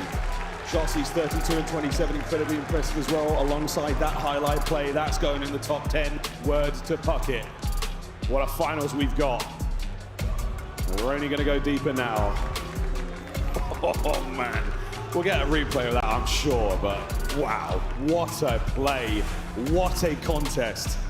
The Haciendas were never great. We go to a search and destroy now before we go to rewind for the final 2 maps of the competition. How you feeling, man? I'm feeling fantastic. My heart's jumping. I can't imagine the players right now. This has been an endurance race on the main stage on a championship Sunday. It does not get better than this. It's not over yet, folks. Now to the desk to break down that one. Kitchener, you've been playing tease, you dirty girl. Finally, we are getting the games we deserve, the matches we expected at the start of the weekend. Optic Texas going up against Vancouver, and we are now knotted up 3-3. It was 3-1. It was looking like we were headed towards a steamroll. Where'd this come from, Joe? I mean, honestly, even in the 3-1, you had a chance to win Protocol Control if you were Surge. You had a chance to win the Vault Hardpoint if you were Surge. But I'm just going to give them their props because there are not a lot of teams, if there are any, that can deal with sort of the situations that Optic have put them in response. Like, after that Shotzi play, they get the next 5 kills. When does that ever happen, right? Usually that is it, a knockout punch. But these guys, they are fighting like Rocky right now. Canada, can we do a vibe check real quick? You guys with us? You enjoying this 3-3? Let's take a look at how we get to a tied score as we go through some of the highlights. Optic looking like they're in control, and then all of a sudden, boys like Neptune catching fire. 0-4, some massive plays. Abuza in the searches has been devastating. It's just not often that you see another team able to kind of like, when the Vancouver Surge were in optimal positions, their entire priority was trying to push out lanes as much as possible, ignore the OBJ. And Optic Texas isn't used to that. Usually that's something Hoop, Shotzi, hell, even Merc and Dashy get into sometimes. So for them, it was about player counting. They kept losing Neptune behind enemy lines. They kept losing Abuza in top secret. And then you move into another round 3 where Vancouver Surge almost sells once again and forces that round 5 when they were in an optimal position to close it out because they kept playing the same way. They kept pushing out lanes instead of starting to play for that A point. And thankfully, they're able to win that round 5 defense, but man, it was close. Yeah, you know, the problem that Surge had prior to this event in Control was they would find the kills and then they would want more. They would keep going, try to put them in that perfect spawn blender. Well, this time around, you saw it's like, okay, we need to taper it back and play our lives. And right here, you see plays like this happening. That's You're it thinking, normally. to Joe's point, it's it. Like, Optic are going to win. But then Vancouver just able to battle back in. Listen, hats off on your feet for Neptune. He started 4-11 on this map, looking like he was going to be in the blender. Rallied back, and man, did they need him. They needed their superstar to match the pace that Shotzi was playing at. And dude, they were also down 5-3. Yeah. Like if you're Rambo right now, you were telling these guys, like, this is yours. Like, you had the vault, you had the protocol. Keep doing what you were doing. You were surviving these knocked out punches. But as we talked about this, Hassienda rewind now. I mean, this is a big strength here for Optic. We wondered how Optic would handle being punched in the mouth. They have now taken 3 blows. This one may hurt the most because Optic was up big in the search and destroy before the Vancouver comeback. Let's take a look at some of the big rounds here, Allie. I mean, they just take away computers from Optic, right? And then Optic tries to force themselves over to that B site. Vancouver Surge is one of the better retake teams that we have in the league. So they're like, we're going to allow you to play and we're going to play this side of the map. But for Vancouver Surge, like, yeah, Hardpoint's going to get you to Sunday, but what's going to win you the championship is search and destroy, and they have now 2 in this series. Me and Joe in the green room, we're losing our minds because in this protocol, Platt was just being given up. Yep. And you look over at Vancouver, and it's like usually you have a player top trips. They didn't have that early on in this game. Towards the end, you saw Buza go up there, have a presence. It just changed the way, the small adjustment that they needed to make, they did it in the very end. Is the meta changing, or are these 2 teams just pulling out all the stops at the final match? I just think you have 2 incredibly smart teams with great coaching staffs, right? And you're always trying these mid-game adjustments. You're trying different routes. And even in the round number 11, like, I thought Mercules was going to put the round away. Somehow, Rio's on a big flank while all these RC cars are being called in. But the problem is he only gets 1, right? You have this going on, but look at number 3, right? Like, number 3 is behind Abuza. The timing, though, just doesn't work out. Abuza just able to slip in. And it's just process of elimination. All right, my teammate getting down elevator shaft. I'm going to throw a stun, get ready for the slide, wins the gunfight. What a round out of Abuza. There's going to be so much to break down at the end of this tournament, but the players are about ready to take the stage. Before we send it back, can you just contextualize this for me, Nameless? How good is this grand finals in the history of COD Champs? I mean, this is a banger. You look at the last 2 finals that we've had, it has been blowouts at COD Champs, and you're looking at this one, a tough season for Optic Texas. They're in a final tied. You look at Vancouver, they've been swept. Both times they made it to a final. They find themselves 3-3. This is going to be incredible. The end of 2025 is coming to an end quickly. It is a banger, and we have 2 incredible casters bringing you the finale. On the mic for this one, give it up for Miles and Chance. Thank you so much, team. Well, 3-3 going into this one. I mean, again, it's 3rd time the charm for the boys of Surge. Optic have been here before. To go back-to-back would be incredible. The storylines are writing themselves here at Champs, but for now, I just want to see how these next 2 go. I mean, you talk about how necessary the Grand Finals experience is for this team. Again, very young squad rolling through. 0-4 stuffed out both the majors they made it to. Well, here they are, winning S&Ds, winning respawns as well. But the theme in the world of competitive Call of Duty, S&D wins championships. Here we are at the biggest stage, the biggest chip. And right now, Vancouver Surge have been flawless in this game mode. Abuza with a 2.5 KD, and he's the one sealing the deal in the round 11 as well. A monster in the game mode. They're looking to get the edge. The craziest thing again about the way this matchup has come. Surge seem to be such a strong hardpoint team. They have not necessarily had the goods there. But wow, the Surge has been great. This is going to be quite the headbutt.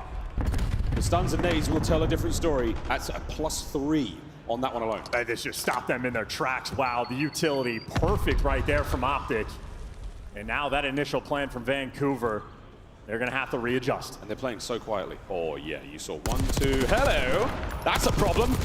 Neptune bites off way more than he can chew. A ton of damage done, and Abuza unable to catch a single tag. Wow, again, that is all from the stuns and nades, stopping him in their tracks and backing Vancouver down. Great shoulders being thrown. Shotzi not going to get caught this time. I'm not going to give this one up just yet. Mercules will be on the flank in a moment.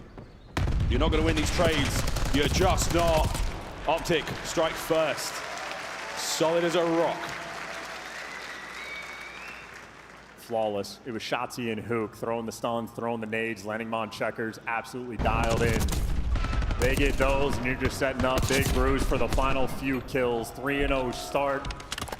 Perfect teamwork, and the way Dashy shoots, it's like he's got 2 guns in his hand. Guy's a walking scythe.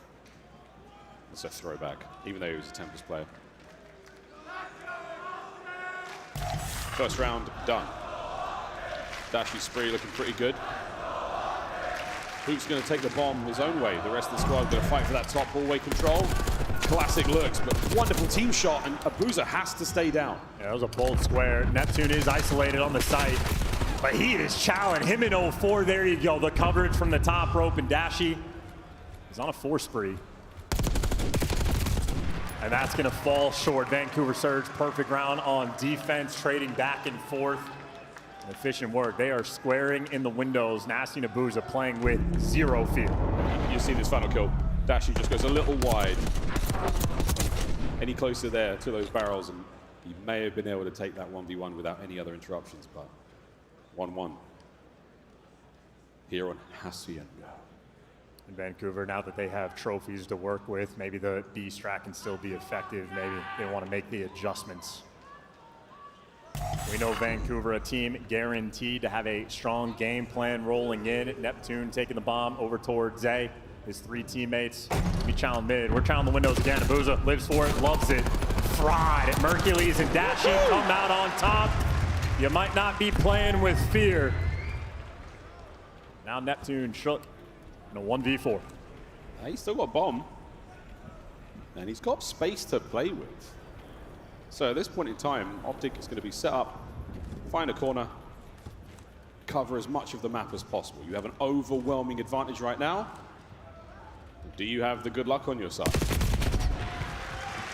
No need for it. 2-1 Optic. Yeah, and commanding again in these top hallways. Dashy's 5-1, Mercules 2-1. The ARs for Vancouver. Nasty 1-3, and Nabuza 0-2. If you're able to control these windows, you control the middle of the map. That is the massive access point to go anywhere.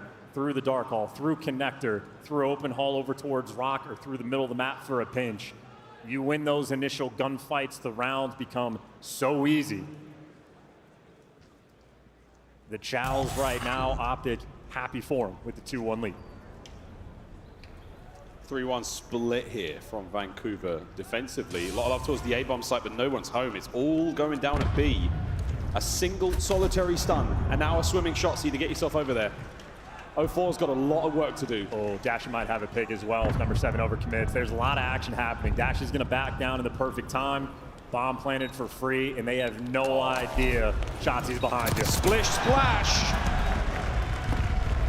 He strikes. Oh, and he might be doing it again. No way. A flurry of activity now towards the site. That's going to be the go button called. Hit it, absolutely send it. Fly forward. A lot of damage dealt. Shotzi on that flank finds himself his second on the round. The last man gone. Optic Texas love it when a plan comes together. No one has ever forgotten about Sharksy. If there is water on a map, he will be there to figure out how to become the master of it. And perfectly played as well. His teammates do their job. Everybody right now from Optic on point on Hassi. A 3-1 lead. A little throwback there to Zarqwa Hydroelectric. A throwback to 6-star. A little bit 6-star too. 3-1 here on Hacienda. Optic winding their sails. Despite the loss in control, they're looking fantastic. A 4 spree from Shotzi. This is looking like a good read from Optic. Hook's going to be the defender of the A site, but the top hallways right now, Optic are swarming around. They have the dark control. Yeah, and they absolutely got 3 hit markers there, so you can see the Optic maneuver now. They're looking for 1 man. Like this, a little bit of gunfight now, you know that there are players inside tin. Hook is not going to give that up, and here comes Merc. And they've just trapped themselves in there. Number 5 is going to be overwhelmed. Mercules here looking for the kill. Great damage on the nades. Great prediction for the outer fences, and he gets out with his life. That is such a great 1v1 win. Uh-oh, he's running into trouble with Abusa now. Oh, nearly able to get himself 2 out of that, so man advantage Optic. Nasty's going to be waiting for his teammate Neptune to make the play. But Optic are reading this on the minimap. Dashy's prepared for that chow. 35 seconds left on the clock. And Vancouver could not be more split if they tried. That's so hard. I mean, at the very least, Nasty's got that bomb, so check your corners, as you do. Nep checks it. Gets away with his life. 2v2, 20 seconds. The problem is there is not time, and you got a player from Optic on either site. Nasty has to plan. Hey, Nasty. There's the choice. Wow. There's the big win. What a moment. Ample time to get this one down. Here comes Hook. He's going to send it forward. Is he going to be able to get there in time? Is he going to be able to save it? No good. And a 1v1 now. Neptune versus Hook. 2 of the most difficult players to deal with at any given moment. Now they go head to head. Hoop to go one way. Neptune goes another, but they will meet. And Hook walks away with a win.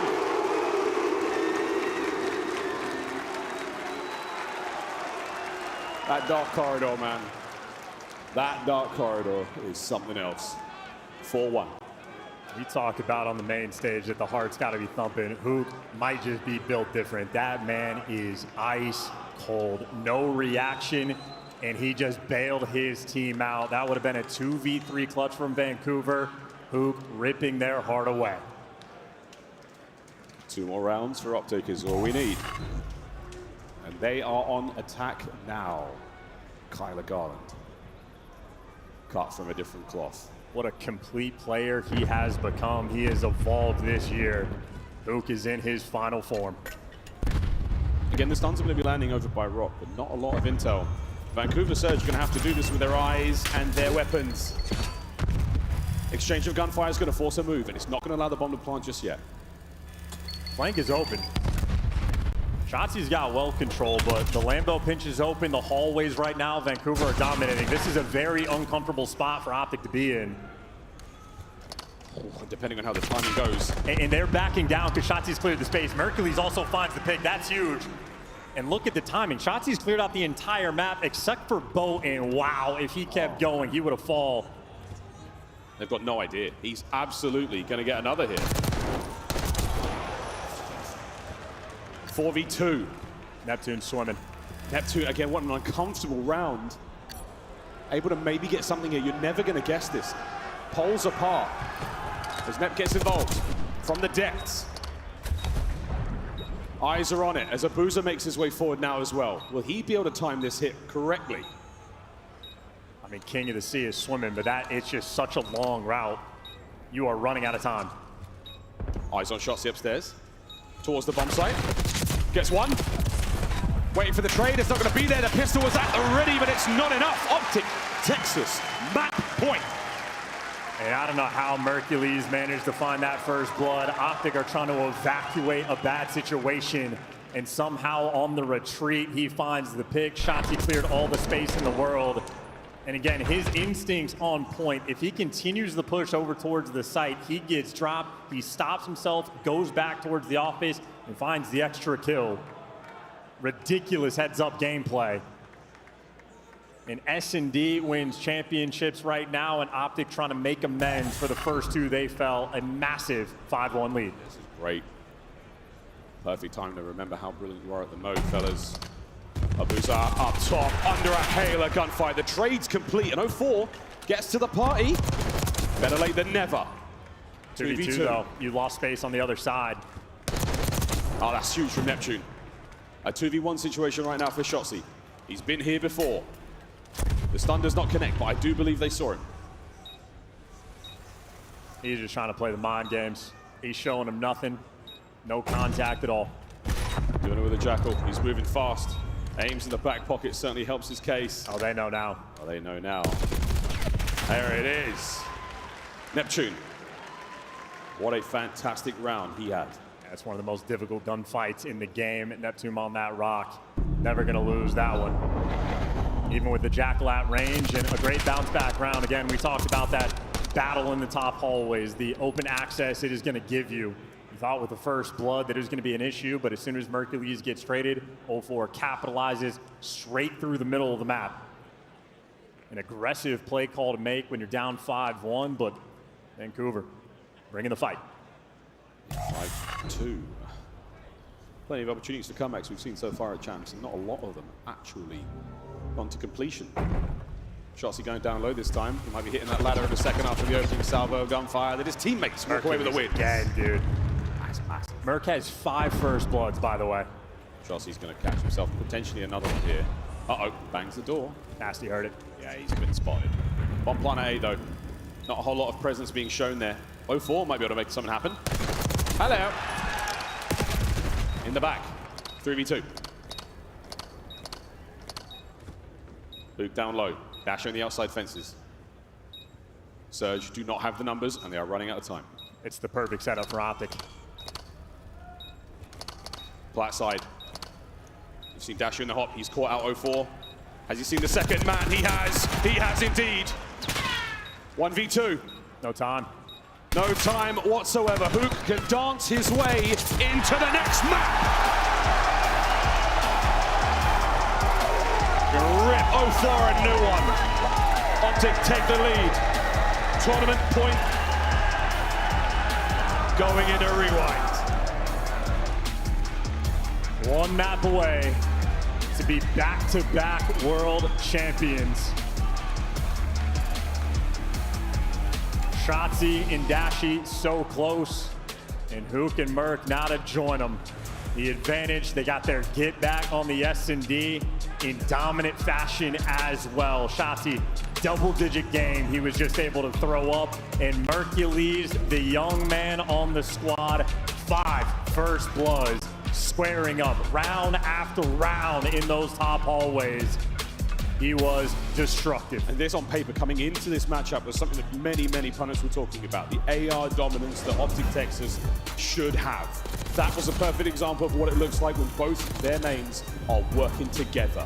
He and Dashi run on those top hallways, and it gives the submachine gun so much space to play with. They can do anything they want. They can swim, they can take their routes through tin, they can find those kills, they get those bombs down, you name it. Optic pulling out the search and destroy when they needed it the most. And even that like instinct for Mercules, right? He's got a player in tin, tagged up one shot. A lot of times that turns into a slide battle. They're playing for the timings. He read the player trying to evacuate perfectly. His Call of Duty instincts. I honestly, I can't believe we just didn't know about this guy in Challengers to this level. Like, he is right now one of the best players in the game. In every game mode, at every level. Incredibly impressive. Of course, joined by a whole host of world champions around them. And man, what a map as well, man. The 1v1s, it's the world champions. It's the composure in these moments to not make a mistake, to let your opponent come to you, to just play your game that you have trained on, you have rehearsed all year long.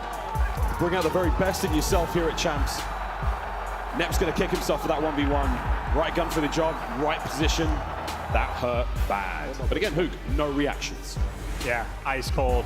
But now one map away, and Optic fans will be the most insufferable they have ever been. And after the year that they've had, they deserve it. It has been a roller coaster year for this squad. Topsy-turvy on the roster decisions. A gift of Mercules that they get handed. And Hook, that again is an entirely complete player and a complete person. Has to be one of the best, if not the best teammates in the league, a consummate professional. What a special tournament Optic have had. The green wall, I mean, they're gonna go buck wild. And they should, you're absolutely right. Karma and JP on stage for Optic. The final fist bumps before they sent their boys into rewind to play for that trophy right there, to play for another set of rings. It means everything to the players on stage. It means so much to the boys of Surge. Digging deep. Heartbreak after heartbreak in grand finals before, and here at Champs, they have put themselves in the best possible position. They have to now win a hard point to force a final map, to force Game 9. We now really test their resolve. We test their mental game. Optic, can you close it out here? End it. Or are we going the distance? Rewind, hard point. We missed you. Here we go, once again. Will this be for the championship, or will it be for a final map? Let's find out. A map that reminds us of the past. And of course, just a year ago, Optic hoisted that trophy. Legacy defining moment for these players. Optic, the most criticized players in Team and Call of Duty. To go back-to-back solidifies them as living legends. This is it. Rewind, hardpoint. Map number 8. And P1 is electrifying. Plenty of space to play with. A lot of nice angles. Shotzi has got free reign of wherever he wants to go right now. Good news, he's all over the place. Bad news, he's not got any kills yet. Collapse now on all his time. Who's going to be there driving the Timber Spear? And that's so foregone as well. Halfway through the point, they get the break. It's so quick. He's got both weapons. The spawns have already been flipped. You trade off 10 seconds of the initial time to have the advantage long term. Optic already in a good spot. Hey, a great spot. Nice damage. Oh, what a battle with Neptune. Those pesky doors. pesky doors. Been saying that for 5 years. Oh, and 04 is completely unaware. Yeah, he has no idea where he's going. Optic, well, they've locked down the spawns for P2, a money hill when you get it. It's a little bit of a battle. Abuza's here for some presence, and Abuza doing everything he can, but as he gets traded out, Optic right back in time. Right back in time. And they've got the spawns up close and personal, ready to get in position for this next wave. Vancouver finding at least one now on the approach. Shotzi takes care of 04. Neptune on him. The wave is not complete just yet. Last man, Merc, down and out. Vancouver, effective on the attack. Yeah, huge bounce back. You need to get that P2 break for them, and you trade out Hook as well. So Vancouver Surge clearly bringing the fight. They needed that moment. Now a little bit of life. They're going to take the lead as well. Optic, maybe one final hit to see if they can strip away this P2 time. If Bruce is not going to check that, that's going to be another couple of freebies now. Shotzi surely will for the quick contest. Nasty winning another big one. Vancouver taking the lead. And now these players flipping out. Number one going to flip out there from Hook, and this is an opportunity for Surge to try to run it down and flip those spawns. Mercury's on the back line though, holds it secure, but he falls. Optic, everybody spawning out, in Vancouver in prime position. Vancouver in a big spot now to run it up. Let's go for a listen in. One is speed Hook. He's gonna go 10, okay? Yo, block, yo, listen, one more. Wait. Yo, I don't see the guy. Square one shot, yo, I'm pitching inside ways. Yo, one can be glass, one can be glass. Glass, someone is big guys. I can't, that's two big glass, guys. That's one time. Push out, I'm gonna spin out behind you. What's it back on you? Nice. Yo, square. I think the guy deep in the back. Yeah, did that team, bro. He's on you, he's on you. Hey, push him. I can push you from cover. Watch out. Yo, Tom Burger on time. Lay down. Top of the check. Burger, close, very close. One's gonna be mid on me. One is big guys. He's done. Hardpoint. Hardpoint on me. One shot. Back to mystery. Dashi, one shot back to mystery. Go keep. Yo, we didn't block him. Yo, he's in office. Or he's on you. I'm gonna finish. Deep left, police car. Take your shot. Made him. I'm walking slow. He's stunned. They might be keen for. He died. Died. Nice, good. Yo, one time. Nice. Get time. Yeah, we're blocking. You want that? Should have think about that. Yo, one more core. Office. I'm out core. I'm coming up here. One shot. Core. He's gonna go for He's down. front side turn. Right, Dashi, one more SWAT, lay down. Two twice in, on top of the SWAT truck. He's Adi, back Adi. Nice, one on time now. Stay on time. I'm going on this. Dashi. One shot. I'm winning. Could be from the corner. I'm out left. Yes, go. I'm up here, go. I'm on you. Yo, the BJ. I got her. I'm in you. Yo, transit. What's wrong? Wait. Front. What's my foot? On the two guys. Let's go. Somebody one shot. Somebody dead. I'm sitting here. Zig. One shot. He went TV. Yo, I'm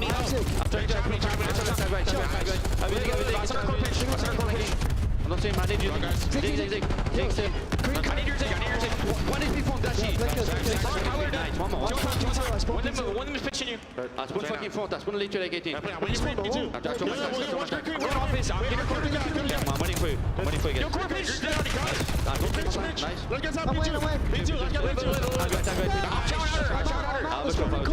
I'm saying out nobody. I'm saying out. I have your front. One shot. One shot, maybe go. P2 weak. P2 then. After Zig. P2. One more. Let's do. Where are you? first set of hardpoints coming to a close, and Vancouver Surge absolutely elated in the comms. Oh, you can feel that energy. These guys are all everywhere on the map. They even got a P4 break when they needed it. Now they got a 70-point lead. They are cooking. And Neptune is winding up for something here.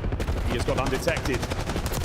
The final dagger in the setup of Optic here. Shotzi moves his way out of action, but what a hold and what a scoreline from Surge. And they're reading it too. They know the pressure's coming through P2. Neptune, though, the timing doesn't go his way, so he's overwhelmed. 30 seconds left on P1. That is time worth fighting for. And Optic win every single gunfight. It's a 70-point gap right now between these two teams. Optic are in control. That's a succulent 20 seconds. You absolutely won. Nasty on the contest.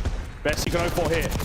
Kills ideal, but at this point, don't let them get any more time. Abuza on the late hit, and shots are in. Going toe-to-toe once again with Shotzi for the dying seconds.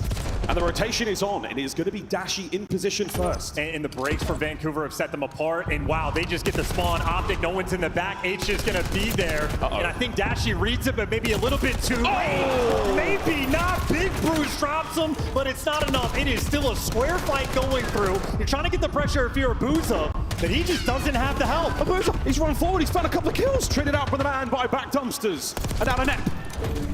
Over the top. Brucey gets it on the turn, but 04 still on time. Mercules with the trade. That is unbelievable. I mean, Dashi sets it up just to keep things mixy, but you are afloat on the P2. The break does not actually roll through. Admittedly, still a massive lead right now on Rewan. One final hit for the final 20. Nazi's reading it, ready for the pinch, gets the kill. 2 in the feed there from Optic, and they should be able to clean house. Yeah, it should. Whoa, he does it, and the nades are perfect. The perfect nade, but not enough for the kill. They flip spawns, and now it's what, a 65-point game. Optic are here. They're set up around the new time. Let's go for a listen in. Yo, on me, outer left. He's 18, 18. They're 18 Abuza, 18 Abuza. Watch out, Abuza. I'm trying to get you a diner, Cho. Inner court. Mid pillar, one shot. Mid door, one shot. Watch out, inner court. Other guys, mid door, one shot on the pillar. Watch out. Take it away. He's on time. He's on time. I'm dead. Let's go, left court. Watch out. We're dead. Flip car, hit him twice. Laying down on the flip car. One red, blue, one flip car. Flip car 04. Okay, stay down. There's go blue. They're gonna go left. I'm dead. Have your help. On me, flip car. Flip car. Yo, we're missing one on the left. We're missing one on the left. Mid pillar, Abuza. 18 on time on me. 18, trying to get through. Watch out, color. Yeah, there's I'm playing for him. Pillar, just hold. 18? Yeah, he's all the way around somewhere. What's pushing through net? I don't see. Yo, he's dead. They're spawning yellow. Block. Yeah, we're good. They're spawning out deep. Alright, I'm picking up left. They're gonna play through the left, boys. I know. They're all gonna play through left. I'm playing for him. Maybe that put through. Back down, one of them. I have to go P1. Yo, deep left on me. Yeah, I'm staying P1. Deep left on me. P1 dead. Keep left, one shot, Nep. There's 2 left. Nep and Abuza. One went court. Court to office. He might hit the back left. I have your back left, bro. That's him. Yeah, another one deep left. One more P3 court. I'm bumping off. Help front. I bumped office. He's already cop car, I think, guys. I have the cross now. He could already cross. Cop car dead. Nice, good job. I have the cross. Look left. Yo, mid. He's mid door. Kill left. Nep is going front door. Front door, Nep. I'm ironing with you. I have front door in a second. Front door. Wait, he's absolutely another one right. Deep right. Stay down. Yeah, he's on the cop car. Alright, they're all gonna go front. Sit down. I spawn out. I have your help.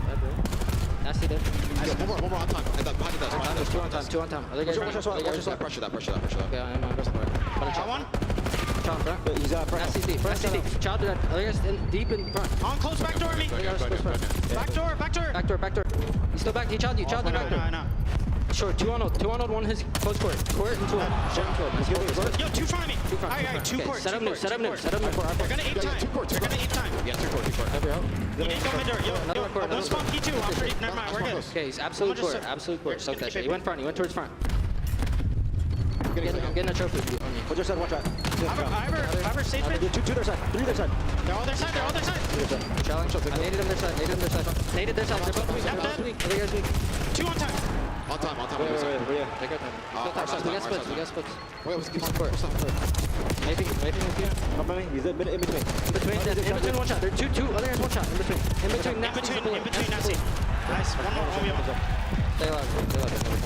One shot of Pusa. Cannot be the weaker. Nice. Gonna keep playing. Unbelievably tense. Listen in. Optic pull a miraculous comeback. It is still not quite enough to maintain the lead, and Surge are in. This has been a wicked trade battle on this hill. I mean, it is a battle of tug and war, and Optic, well, they get the advantage on the time. The comeback is here. It is a 10-point game going into noon. Into P1. A slight lead for Surge. They do not have position, they do not have control of the point. And here we go, banging out time. Sending it forward. Oh! 3 dead. Nasty last man. Has to try to maintain. Lead change. You gotta go. You gotta hit the go button. Shots gonna slam that door shut. All guns forward. No open lanes. Optic have the lead, and they are taking over. They're holding it. They're holding it together. Dashy's got the right covered. Next attack here from Surge. Things are starting to get dicey. It's another 3 dead. Neptune is there. He gets it. He's down and out. It might be it. You have to hold. This is it right here, right now. Optic, they got it. The team kills are rolling through. They're gonna get it done. 10 seconds for the championship. Hook fighting in. Neptune on the contest. Do we buy enough time for another point? Dashy steps up, brought down. Rotation is on. Optic are there. And they're spawning there too. Every single player here, and Shotzi to seal the deal. Final fight. Shotzi's there. Nasty dives. It's history in the making. Back to back. World champions. Optic Texas. It is a fairy tale come to life. Not in a million years, with the year they've had, would you ever have called them champs here? It is simply proof that miracles are possible. And the miracle maker Mercules, the messiah for Optic. And for the rest of the league, he was the Baba fucking Yaga. Unbelievable.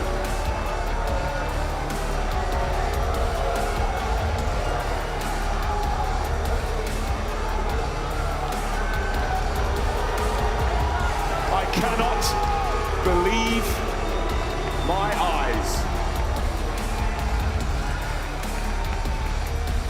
Optic are your back-to-back 2024 and 2025 champions.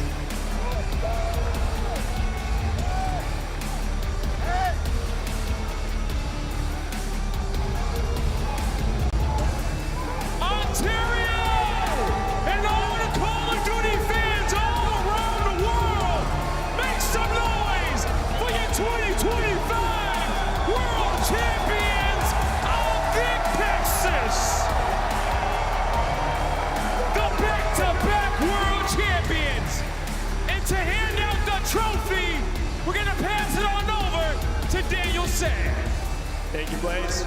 Today, history is made. We crown our first ever back-to-back champions.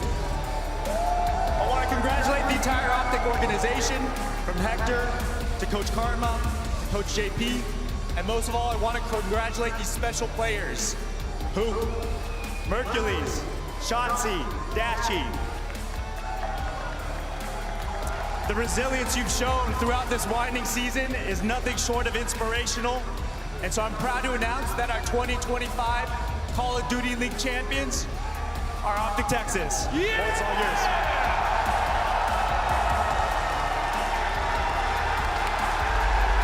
The 2025 Call of Duty World Champions, back-to-back, Optic Texas.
champions.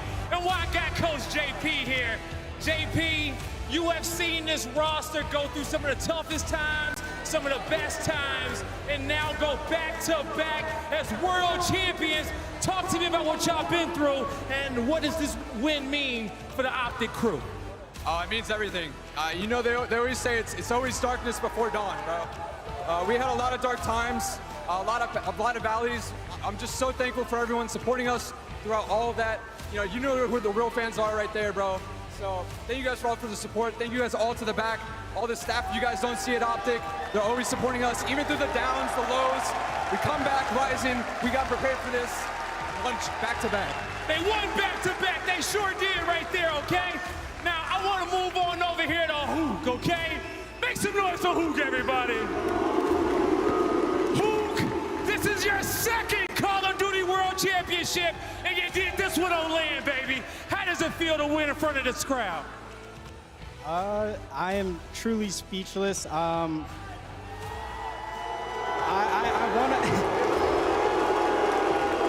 know you're a man of little words, Hook, and you've been grinding your whole life for this moment. I know it's big. Yeah, no, I really just want to say thank you to everyone here. Thank you to my family back home. Thank you to the Green Wall. My girlfriend, thank you. This has been a year for me, so I'm just so thankful, man. Thank you, guys. Show some more love to Hook, everybody. Get it done. Now, I want to move on over to Bruce. Yo. Oh, shit. Getting your second ring out here. It's been a crazy season for you and Shotzi throughout all the team changes, throughout winning last year. Talk to me about how does it feel to go through all that adversity to be the first ever back-to-back Call of Duty World Champion? I mean, it sounds surreal, even you just saying it right now, but I'm just super proud of the boys. Me and Ant have been in an absolute movie this year. It's been absolutely chaotic, but I'm glad I got a ring in Canada, from the fellow Canadians. Yeah! Shout out, man! You know where he's from! Get it done at home, baby, okay? Pass the mic. Now pass the mic on over to Shotzi as I walk down between you two over here towards the end, okay? Shotzi, right before your birthday, you go back to back as a Call of Duty champion. Talk about an early birthday gift for you. How you feeling, man? I'm feeling amazing, man. This is, a dream come true, especially winning with Mace is rookie year. I'm proud of the boys and of myself, man, seriously. I know it's a big one, okay? I know it's a big one. And now, you officially get your third ring. Enjoy some of the greats of Call of Duty history. How does that feel? It's amazing, man. I'm just grateful, honestly, is the best way to put it. I'm speechless right now, and I love the fans. I fucking love the Green Wall, man. Seriously. There you go, there you go. Now hand me this mic real quick. I want to just put it over here. But before I do that, I need to talk to one of the hottest young superstars to ever enter the CDL in his third event, winning a world championship. Ladies and gentlemen, I give to you your MVP of the championship, Mercules!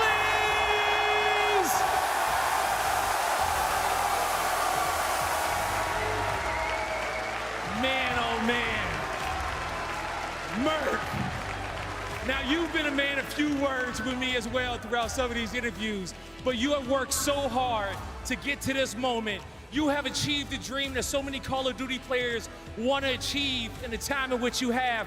Talk to me about what it means to be on this stage, look at this crowd, and to become a Call of Duty Championship MVP. It feels insane. It wouldn't have been possible without the team. Thank you guys for giving me the chance, Hector, and I just appreciate all the support from the Green Wall, man. Thank you guys. There you go, everybody. Make some noise for Mercules. He is so happy to be a part of this squad. Now, I want to come on over and talk to a man who has been a part of 5 Call of Duty World Championship victories throughout his career. We were calling him DB4, but now he is DB5 on the main stage. Karma, how does it feel to hold another one of these? I mean, shit, that was a fast turnaround, I mean, the way this year started, I don't know if any of us thought this was going to happen, and I was nervous as shit that match. I'm sweating. but it's great, and and I couldn't get the last two without these guys, so shout out to them. I mean, they put in so much work. Like, I'm so happy with how they handled this year. I mean, it was rough. We were in the deepest of the deeps that you could possibly be. And to turn it around, we brought Mason back, or we got Mason on the team, brought Kyler back, and dude, they were just a different beast the last month. They were a different beast, but the right green monster that these fans needed to get another world championship, everybody. Make some noise for Karma. Now let me talk to El Capitan over here. Hex, how proud of you of these boys to get the third Call of Duty World Championship for the Green Wall and to cement yourself in history, having the most championships of any org, and to be the first organization to go back-to-back. First and foremost, everything about this entire year has been just insane. Nobody could have written a better script. I could be prouder than these guys. I can't thank enough the Green Wall for showing up as strong as they always do. I want to say a special thanks to everybody back at home. I want to T-Mobs. We have Roger. We have James Page. Everybody in Optic. I want to say hello to my obviously beautiful wife, Liv. And I tell you, Call of Duty is a sport that will be as big as it possibly can if we continue to be as resilient as we have been this entire year. Yep. Mercules, you are the man. Shotzi, I want you to do the honors and give those to the boys. Hook and Mercules finally get their chains. I am so proud. Give them a round of applause, boys and girls. Yeah, here. Come on, let's get them crowned up here on the main stage. But one more time, everybody in the venue, I want you guys to blow the roof off the eye. Make some noise for your world champions of the 2025 season, Optic Texas.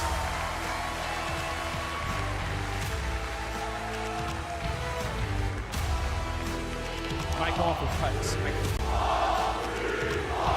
They say they treat you differently if you win a trophy.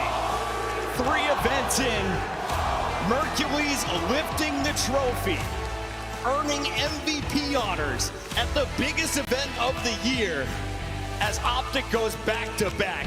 History in the making. This event blew all of our minds. No one saw a 7-seed versus A-seed in the winter final. No one saw Optic going on a perfect run, and no one saw this championship match going as deep as we did. Yeah, I mean, that was a big question, right? Should Surge do it? And I just want to say, congrats to Surge. It was a hell of a year for those guys. Yes. They put on an incredible final. I think they're going to go back and watch that, and it's going to be tough to watch because there were a couple of moments, they were a few moments away from potentially winning this thing, but that's when you call upon your superstars. That's what Optic is built on. They found those moments, they took advantage of them, and well, that's why they're back-to-back champs. 3 championship matches for Vancouver Surge on the season, but it's Texas raising the trophy, and of course, the MVP going to Mercules. We talked about it in the green room. It was a highly debated subject.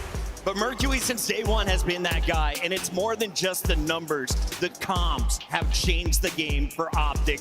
They are now reaching their true potential. I mean, my God, who would have thought, in the way that everything rolled throughout the entirety of this season for Optic Texas, it took one guy, just like the opponent on the other side of that stage, to overturn this team for Optic Texas, and he was unbelievable since they put him in, even throughout the entirety of this weekend. As a rookie with a 1.4 overall is absurd on the literal biggest stage. Me and Ant said it. If he had come in earlier in the beginning of the year, easily a contender for Rookie of the Year. This guy's been unbelievable for this team. Yeah, 100%. I mean, you know what they say about players in Call of Duty? When you can elevate the people around you, that's when you know someone is truly special. And I mean, we saw Dashy's best performances alongside Mercules, Shotzi able to take over, and Hook sort of being the captain in the comms alongside Mercules. This team just had such a crazy turnaround. They were on the cusp of not making it to champs. We get here and they steamroll everybody and they avoid the game 9 to close it out. What a story. You couldn't even write something like this, Chris. I mean, he was just frying every single game. I think the biggest thing was really his search and destroy, right? Yeah. It feels like in control. I mean, this guy turned that around for them, and even when they lose a couple in the final, He was a big part of the reason why they should bring it back. And then just in that final map, he starts to bring out a sub, starts to get multi-kills, and yeah, Optic able to close it out. Yeah, he gets 5 first bloods in the Hasti Search and Destroy, and then you think about him in Control. When he joined, they became the best Control team in the game. So just impact areas that he improved almost immediately since joining. 2025 Champs MVP as a rookie. Third event, by the way. There is a new Iceman in the league, best search and destroy rank in the event. He leads his team to victory tonight as Optic Texas celebrates their second dub in a row. Here they are on the stage one more time.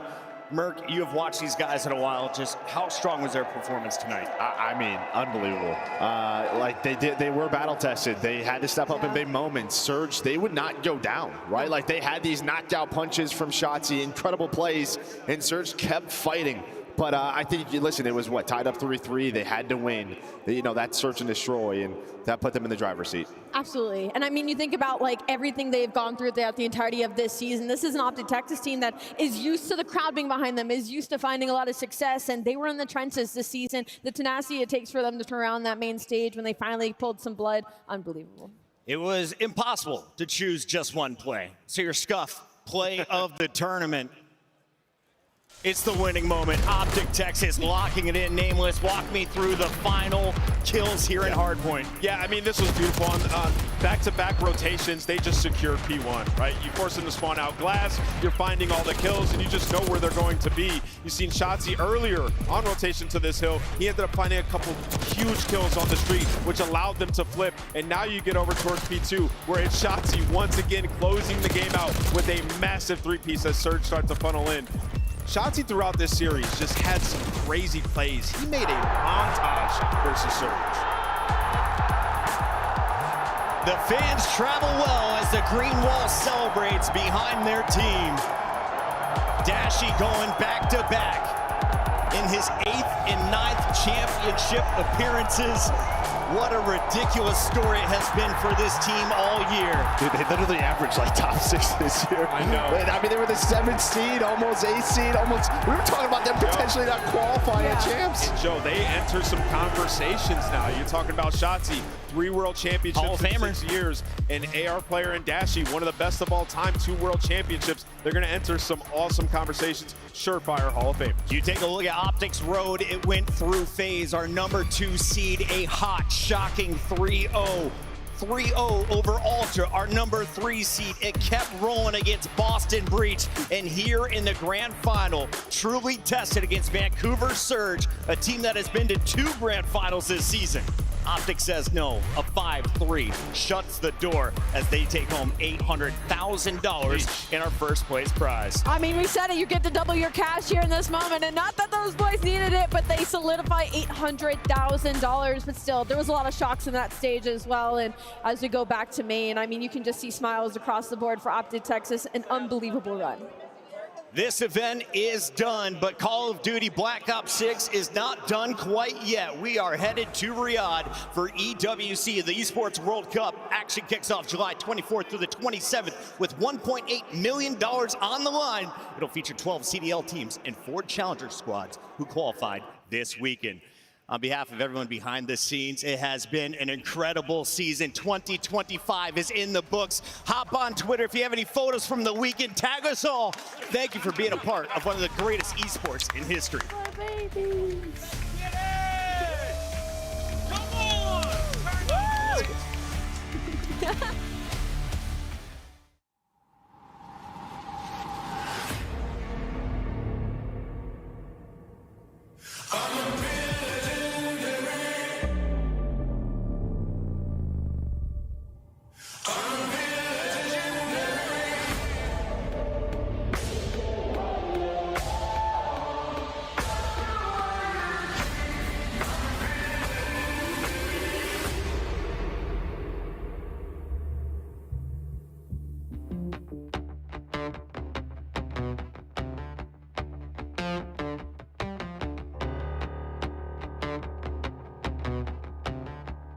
Yeah. I was born with the story. I was born for the glory. Through the heat and the rain. Can't deny and ignore me. I'm bred for commitment. Signed up for a mission. Yeah, it comes with the price. It's all in the description. My time has arrived. I can't hesitate. Nothing is in my way. Knocking down barricades. On a different type of time. Dreams are never late. From the jump, I'm the person you can never break.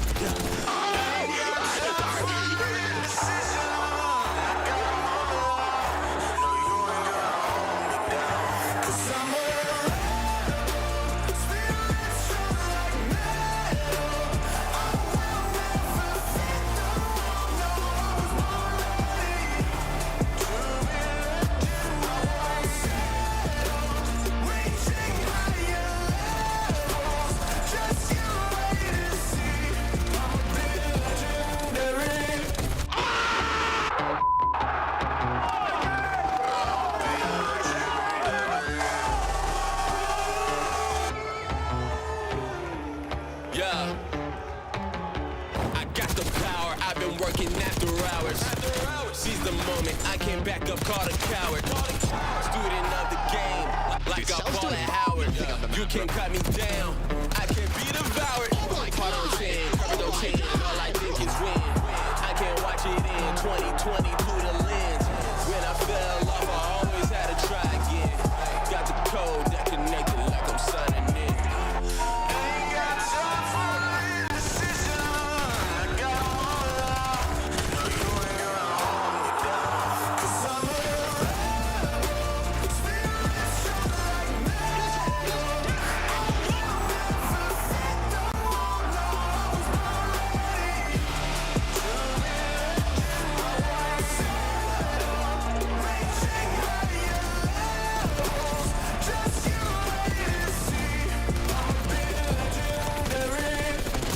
Nice! Let's go. That's a bounce back series.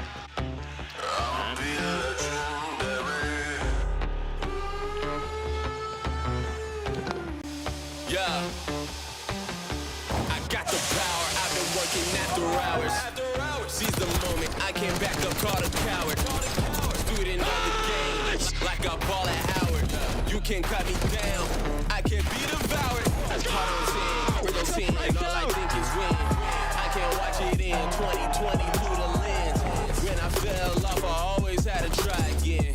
Got the code that connected like I'm signing in.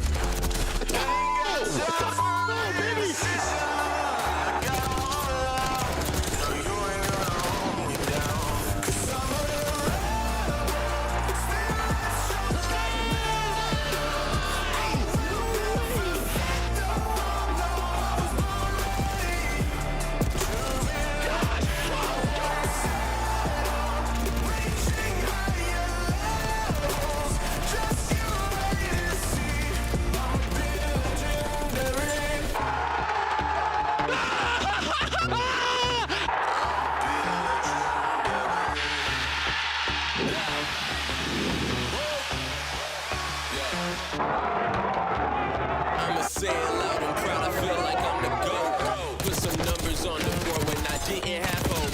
Whatever comes my way, I'm with all of the smoke. Mark my words, that's the realest thing that I wrote.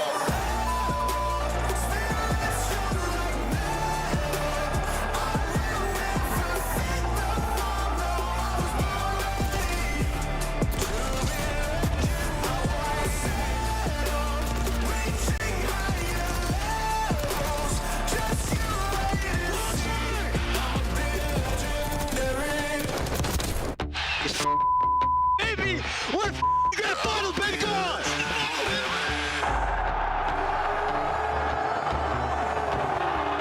Yeah. I got the power, I've been working after hours. Seize the moment, I can't back up, call a coward. Student of the game, like a ball at Howard. You can't cut me down, I can't be devoured. Caught on 10, covered on 10, all I think is win. I can't watch it in 2020 through the lens. When I fell off, I always had to try again. Got the code that connected like I'm signing in. Bro, my knee just gets blown up, but we don't want around. Oh my God.